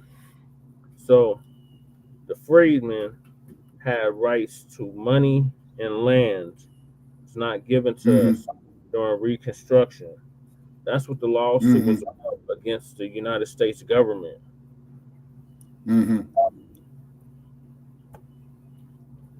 That's what Michael's referring to. So, like, all right. So then, what that means on that there, based on that reasoning, Brother Che, is that everybody's going to have to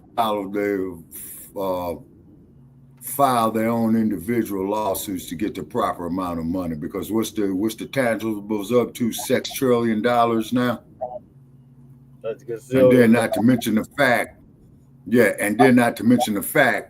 that they paid these crackers who were the slave owners money because they lost their capital goods, which were slaves under accounting terms, okay, due to the end of the Civil War.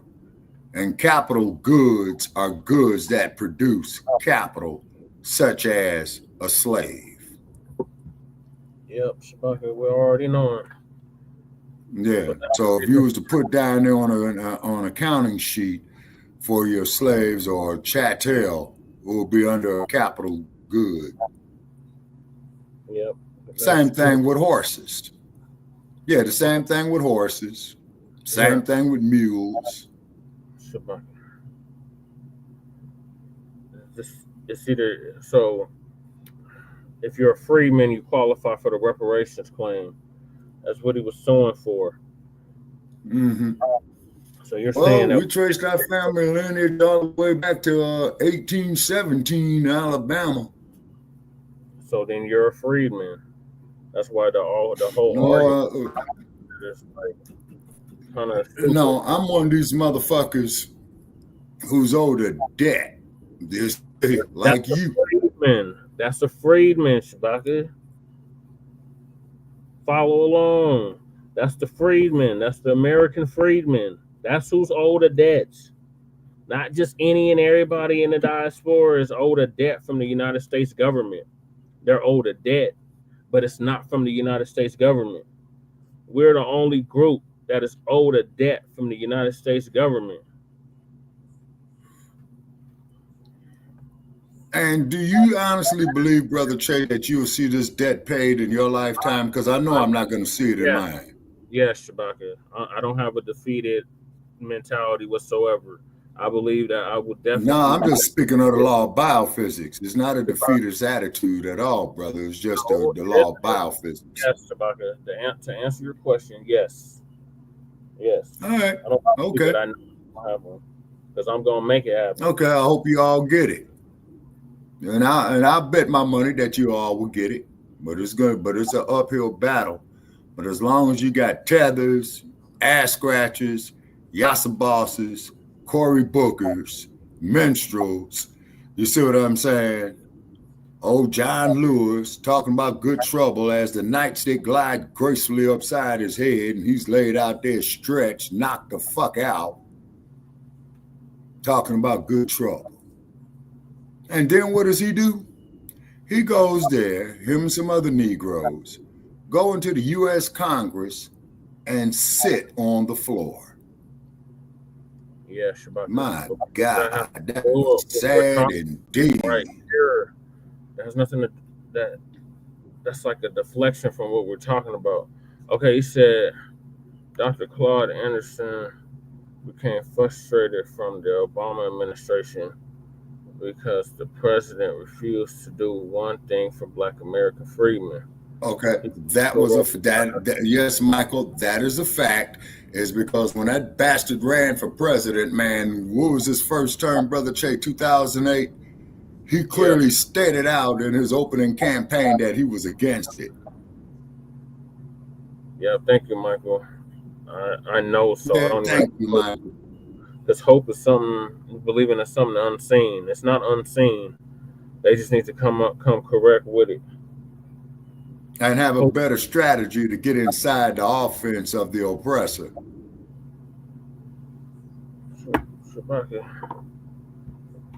They either gonna give it up or the whole country's gonna fall. We don't give a damn at this point. We've been saying that since day one. I don't care if both parties collapse. We're gonna get our damn reparations. Yeah, Period. because they're two sides of the same coin anyway. So I see your reasoning on that. So those of us that's eligible is gonna get it.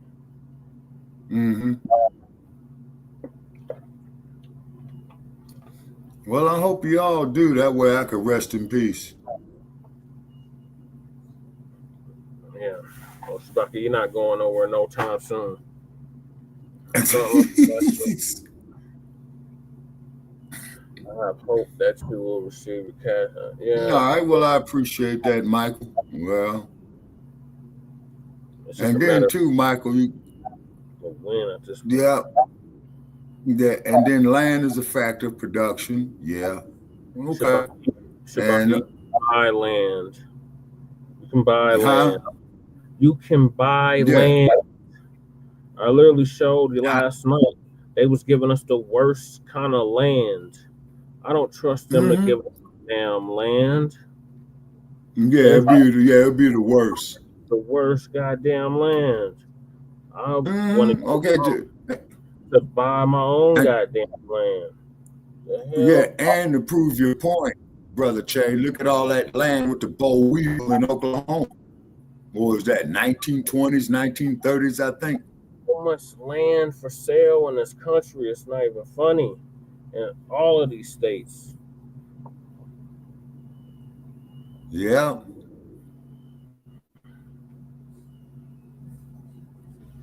So, yeah. I want to buy my own land. I don't trust them to give us land. They're gonna give us the worst land in the country.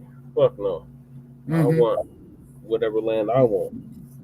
Not what they want. And then keep in mind, not getting off topic, is that out here in Nevada, before they legalized gambling here in the 1930s, there was giving away the damn land out here, but you had to develop it. Giving it to crackers, though. It wasn't giving it to any and everybody. That's true. Yeah, that's true too, because Nevada is Mississippi of the West. That's what MLK was talking about. That was part of that millions of acres of land that they was giving out.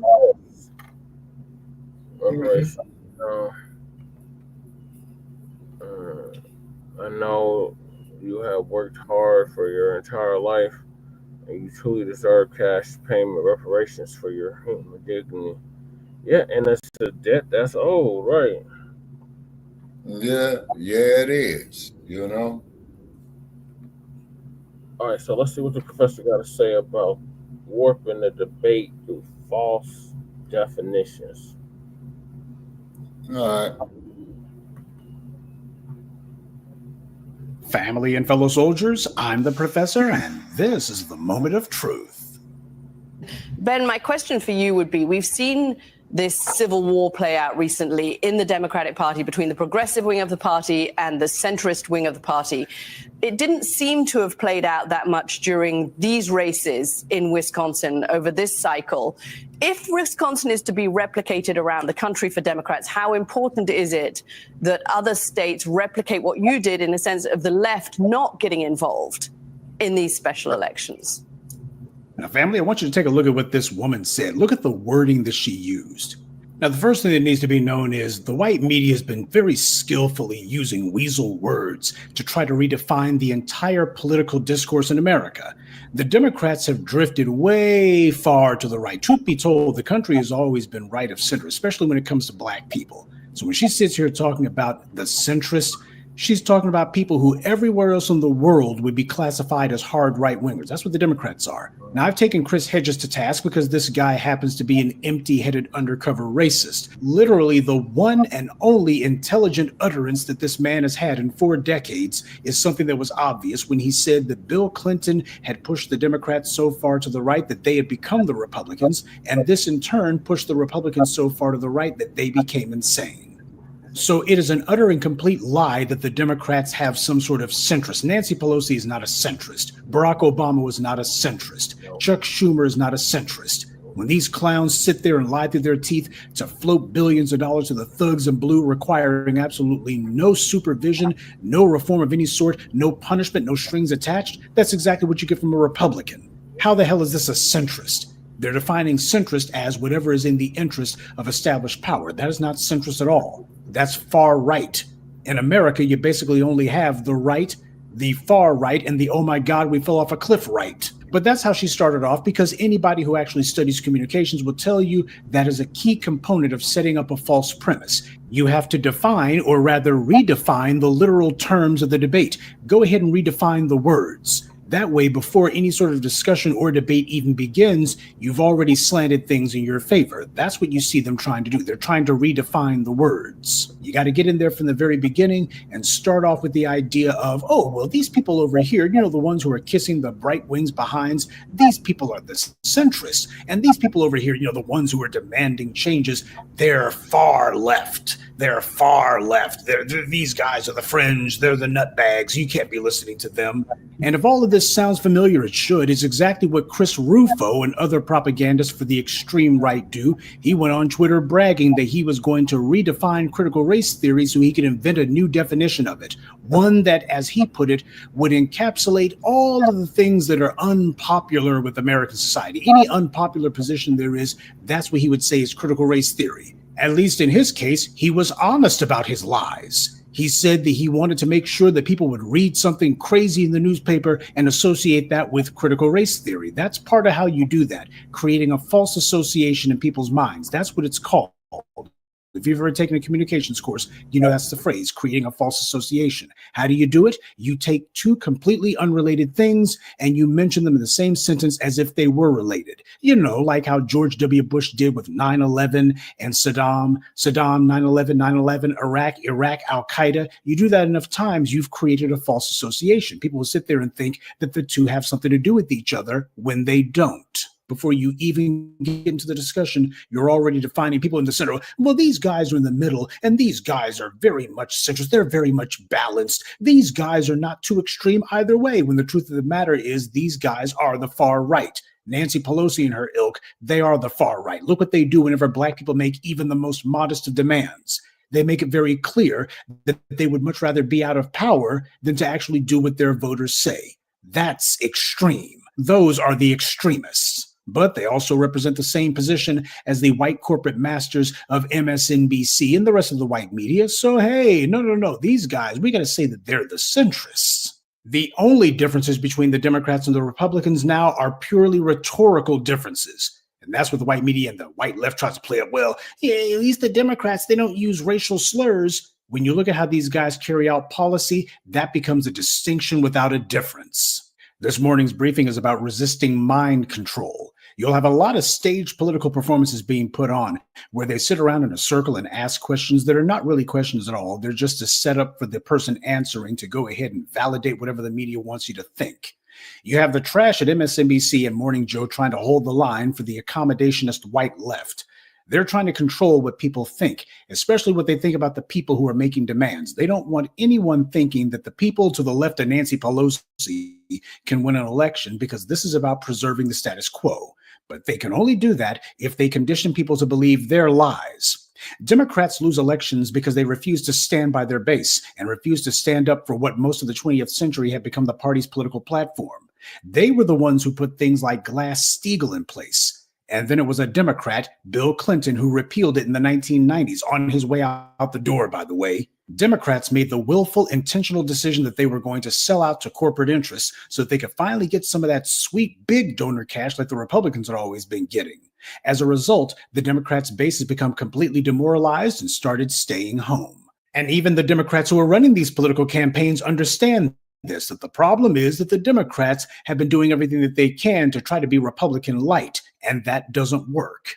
I don't think that the most meaningful distinction within Democrats now is left versus center. I think it's actually going on your front foot and fighting back versus rolling over and playing dead. Yeah, you could tell that she didn't like the sound of that. What she was expecting was he was supposed to validate, we're not doing anything with these people. We're making sort of demands. This guy, he's actually trying to strike something of a balanced tone. But that's what you see the white media trying to do. They're trying to validate the idea that, oh, the Democrats had a great night in Wisconsin, and that's because they kept all of these people on the far left, all those niggers making demands. They kept them at arm's length. Never mind the fact that you didn't have any of the quote unquote far left who were making any demands or trying to get involved in the race at all. They're trying to take credit for something that the Democrats didn't actually do. But the people at home don't know that. This is all about trying to misshape public perception through false narratives. I've already explained why the Democrats and the white media's attacks on defund the police are bogus. Democrats were swept to victory on a tidal wave of voters in 2020 when cities were burning and the police were literally under siege. This is a massive propaganda effort to trick people into thinking that none of that happened. What we're seeing is basically the political equivalent of a Jedi mind trick. In reality, white power desperately needs people to not take to the streets again. That's what this is really about. It's about telling people, well, none of that stuff worked. It was politically counterproductive. Why? This is why the Republicans are, we can't let that happen anymore. We can't let that happen again. That's what all of this is about. It's about convincing you to sit on your hands.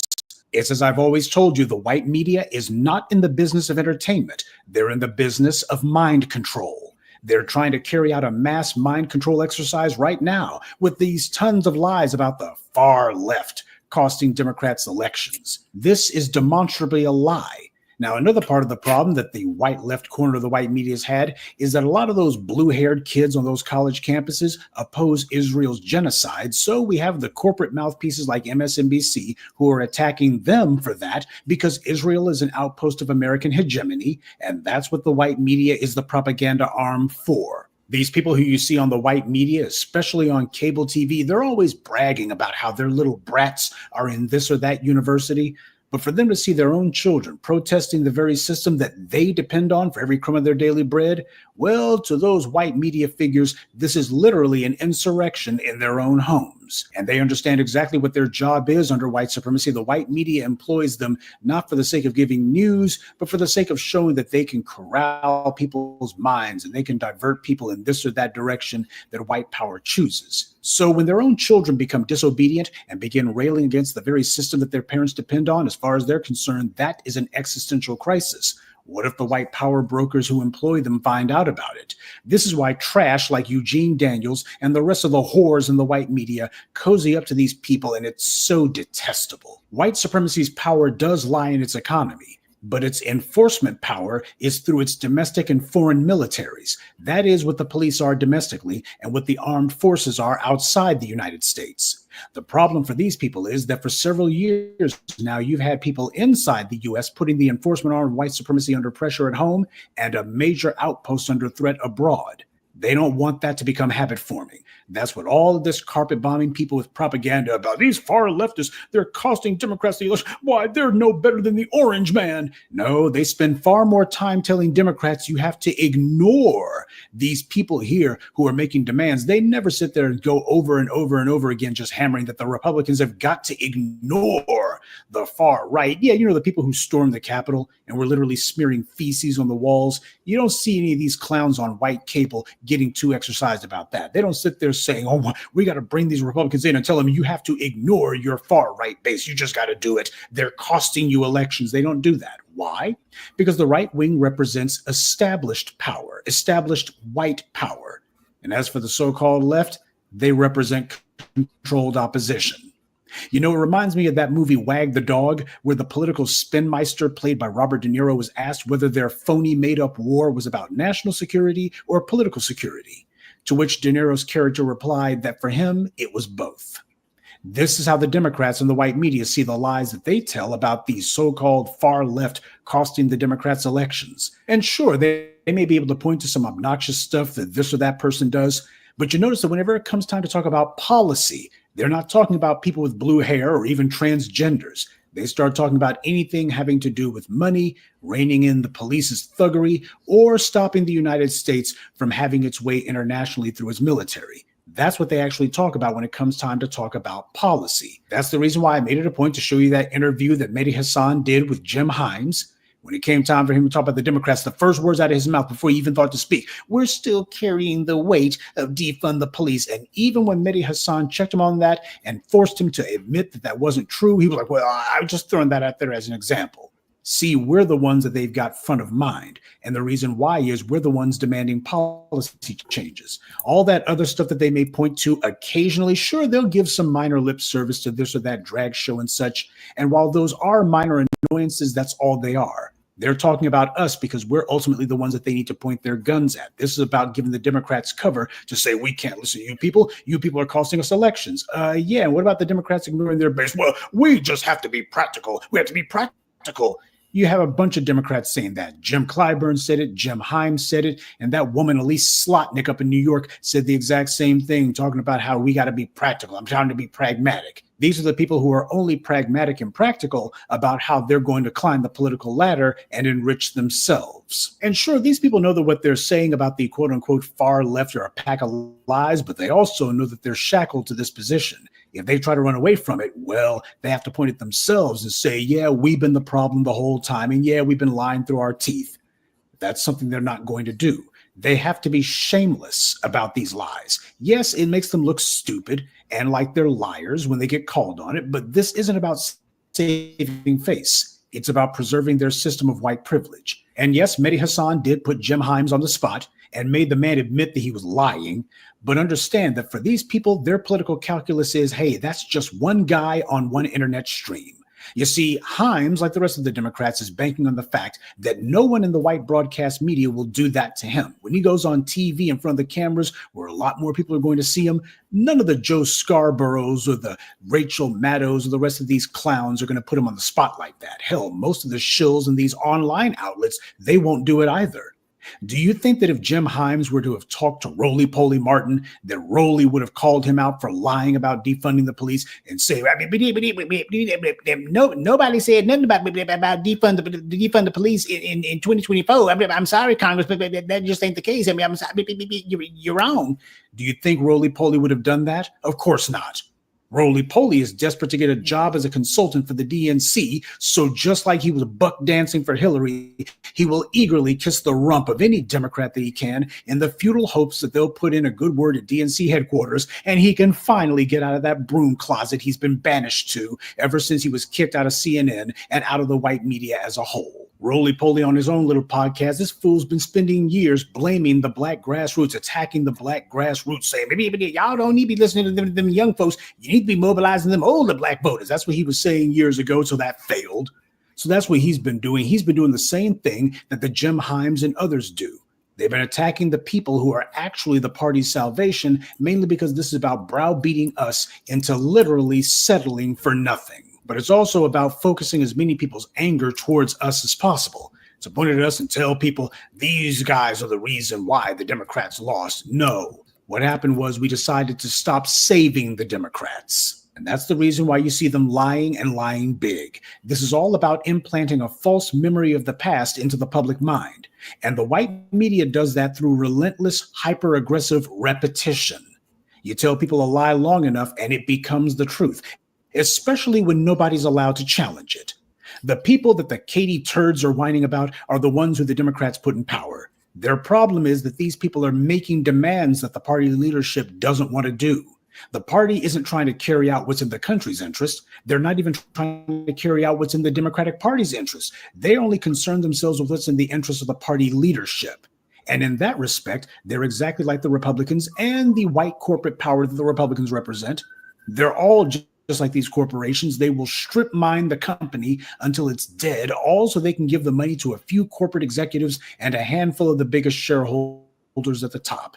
So the same way we see corporations operating is the same way that we see the major parties operating. And just like the corporations will falsely blame government regulations, many of which the corporations literally wrote themselves, or they'll try to blame competition from Japan or China Inc., they'll always be blaming anyone and everyone but themselves. And the same thing goes for the Democrats. They're not going to take responsibility because this is not about being responsible. This is about trying to aggregate as much power and money for themselves by any means possible. And as a result, there will forever be a huge disconnect between the white media and the rank and file from the dominant society that they want to appeal to, because they will always speak for the white elite.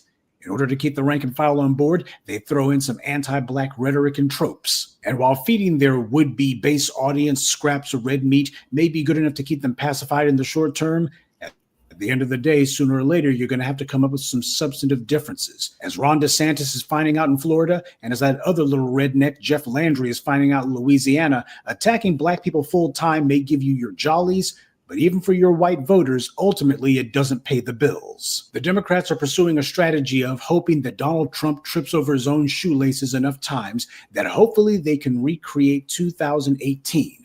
Where the midterms had the Democrats swept back into power as far as the U.S. House of Representatives went. That's what the Democrats are hoping for. But what they're also hoping is that just like in 2018, they won't have to offer, much less give the base anything. That's the point that they have to reach. They have to get back into power without actually doing anything for it. In fact, without even promising anything, because this is all about putting the genie of the demands that we made back into the bottle. The black grassroots showed that we could directly connect our demands to our ballot and make it where they were one and the same. So as far as the Democrats are concerned, they have to sever that connection. And they also have to make it where everybody else looks and goes, ooh, this is undesirable. We shouldn't be doing this. Well, you know what? We're not taking any sort of opinion poll as to what it is that we should do. Our political posture is going to be what is in our interest. And they can drag out all of the irrelevant cable news mouthpieces that they want to try to tell everybody that we're the problem. You know what? The real problem is we're not scared for them to do that. They want to say that we're the problem. Good, go ahead and say that. Focus all attention on us. Have everybody looking and going, man, those black, if you guys would just stop making demands, we won't. What we want is our own empowerment. And we could care less who that makes uncomfortable. These white media mouthpieces are actually helping our cause, and they don't even know it. But then again, we can add that to the mountain of things that these people don't know. Good day, and be one. I'd like to take a moment to mention some of our contributors: Jason Frazier, Barbara Bonsu, Jimmy Whitfield, DPB79, and Glenda Tice. Salute to them, and thank you to everyone for listening, liking, and sharing this message. Black empowerment only exists because of you.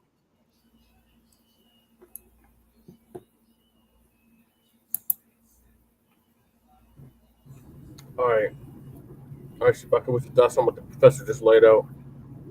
No, once again, he's laying down undisputed truth. You see what I'm saying? Yep, he's laying out undisputed truth. You know what I mean? Okay. And I see your comment here in the chat room. Okay.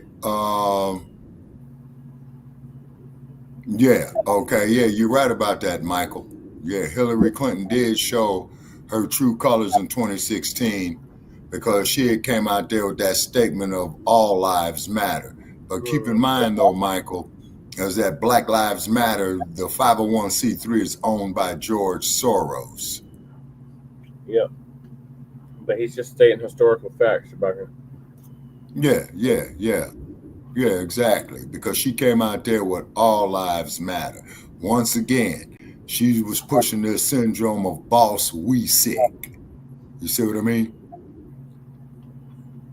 Yeah.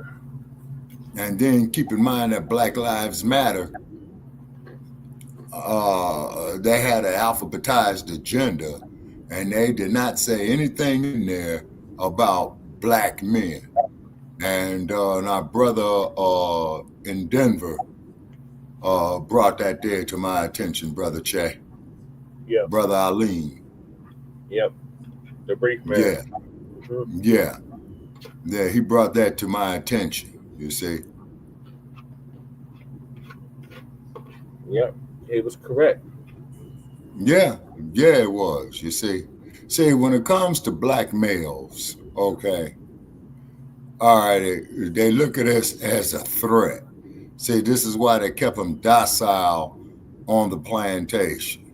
And that's why when they got up in my age group, Brother Che, because in your age group and younger, they always referred to the black man as a boy. But when he got up off into my age group, they start referring to him as uncle, like Uncle Ben's rice. You know what I'm saying? Yep.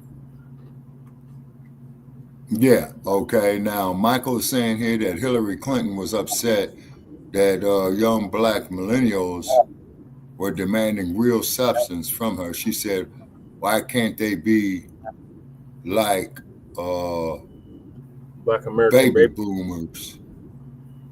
Okay, that would be my generation. It's because my generation got sold a bill of goods. You see what I mean? And what did it was the average white band stealing James Brown's music, Rick James with Tina Marie, let's say, because I had a lot of people go off on me on in my inbox, and then also too on my Facebook page talking about that Tina Marie got sold. Shit. And Rick James produced her, and there's 25 million other sisters out there that Rick James should have produced, you see, in my opinion. Yeah. So you're saying she had no talent at all? Or? No, what I'm just saying, though, Brother Che, is that she plagiarized. You see what I mean? Yeah. She plagiarized. And Rick James, you know, I'm quite sure there was a million sisters who had wanted their big break too, but he gonna give it to Tina Marie. Yeah.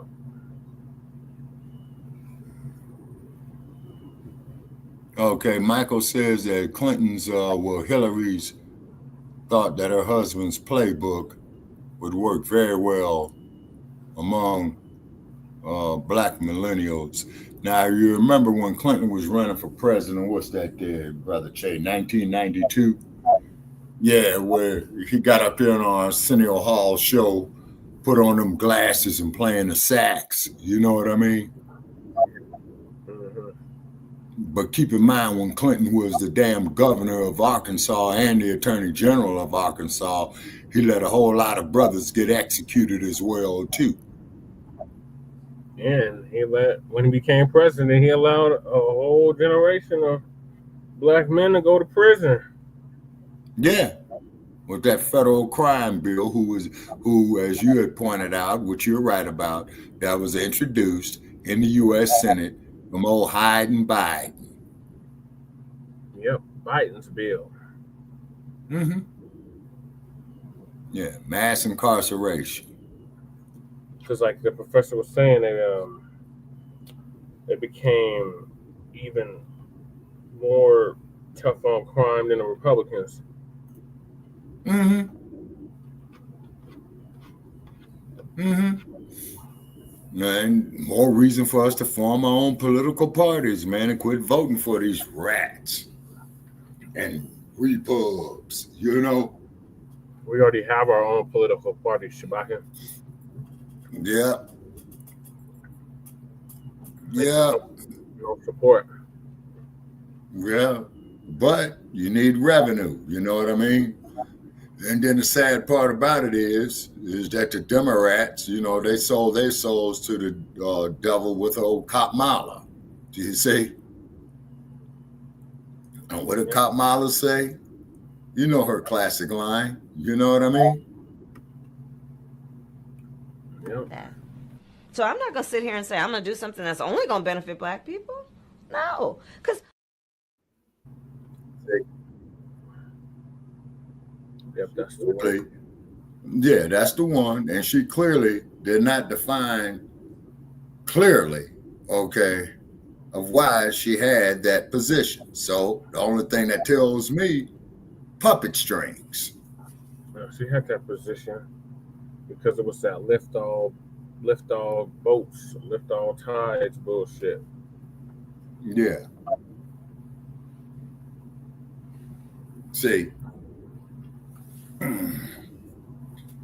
She basically said, when you Okay. help everybody, you help us indirectly. Trickle down shit. Okay. Smithsonian economics. You see? Yep, the invisible hand. Invisible hand. Mm-hmm. Reagan shit. Mm-hmm. Bill Clinton was pressured by both conservative Democrats and Republicans to be aggressive on policy, on policing and mass incarceration. Mass incarceration. He needed the white American voters before his re-election in 1996. Yep. Yeah, that's a fact, Michael. Yep. All right, Shabaka, well, I'm gonna move us along. It's getting super late. It's already 2 o'clock in the morning here. Yeah, it's 2:30 where it was 2:20 where he had his 1:20 here. Okay, so then I see the next thing that we got on here, Eric Adams' case dismissed. No. Demo's big man. Oh. No. The next thing is Sauce Walker and SAYSO P shooter JAYDEN Dandridge found dead in Houston. Oh, now what's up with that? Now that one is news to me. Yes, some hip hop game related shit, Shabaka. No, man. So Street Media TV is gonna give us an update on that. All right. One of the men accused in the shooting death of a Memphis-born rapper is dead. Memphis police confirmed 21-year-old JAYDEN Dandridge was found dead in Houston. Rap music is just about dead, right? There's just so much stuff going on, so many Ricos coming down, so many people being unalive. Now, we saw on video Sauce Walker and his artist SAYSO P get shot. SAYSO P just so happened to not make it. This happened in downtown Memphis, right? And after it happened, you know, a lot of people was calling Sauce Walker to the carpet because they were saying that his behavior didn't look right. You know, he was exhibiting behavior that looked kind of crazy, right? But he started talking, saying that he wanted peace. He don't want no retaliation. He understands the streets. You know what I mean? You know, those guys, they stood over him, but they spared his life. You know, he felt bad for his homie, but he don't know what his homie was into in his private life, right? Now he's talking like, y'all remember this? I mean, you know, I took the risk and came to my brother's hometown with him. I stood next to him, and that's just a part of the streets. Like, you got to take the good in with the bad. You sit next to a target, you become a target, no matter how you want to look at it. You know what I'm saying? Like, it's a casualty of war. So as much as my heart is broke, as much as my soul is bleeding, I still respect the rules of the streets. I understand what come with this shit. I got to make other people around me and people that's from my city and my state understand that as fucked up as the situation is, and I could have lost my life and my life was put in danger, it wasn't intentionally for me. And motherfucker could have took my life and they didn't. You know what I'm saying? So good men down here from different cities and states, including mine, around here ready to do whatever by snapping my finger in retaliation to what happened to me and my little brother. But as much as it hurt my soul and it really break me down, I'm damn near getting emotional right now thinking about this shit.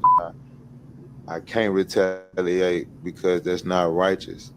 Because my brother had his own dealings as a man that a nigga respect, and a motherfucker had the opportunity to make me 100% accountable for the same thing that they felt, whatever the situation is. Because I still don't know what the situation is with my brother, but whatever it was, they could have held me the same level of accountable that they did him and took my life for no reason the same way. whatever that his is. Man, Sauce Walker was going so far. He said the 400 cholos called him and wanted to put in some work for him, right? And he had to tell them to stand down because he wanted to keep the peace. He was like, no, that's not the way, right? So he told the Chicanos to stand down, right? He talking like this. Man, this shit so fucked me. I got groups and groups. We talking about 300-400 Mexicans at a time. This grouped up with each other, calling me straight speaking Spanish. I talk to these niggas English all the time. But right now, since I'm shouting this shit out on the news, they can't talk English right now. They mad. I'm a bicho. They coming down there right now.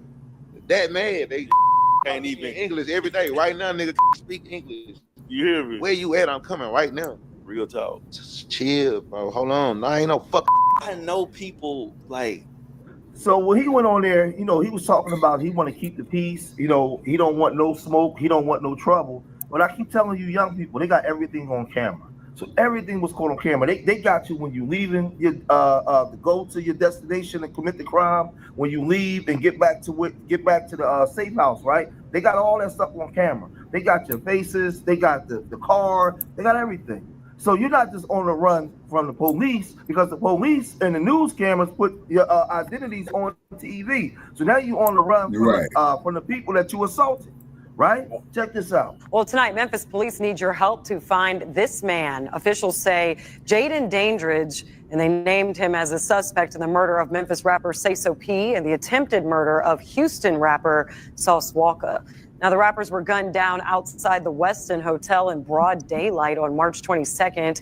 Crime Stoppers is offering a $6,000 cash reward for any information leading to Dandridge's arrest. So these had to be the two dumbest criminals, damn near in the history of criminality, right? These guys are on camera in the store. They're on camera getting out the car. They got their masks off. This one guy's holding a firearm. And like, I don't know if these guys were like unaliving for hire, like, taking money, but they went in broad daylight, downtown Memphis, right? Rolled up on these guys, unalive SAYSO P, stood over Sauce Walka, seen it was him, right? And this thing gets real goopy though, because as I break this down, right? They seen it was him. They let him live. But then we find out that JAYDEN Dandridge turns up unalive in Houston. In Houston? Why? What? Why is he in Houston dead? Why is he deceased in Houston? So they let Sauce Walka live. Remember, Sauce Walka was saying, I don't want no smoke, I don't want no trouble, but they let him live. Y'all believe me? Check this out. One of the men accused in the shooting death of a Memphis-born rapper is dead. Memphis police confirmed 21-year-old JAYDEN Dandridge was found dead in Houston. Fox 13's Daniel Wilkerson has more on that investigation as police continue to search for a second suspect. That suspect police are looking for in connection with this deadly shooting is Kevin Brown. That's a pretty common name. Michael. And police tell me they do not have a picture of him in their system. Speaking of MPD, meanwhile, questions are surrounding just how that first suspect died. As Houston rapper Sauce Walka remembers a fellow entertainer shot and killed next to him just feet from the FedEx Forum. Last time I'm back home, the celebration tonight. Memphis police say Houston PD confirms the body found of one of two suspects wanted in the case, 21-year-old JAYDEN Dandridge. Monday, Fox 13 News asked MPD for details related to Dandridge's death, but no more was released. Investigators say still at large is a second suspect, 22-year-old Kevin Brown. Fox 13 News did some digging, but could not find an adult criminal record for Brown in Shelby County. Hence why in an email from MPD, we were told they did not have a picture of Brown, but released this video of two men getting out of the getaway car they say used the day of the murder. MPD confirms the man getting out of the rear passenger side of that Dodge Charger is JAYDEN Dandridge, the suspect now dead. But MPD could not confirm whether the man with whom he switches seats here is in fact Kevin Brown. Both Brown and Dandridge are accused of shooting and killing 27-year-old Latorian Hunt, a Memphis-born rapper who went by the name SAYSO P. The shooting happened in the middle of the day, March 22nd, in front of the Westin Hotel in downtown Memphis. Rapper Sauce Walka seen in surveillance during the shooting, running from the shots. He survived. Houston, I'm back home. Celebration. I made it. I survived. I'm back. Sauce and peace, SAYSO peace. Now, Kevin Brown is charged with first-degree murder, also attempted first-degree murder, among other charges. Of course, police want Kevin Brown off the street. If you know of anything, you're asked to call Crime Stoppers. That number, 901-528-CASH. In downtown Memphis, Daniel Wilkerson, Fox 13 News. It's crazy, right? Because I told y'all that the Memphis Police Department is putting these guys' identity, all plastered them all over TV, right? The Memphis Police Department has announced that one of the suspects in Sauce Walker SAYSO shooting has been found dead. On Monday, March 31st, the MPD provided an update into the investigation on the March 22nd shooting by revealing that Jayden Dandridge had been found deceased in Houston. The announcement comes 5 days after Dandridge was named a suspect in the downtown Memphis shooting that left Sauce Walker wounded and took the life of his Sauce Factory artist SAYSO. The MPD also identified the second shooting suspect as 22-year-old Kevin Brown. Police has issued a warrant for his arrest and charged him with first-degree murder, attempted first-degree murder, employment of a firearm during the commission of a dangerous felony, and theft of property from $10,000 to $60,000. So they got the other guy face all plastered, and this guy turns up unalived in Houston, right? So now we don't know where the other dude is, but this makes Sauce Walker look real suspect. Sauce Walker went and he posted something on his Instagram like, I ain't a killer, but don't push me, and all this kind of stuff. But I don't think that he had nothing to do with it. But we know that the guy SAYSO, he was writing a lot of stuff on his Instagram and putting a lot of stuff online. Now I know he a rapper and stuff like that, but he has something. He has something that he posted before he died back in 2019, July 31st, 2019. He wrote, sitting up thinking about my growth as a man, all the blank I've been through, all the cases, all the times police kicked my mama Toya Red Wing door in, trying to hide me all the nights I used to ride around with 2 pistols in the chopper with chopper block and head honcho stats, looking for my next lick, ducking and dodging ops, and gunshots was heard. And gunshots was hard because I created so many enemies in a short amount of time. Now I'm 2 days away from my hometown in TGE, other side of the other side of the country, with an entirely different mindset. These days, I ain't got an eye. Matter of fact, I ain't even got my clock. I'm just trying to be the one to put my mama in a Bentley truck, and I'm gonna do it. If anybody reading this got smoke with me, y'all won, y'all got it. I wish y'all the best in life. So he was already posting stuff, talking about, he had enemies, he riding with his chopper, his mama having to hide him from the police. He already had a whole bunch of foolishness going on, right? Then, like, stuff get real goofy, right? Stuff get real goofy, because then you had Jayden Dandridge, his sister. She got online when she heard the news about her brother being unalive, and she took to social media and said, "Don't judge a book by its cover, because my brother wasn't what y'all saw. People is hungry, and some people make bad choices." Listen, some of our people are so desensitized to murder. She would get online and say something stupid like that. Let me tell you something, sis. Your brother got a firearm and went and unalived somebody in broad daylight in cold blood. That's what he did. Then he took his Simple Simon stuff to Houston and got himself unalived. No, your brother had a demon in him, and you may have loved him, but that don't mean that we gotta love him, right? Then she said, "This is my MF and little brother right here. I love you, man." Right? Hold on. She said, I love you, man. I don't get ghetto, but F it. And blank what a mother effer may think. I know you, your family know you. So anyone who got something to say, F them and the infant baby. So listen to how she talking. So now she talking about F them and the infant baby. But what does the infant baby got to do with your brother killing somebody? Your brother killed somebody.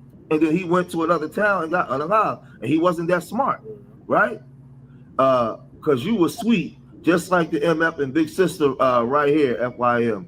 It's love, baby, and God got you. Kisses to our family that's going too. Man, listen, these people get real weird. They say a whole bunch of stuff because we desensitized, man. Like I said, they listened to all that drill. He went and drilled somebody, and then he got caught up, right? For living that lifestyle, right? Then she says, my little brother got his MF and ticket to heaven. Huh? What? We all got to go some way, somehow. Listen to how she talk. I'm telling you, your brother unalive somebody, then he just got unalive. We all got to go some way, somehow. I got on my knees. I prayed for him. He good. All it takes is one person to repent to God. No, he has to repent to God. And I did that.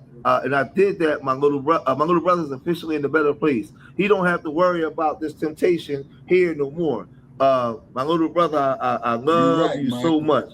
So like his he don't have to worry about his temptation. But how was he being raised?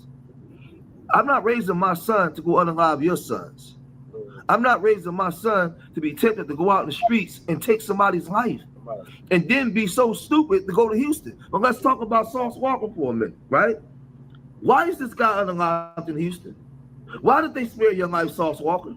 Why did they allegedly stand over you, say that's Sauce, and let you ride? Yeah. And then all of a sudden he's found deceased in Houston. Yeah. If I was the family, I wouldn't trust you either. I wouldn't trust you either. But this thing is real goofy, man. So then they looking for Kevin Brown. And Kevin Brown's face is plastered all over the news, all over TV. I wouldn't be surprised if the next 48 hours they'd be fishing Kevin Brown out of a river somewhere. Half his body because he done got fed to alligators. I wouldn't be surprised, man. But this thing is real goofy, man. I'm gonna cut this video short right here, man. If you made it this far in the video, hit that like button. Listen, this thing is crazy, man. From the family to this young man that got unalive, Sauce Walker. This whole thing is goofy, man. Leave your comments in the comment section, man. Hit that like button. Remember, I love y'all. Till next time. Peace.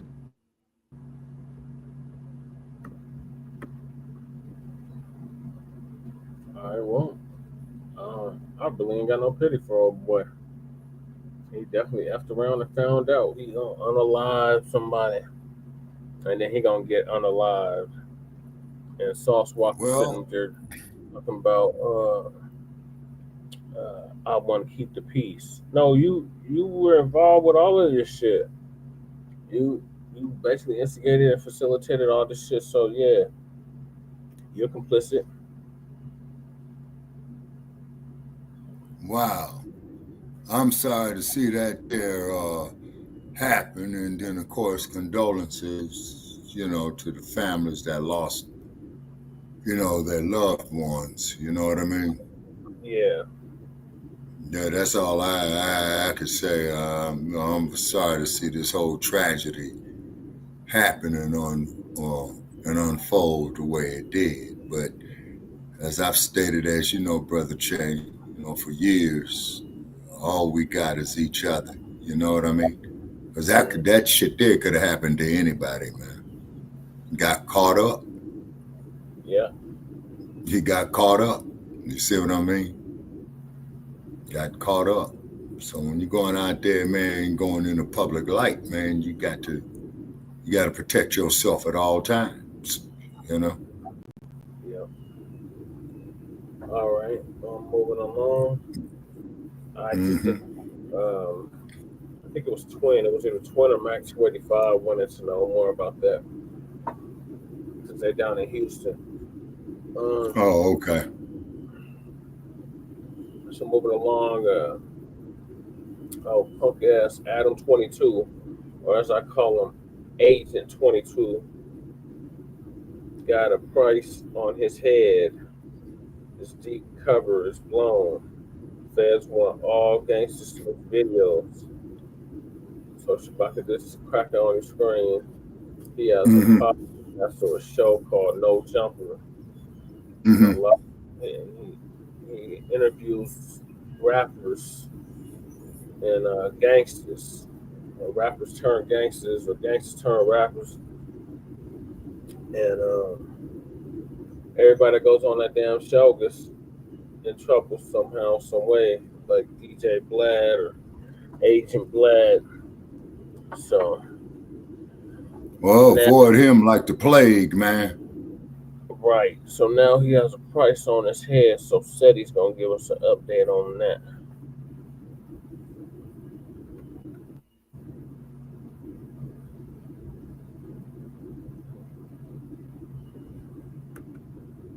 On YouTube, giving you nothing but black power, black divinity. I want you to subscribe immediately.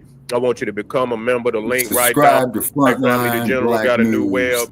website on Teachable, uploading a lot of dynamic curriculums, powerhouse certificate programs, strictly for the brothers who need that guidance, need that structure. It's there for you. It's designed by the General himself. Been on the battlefield, pulling our brothers off the battlefield over 30 years, healing them up, putting the armor back on them and putting them back on the throne. I want you to get on over there, check it out. We also have the Brotherhood of Heru Roundtable live streams where the brothers sit down and discuss very important information pertinent to their growth and development. There's also coaching calls by the General. Check out the website and become a brother or a member today. That's right. Ring the alarm, KingSeti.com, online marketplace. A lot of amazing, all kind of too raw for YouTube. People say, oh, why? Because I will ban your ass. Here we go, family. Let me get it in here. We won't get this ugly Cro-Magnon Neanderthal. What his name is? There he is. There he is. We got him in there. Oh, Adam 22. Yeah, nothing but the federales. Nothing but the federales. Been setting these niggas up. They've been setting themselves up, going up there on that platform along with DJ Vlad. You understand? And they've been lining them up one by one, knocking them down one by one. And I can't believe that the gangster of these niggas today will allow some raggedy hillbilly Cro-Magnon Neanderthal to line them up like that. Right. That don't make no damn sense. You supposed to be a hard rock.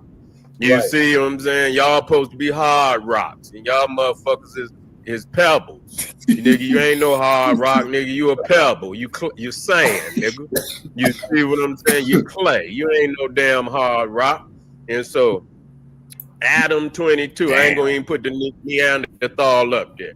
You can go up on YouTube, you see the video where he claims he's going broke. He claims he's going broke. He's saying that he's moving out of the studio. They bought a building, a warehouse for I don't know how many millions, 4 millions.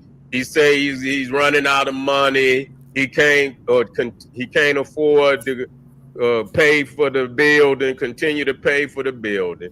He's letting a lot of workers go, and so he's downsizing his workforce, but he feel good about it. You know what that sounds like? It's time to, you understand? It's just like when you watching movies and you got a CIA operation overseas, and they find out where you're located. Yeah. You see what I'm saying? You got to sit there, you got to crash and burn. You got to burn all that shit and get up out of there. So they just take the gasoline and pour it over everything, and then they light fire to it. You're cover blown. You see what I'm saying? You're cover blown. You done lined all these niggas up and big you. And the thing is, you know, they saying that you're privy to information. You know, you privy to information. Niggas running around knocking niggas off, and you know, you got tapes. Motherfucker talking about the Diddy tapes. This motherfucker got tapes. You know what I'm saying? Because you could imagine, you know, he lining these niggas up. He brings them in the studio, and they doing the interview. But before they go to the video, you feel what I'm saying? They in there getting high, just talking all off the cuff and shit. And this motherfucker probably was recording a lot of these motherfuckers when they didn't think the goddamn camera was on. And so he got all type of goddamn information. You see what I'm saying? And so he didn't went in like deep cover, and now he thinking, you know, he don't know whether he want to give up. He giving it up. You understand what I'm saying? But he know that he gonna have to relocate because they got a price on his head. You understand what I'm saying? As you see niggas continue to fuck, they're gonna put a price on his head. That's just all it is too. Yep. You know, they're gonna put a price on his head and he gonna relocate. He gonna find him somewhere else, and you understand, he gonna, you know, I don't know how his setup gonna be, but he's gonna relocate from where he at. Cause he know goddamn well he done lined all them niggas up in the neighborhood, you know, and you know, all of them niggas coming right out. You come up out the goddamn interview, niggas know where you at. You know, I mean, you got to have, if you're gonna be doing shit like that, you got to have a private location. You got to damn near be moving. You know what I'm saying? You got to have somewhere where just you and your goddamn interviewer know where y'all at. You know what I'm saying? So a lot of times when you doing interviews like that, you got to be on the move. You can't have no one location where a motherfucker can remember, oh yeah, he over there. No, they gonna have a private location to do the goddamn interviews. You feel what I'm saying? But yeah, this is a undercover cop, and everybody that's fucking with him. You understand what I'm saying? WACK 100, he's involved with that. No way you gonna be dealing. And as soon as you hear niggas say, "Oh, he lining niggas up," that's time to cut. It's time to cut ties immediately. You know what I'm saying? For motherfuckers affiliate. Y'all niggas done sat on there continuously. You understand? Continuously operating on no jumper, WACK 100, this motherfucker Adam 22, and all the rest of them. You know, all the rest of them thinking that he's one of them, and he ain't nothing but the goddamn FBI, CIA, and all the rest of the alphabet crew. Right. You see, lining them up. So now he's saying he's leaving. He's crying. He's about to torch the place. That's all it is to it. He's about to torch the place. He's about to get on up out of there because he know he's not safe. Yep. And if he ain't, and the thing is that they want them tapes because they know he got the tapes. Yep. You know, they want the tapes, and he know that he's thinking twice about giving up a lot of that shit because he know he got a price on his head. It ain't gonna stop them from putting that price on his head. You know. So now you done been lining up, and you can't get up out of it, devil. You can't get up out of it. You done laid your guy. You done, and you know, and that's the tragedy. There's only one Cro-Magnon Neanderthal, and the rest of them, he getting their ass out of there early. Well, you better go and get your ass up out of here. You know what I'm saying? Because this little setup is over with. You know, this ain't the first time they done this shit. Nope. Yeah, this ain't this. Yeah. WACK been a snitch. Yeah. I mean, any nigga to get up on the internet and talking like that, y'all supposed to be gangsters. Ain't no motherfucking gangster gonna get up on no motherfucker talking no gangster shit. Right. Now you talking rap shit. See, this is the thing is everybody know about this motherfucker. He supposed to been some type of, you know, on the hip hop shit. You know, he supposedly coming out on the hip hop shit, him and the motherfucker DJ Vlad, and they went straight to the gangster shit. They flipped, you know, in the course of, you know, the interviews. Started out on the hip hop shit. You supposed to be interviewing hip hop artists. Now the whole goddamn platform then turned into gangster shit, and it's simplistic gangsters to think that you would sit up there alive. I mean, I don't understand what's the fuck wrong with you niggas. Right. You know what I'm saying? Y'all niggas is, I mean, y'all corny, you know, cornball gangs. You know, no real nigga who hands is dirty nigga gonna get on no camera whatsoever talking about shit. I wouldn't even be talking about the hip hop shit. You know what I'm saying? Especially with no Cro-Magnon Neanderthal. Right. You know what I'm saying? Shit, you know, you got to be dealing with select people. You know what I'm saying? That you know good and goddamn well, you know, don't have that stigmentation. This motherfucker got a stigmentation of being a fed. Yep. You know, Vlad being a fed. I mean, they been lining motherfuckers up from day one. Yeah. You know, And just like Lion Cohen, he went on the Breakfast Club. He just flat out said, man, they asked him like, man, why do you keep signing all these artists and shit to that you know damn well they keep rapping this killer kill shit and the derogatory shit. Right. Yeah. And all of this. He said, I gotta feed my family. Yeah. Well, He said, I there's can't old respect no saying in nigga South named Wack. Central, That's what I was all thinking. money I'm like, ain't damn, good nigga. money. And then I'm thinking, oh, he didn't Hell, whack 100 everybody or wanna but play you know, you dominoes. still it took me a long time. I say whack 100. You know what I'm saying? I'm like, damn, nigga, you whack. You know what I'm saying? What the fuck you name yourself whack for, you know? But anyway, because you whack, nigga. I guess that's what it is. You know, you whack. But in no 100. Yeah, so this motherfucker is ready to run, and they got the tapes. And ain't no telling what niggas done said on these tapes, sitting up in there high and shit, you know, thinking the cameras is off, and he running the cameras on their ass. That's why they He got running the him, that's cameras why they on put his all ass, them man. They damn gonna knock down so many prostitutes on motherfuckers to in there. compromise It's your ridiculous. They gonna knock down so many motherfuckers fucking around with this Adam 22. It's fucking ridiculous. And you think Diddy got some goddamn tapes? You understand what I'm saying? Adam 22 got some goddamn tapes too. You see, he right up in there where, you know, all the motherfuckers, Diddy shit might be more salacious and lewd and all of that. But this motherfucker got a lot of, information that led to deaths and shit. Motherfuckers getting shot and killed and, you know what I'm saying, coming out, getting jumped and shit and all this. Now motherfuckers is getting indicted and all of that. Yeah. I mean, I want y'all to learn the devil is the goddamn devil. See, this is one thing that y'all losing. You know, the devil is the goddamn devil. And you motherfuckers want to make a friend and y'all just cannot see every one of these motherfuckers. It never fails. It never fails. It never fails. They all the damn devil. I don't give a fuck which one it is. There's a race of devils. A race.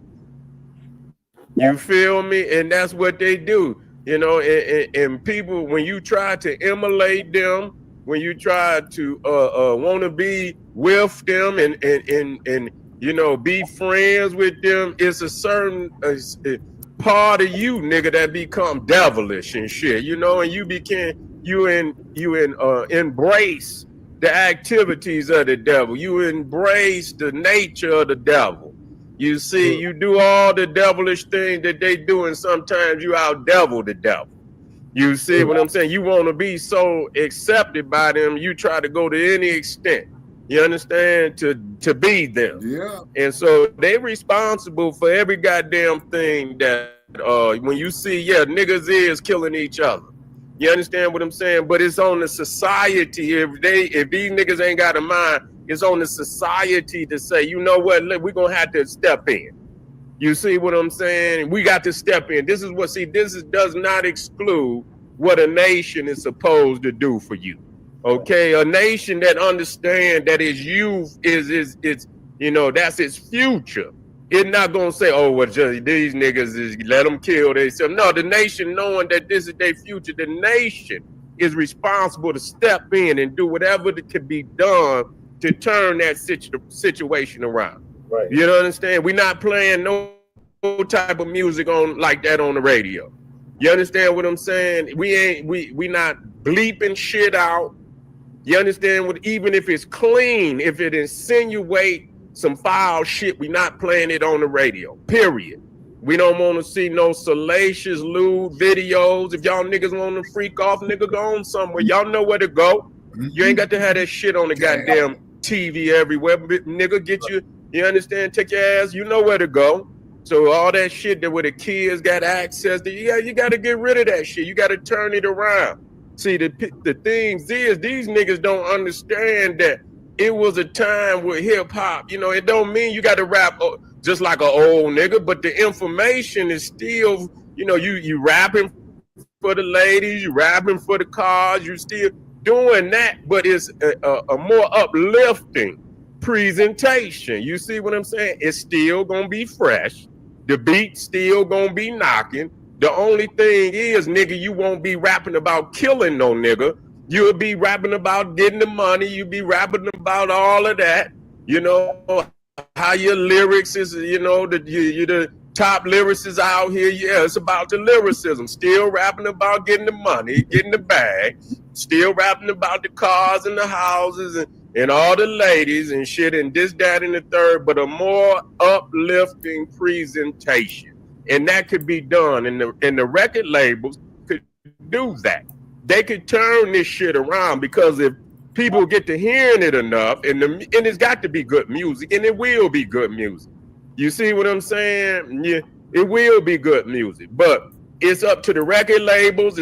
But who's in control of it? The damn devil. These Adam 22s. He's no different than the record labels. You understand what I'm saying? They paying motherfuckers to rap, kill, kill, kill, and that's all that's happening. They died. They died. They rap, kill, kill, kill, and they die every goddamn day, and niggas just cannot understand. And when you got these, you know, you got these crazy niggas, jump out niggas, they don't care where you're at. They don't give a goddamn if you're on the freeway. They don't give a fuck if you're downtown. They don't give a fuck if you're in front of the police station. They don't give a fuck where you at, nigga. They'll come and get your ass. And when you got a crazy ass society like that, man, listen here. It is, I mean, it's just a setup for genocide and extermination of our people. And so for you niggas to continue in every which way we look, if it ain't the record getting you killed, it's Cro-Magnon Neanderthal interviewers like Adam 22. You want to go on these Cro-Magnon Neanderthals shows and shit and get up there and run your motherfucking mouth. He looked like, I mean, goddamn, I mean, he looked like the police.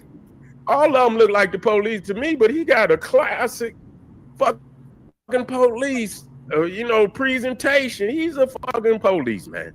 God damn, you know what I'm saying? They're just like, you know, you could already tell how his setup is. They're just like when they had that one show on and all them old pedophile niggas, and they would have them come in. They had the girl call him, and he'll call a girl or whatever. He'd be on the internet, and he call and make contact, and she say, "Come on over." But all along, you know, they got the police and everything waiting on their ass.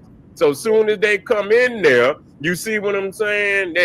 They got your ass. You know, if nigga, you're out there, nigga, you know, waiting on you. You understand what I'm saying? And knock you off and shit. You see? And so this is a classic CIA, FBI, police setup. They're just like they'll send niggas out there and say, "Oh, you know, you won a TV, nigga, or you won a new living room set, nigga. And you come on down and get it." And they be back there running you niggas into the paddy wagon and shit. Yeah. You see, run your ass into the paddy wagon. So he's not broke. He's not broke. He's crashed. He's burning everything, and he's moving on. He done irreparable damage to Los Angeles. He didn't in other people's. You understand? All the list of niggas he done got locked up and then come up off of there and got killed. You understand? Look at the nigga Keefy D. His silly ass up there, as old as he is.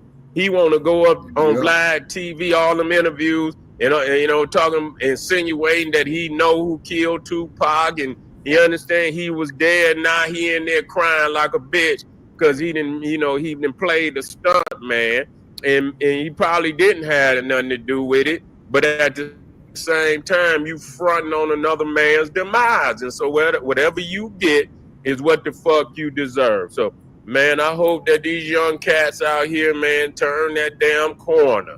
You know, and this is what it boiled down at the end of the day. This is what it boiled down to. Why we must segregate our music, ownership of critical companies in our community, and music companies are critical. Music companies in Black America is as critical as the educational system.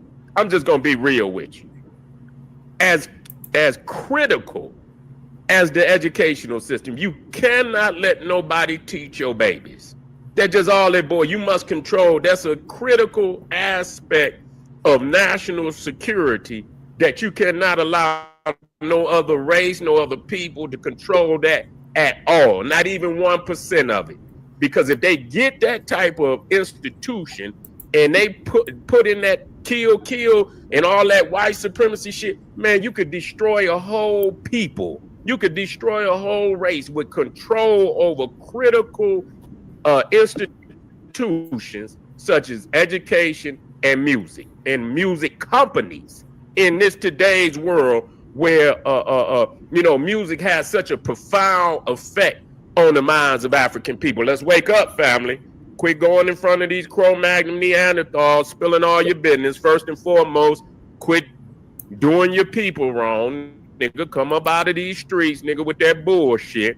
Let's get together. Let's talk this shit out. We can do this shit. Let's get this paper flowing. Let's control businesses. Let's get our paper now through owning and controlling our own economy and having the wherewithal to stay in this and spend our money with our people, and we could become rich. All of us can have money and have security without rapping kill, getting up on the Hollywood and shit, dehumanizing yourself and shit, and all these things. We could do this. Let's think it over, and let's get together and let's get this shit moving, because we need to do it right now. I want you to hit that subscribe button. If you're on here, hit that goddamn subscribe button. If you're on General Sarah Soon said he YouTube, hit the subscribe. If you're on Sarah, hit it right now. Don't you get your ass up off of here. That's a command. I want you to hit the like button, because our people need to hear this. They need to hear this. Hit the like button, share it with your family and friends, and I'll be right back. Arm yourself with knowledge. Bang on that wicked ass beast. Daily liberation through African education and confrontation. Black power.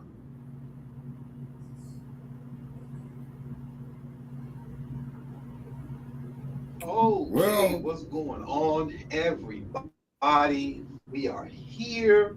We are live. It's Terry time. You know it's real when I start the stream off camera. That's how you know it's real. When I start off camera, you know what's up. I'm running behind, but I got to get the show started anyways. All right. So give me a second, and I'll be right there. I'm coming. I'm here in 5, 4, 3, 2, and 1.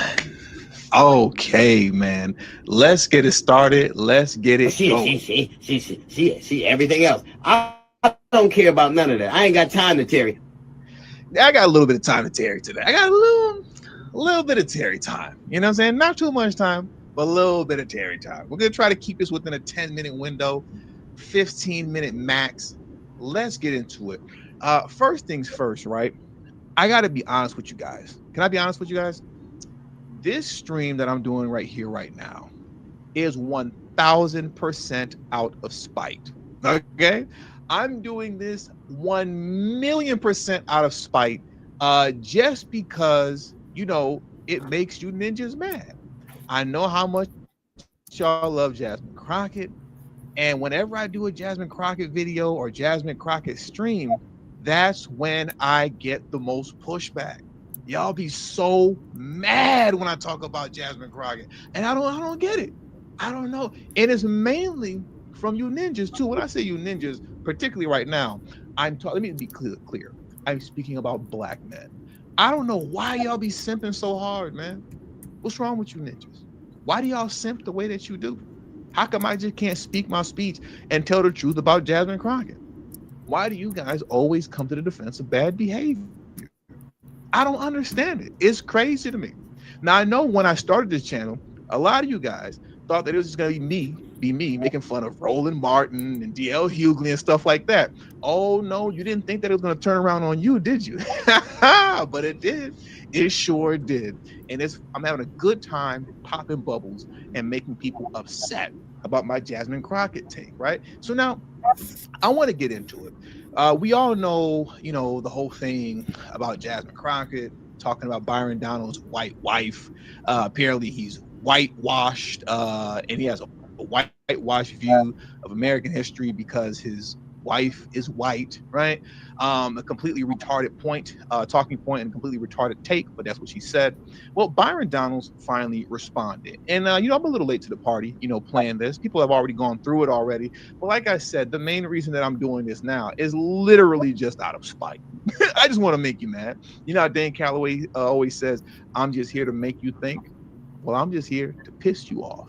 I'm just here to make you mad. So let's get into it, man. Let's jump into this right now. I want to hear what Byron Donalds had to say, because I actually haven't listened to this. I just know he responded, but I don't know what he said. I kind of skimmed through this a little bit.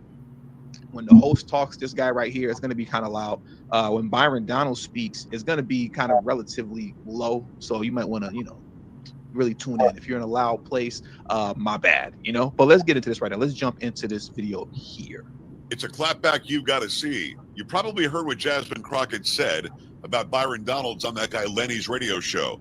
She sat there and called out his wife because of her race and then went on this rant. Now, I interviewed Byron Donalds a little while ago. You've got to see his reaction. Do not stop watching this. It's going to blow your mind. And if we continue to put people into office, and that even means some of our skin folk who definitely are not our folk, such as Byron Donalds, who are going to continue to say that, the fact that you sitting around talking about life was better under Jim Crow, is this because you don't understand history? She's an idiot. He never said that. He literally never said that. And I know I had to reiterate that point the first time around, and I went over it, but he literally did not say that. Jasmine Croccett is an idiot. Or literally, it's because you married a white woman, and so you think that I'm surprised that none of these motherfuckers have been hauled into court, man, for libel. Bogus today? What? Wind it back just a little bit. It's because you married a white woman, and so you think that whitewashed you.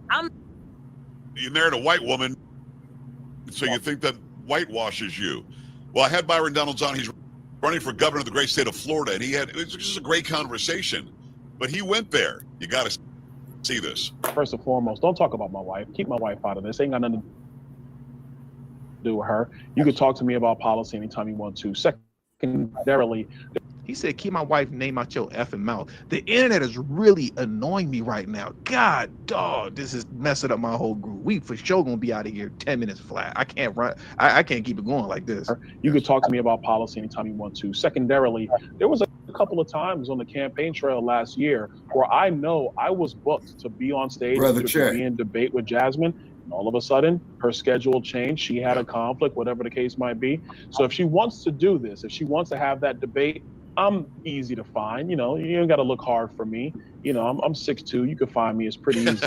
Number 3. So my man said he want all the smoke, and I'm glad he brought that point up.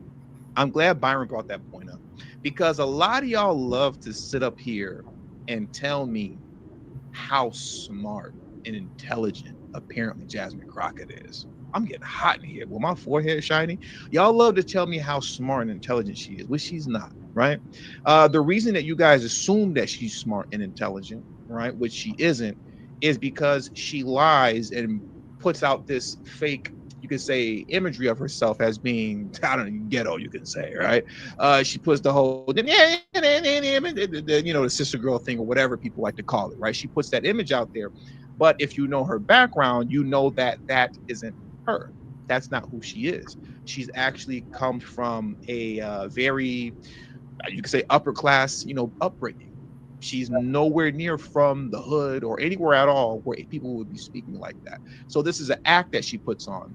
And because this is an act that she puts on, when she does the, you all assume that she's intelligent because she's acting like she isn't. But the reality is that you can act a certain way, hood, ghetto, whatever you want to put on it. That doesn't mean that you're smart because you're pretending. That's not what that means. Pretending to be something you're not doesn't mean that you're actually intelligent. It just means that you're a fraud and you're a phony and you're unintelligent. Because like Byron Donalds said, you had multiple opportunities to be on stage with him, dialogue with him, have a conversation with him, and you chose not to. Why? Jasmine Croccett is an idiot. Say it again, Judge Joe Brown. Jasmine Crockett is an idiot. Most importantly, this demonstrates, frankly, the racism in the Democrat Party, because they don't have a problem when Kamala Harris is married to a white man or when Ketanji Brown Jackson's married to a white man, as long as they subscribe to the politics of the Democratic left. As long as you do that, everything is fine. But see, that's the other thing too. So why is it okay for Kamala Harris to be married to a white man, but not Byron Donalds? That's what's off to me. Because Jasmine Crockett will make a dumb statement like what she said about Byron Donalds being whitewashed because he married a white woman, and that's why he has a skewed view of history. But it doesn't apply to Kamala Harris, who's not black, number one, to begin with. She's a biracial Indian woman, but we don't have to keep rehashing that point, right? That's been talked about over and over and over again. But why doesn't it apply to her? She still qualified for the auction block. The pro-black Democrats and the pro-black Dr. Umar types were all like, yeah, you married a white woman, and like that was like the worst thing in the world for Byron Donalds to do. But y'all don't got that same smoke for Kamala Harris. I just find that interesting. That level of hypocrisy where it's okay, especially when it's all about Ketanji Brown Jackson. Oh my God, it was the biggest thing in the world. We got a black woman as the Supreme Court judge, Ketanji Brown Jackson. Oh, black woman is God. She's a Supreme Court judge. Her husband is white though, but it's cool. Here's a question for you guys. Why is it okay for black women, even though Kamala Harris is a biracial Indian woman, but I always have to clarify, but why is it okay for black women to marry a white man, but a black man can't marry a white woman? Why is that such an issue? I think that's something that should be explored. We're not going to explore right now because I don't got that kind of time, but I think that's something that should be explored. if you're a conservative, but your spouse happens to be white or of another race, then all of a sudden it's a problem. This is the racism that occurs in the Democrat Party. I'm sick of it, tired of the BS. I tell any one of them who have a concern about me and what they think my views are, debate me. And if you don't want to debate me, Google me. There's plenty of information out there because I know that I have the facts. I have the information. I can back my stuff up. All they can do is throw out innuendos, throw out talking points. And the last thing I'll say about Ms. Crockett, and I'm gonna leave it alone. Jasmine, I don't use talking points. Nobody tells me what to say. And so I know how to deliver a message because I have facts, I have logic, I use economics, I don't get into hyperbole. So if you are concerned about some of the things that I say, find a show. It could be whatever show you want to. We'll sit there and do it. We'll have a good time along the way, and you'll go ahead and be defeated very quickly. Make sure. He said, I'll mop the floor with you quick, ASAP. And I believe him. Not too many people can get up with Byron Donalds. I don't know anybody, on the quote left that can get up with Byron Donalds. Who?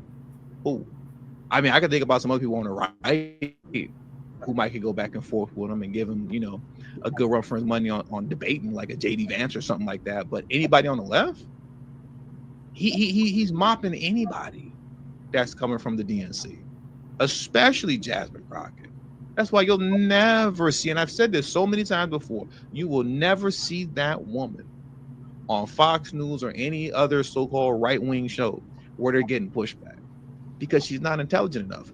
She was projecting on the Byron Donalds. When she said Byron Donalds is just spitting out talking points that was given to him by massa, she was talking about herself. That was projection.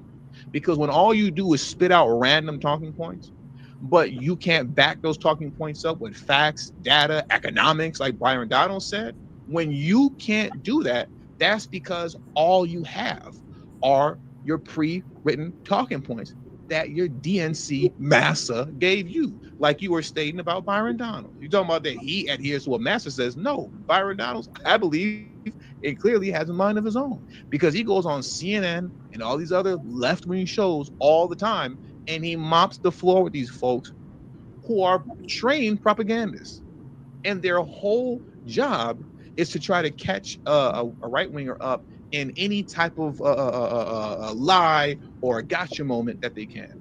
I haven't seen nobody be able to fade Byron Donalds yet on CNN or any of these other channels. Meanwhile, once again, Jasmine Crockett, nowhere in sight. She don't want no smoke. She don't want no problem. She just want to get on TV, The Breakfast Club, MSNBC, or wherever that they'll allow her onto and talk stupid. And they'll let her say whatever dumb things that she want to say without any pushback. But you will never in a million years see her on any right-wing show. Why? Say it with me now. Jasmine Crockett is an idiot. And with all that being said, Man, that does shit. it Joe for today's Brown Terry is an time. idiot. It was a short. Oh man, This see, cat Papo, now you're before shelling that. everybody. You came through too late. I'm about to dip. You came through too late, Papo, now you're shelling. You know, College of Natural Health Science, BDA. This was a quick one, only 13 minutes. You know what I'm saying? Because I genuinely don't have. Well, see, everything else. I don't care about none of that. I ain't got time to Terry. I ain't got no more time to Terry right now at all. I got to get up out of here. I got to leave. I probably got about 2 minutes left. But you know what I need to do, man? I got to start the Terrygram, man. I got to get the Terry Time Telegram. So like that, you know, notifications are more direct. You know what I mean? Like, I forgot who it was that recommended me and told me to do that. I think it was Untried Genius or somebody like that. You know what I'm saying? But I got to get that Terry Time Telegram. All right. And shout out to College of Natural Health and Science, BDA, man, always showing me love. I appreciate you. My black dog has a Terry Time bite for Jassy. Listen, I'm gonna have the black dog, black wife, black children on the west side of Chicago drop for you tomorrow morning on the main channel. I'm gonna have that drop for you ready. Okay, I promise you. College of Natural Health Science, BDA, I got you. Okay, trust me. So anyways, I got to get up out of here. I got to make sure to start my Terry Times earlier. And I actually, to be honest with you guys, before I get up out of here, I actually have been contemplating doing it sounds so stupid, morning Terry. You know what I'm saying? So I might get up with you guys tomorrow morning, bright and early tomorrow morning with my cup of coffee in hand. So stay tuned, subscribe, hit that bell notification, you know, and be on the lookout for morning Terry. And always remember, Jasmine Crockett is an idiot. Heart disease is the leading cause of death in America. African Americans face a higher risk of life-threatening issues like hypertension, the number one cause of stroke. 55% of Black adults have high blood pressure. The good news is 80% of heart disease is preventable with healthy lifestyle changes and patient-centered care provided by the Providence Heart and Vascular Institute. From routine screenings to advanced procedures, Providence provides comprehensive care for the heart conditions that overly impact our community by ensuring patients receive treatments tailored to their needs. Let's stop the trend of being 30% more likely to die from heart-related problems. Take charge of your heart health with world-class cardiologists who deliver the compassionate care you deserve. Visit providence.org/SoCalHeart. That's providence.org/SoCalHeart to request an appointment. And then, Michael, your last comment right there, I'm seeing in the At Exquisite Family Mortuary, we know how overwhelming it can be planning a meaningful farewell for your loved one. Secure your peace of mind by calling Charlotte White at 323-577-5562. That's Charlotte White at 323-577-5562. From traditional funerals, services to memorials to direct cremation, pre-needs, and more. Call Charlotte White at Exquisite Family Mortuary for Southern Hospitality in Southern California. That's Charlotte White at 323-577-5562. Exquisite Family Mortuary is located nearby in Inglewood, California. Exquisite Family Mortuary, where your loved one becomes our loved one.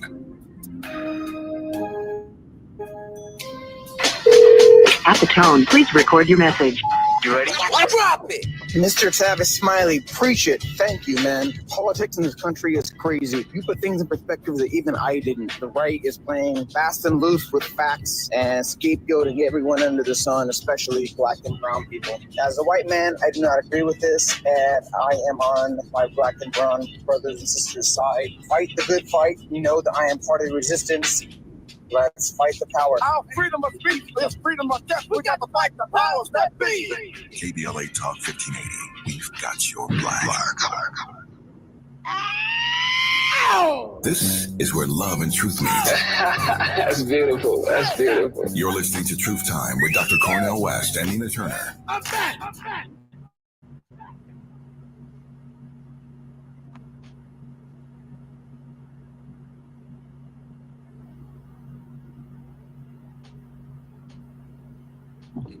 Sorry about that, y'all. I always put on mute when we go on this commercial break.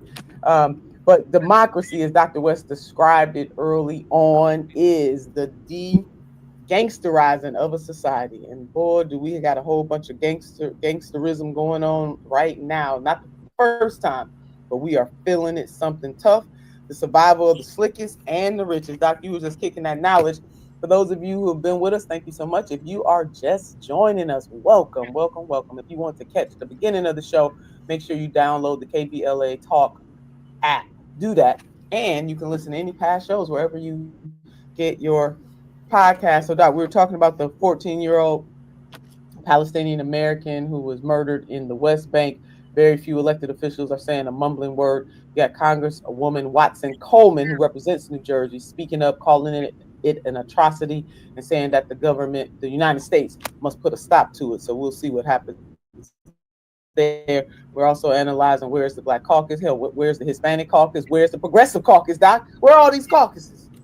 All of these caucuses, what they caucusing about when you got a precious Palestinian American brother shot down like that, and they have to go up the corner and strategize with their tactics to come up with their voice. Yep, that's it. Where's the integrity? Where's the moral fiber? It's not there. So that means we're going to have it. So speaking of the greater we know that on April the 5th, millions of people took to the streets in all 50 states across this country, hands off, people standing up side by side, generationally, all types of people identifying all types of ways in this country, coming together to protest against what is happening in the Trump administration and also protesting the co-president, Elon Musk. Doc, it was quite a sight to see. I don't think there's been that big of a mass gathering since the Black Lives Matter gathering. I think you're right about that. And it is a beautiful thing to see. And it's a huge and broad coalition. I mean, I identify with the refused fascism element of it, which tend to be more of the truth tellers that connect the dots. Because you got a lot of elected officials, you know, who became the leaders of these, who gave the speeches and so forth and so on, because they are able to mobilize much broader number of fellow citizens. And we need a broad coalition. I mean, an anti-coalition has to be broad. You're going to have liberals, you're going to have neoliberals, you're going to have moderates, you're going to have centrists, you're going to have radicals, you're going to have Christians, you're going to have Muslims, you're going to have Jews, you're going to have Catholics and so forth. But all of those, with each coalition, different streams and strands in it. And I like the ones who connect the dots. You know, you got to connect what's going on in South Los Angeles with what's going on Wall Street, what's going on in Gaza, what's going on in Sudan, what's going on in Haiti. Because the gangsterization that's taking place is a global affair. That's right. American Empire. And inside of the American Empire is keep us afraid, keep us scared.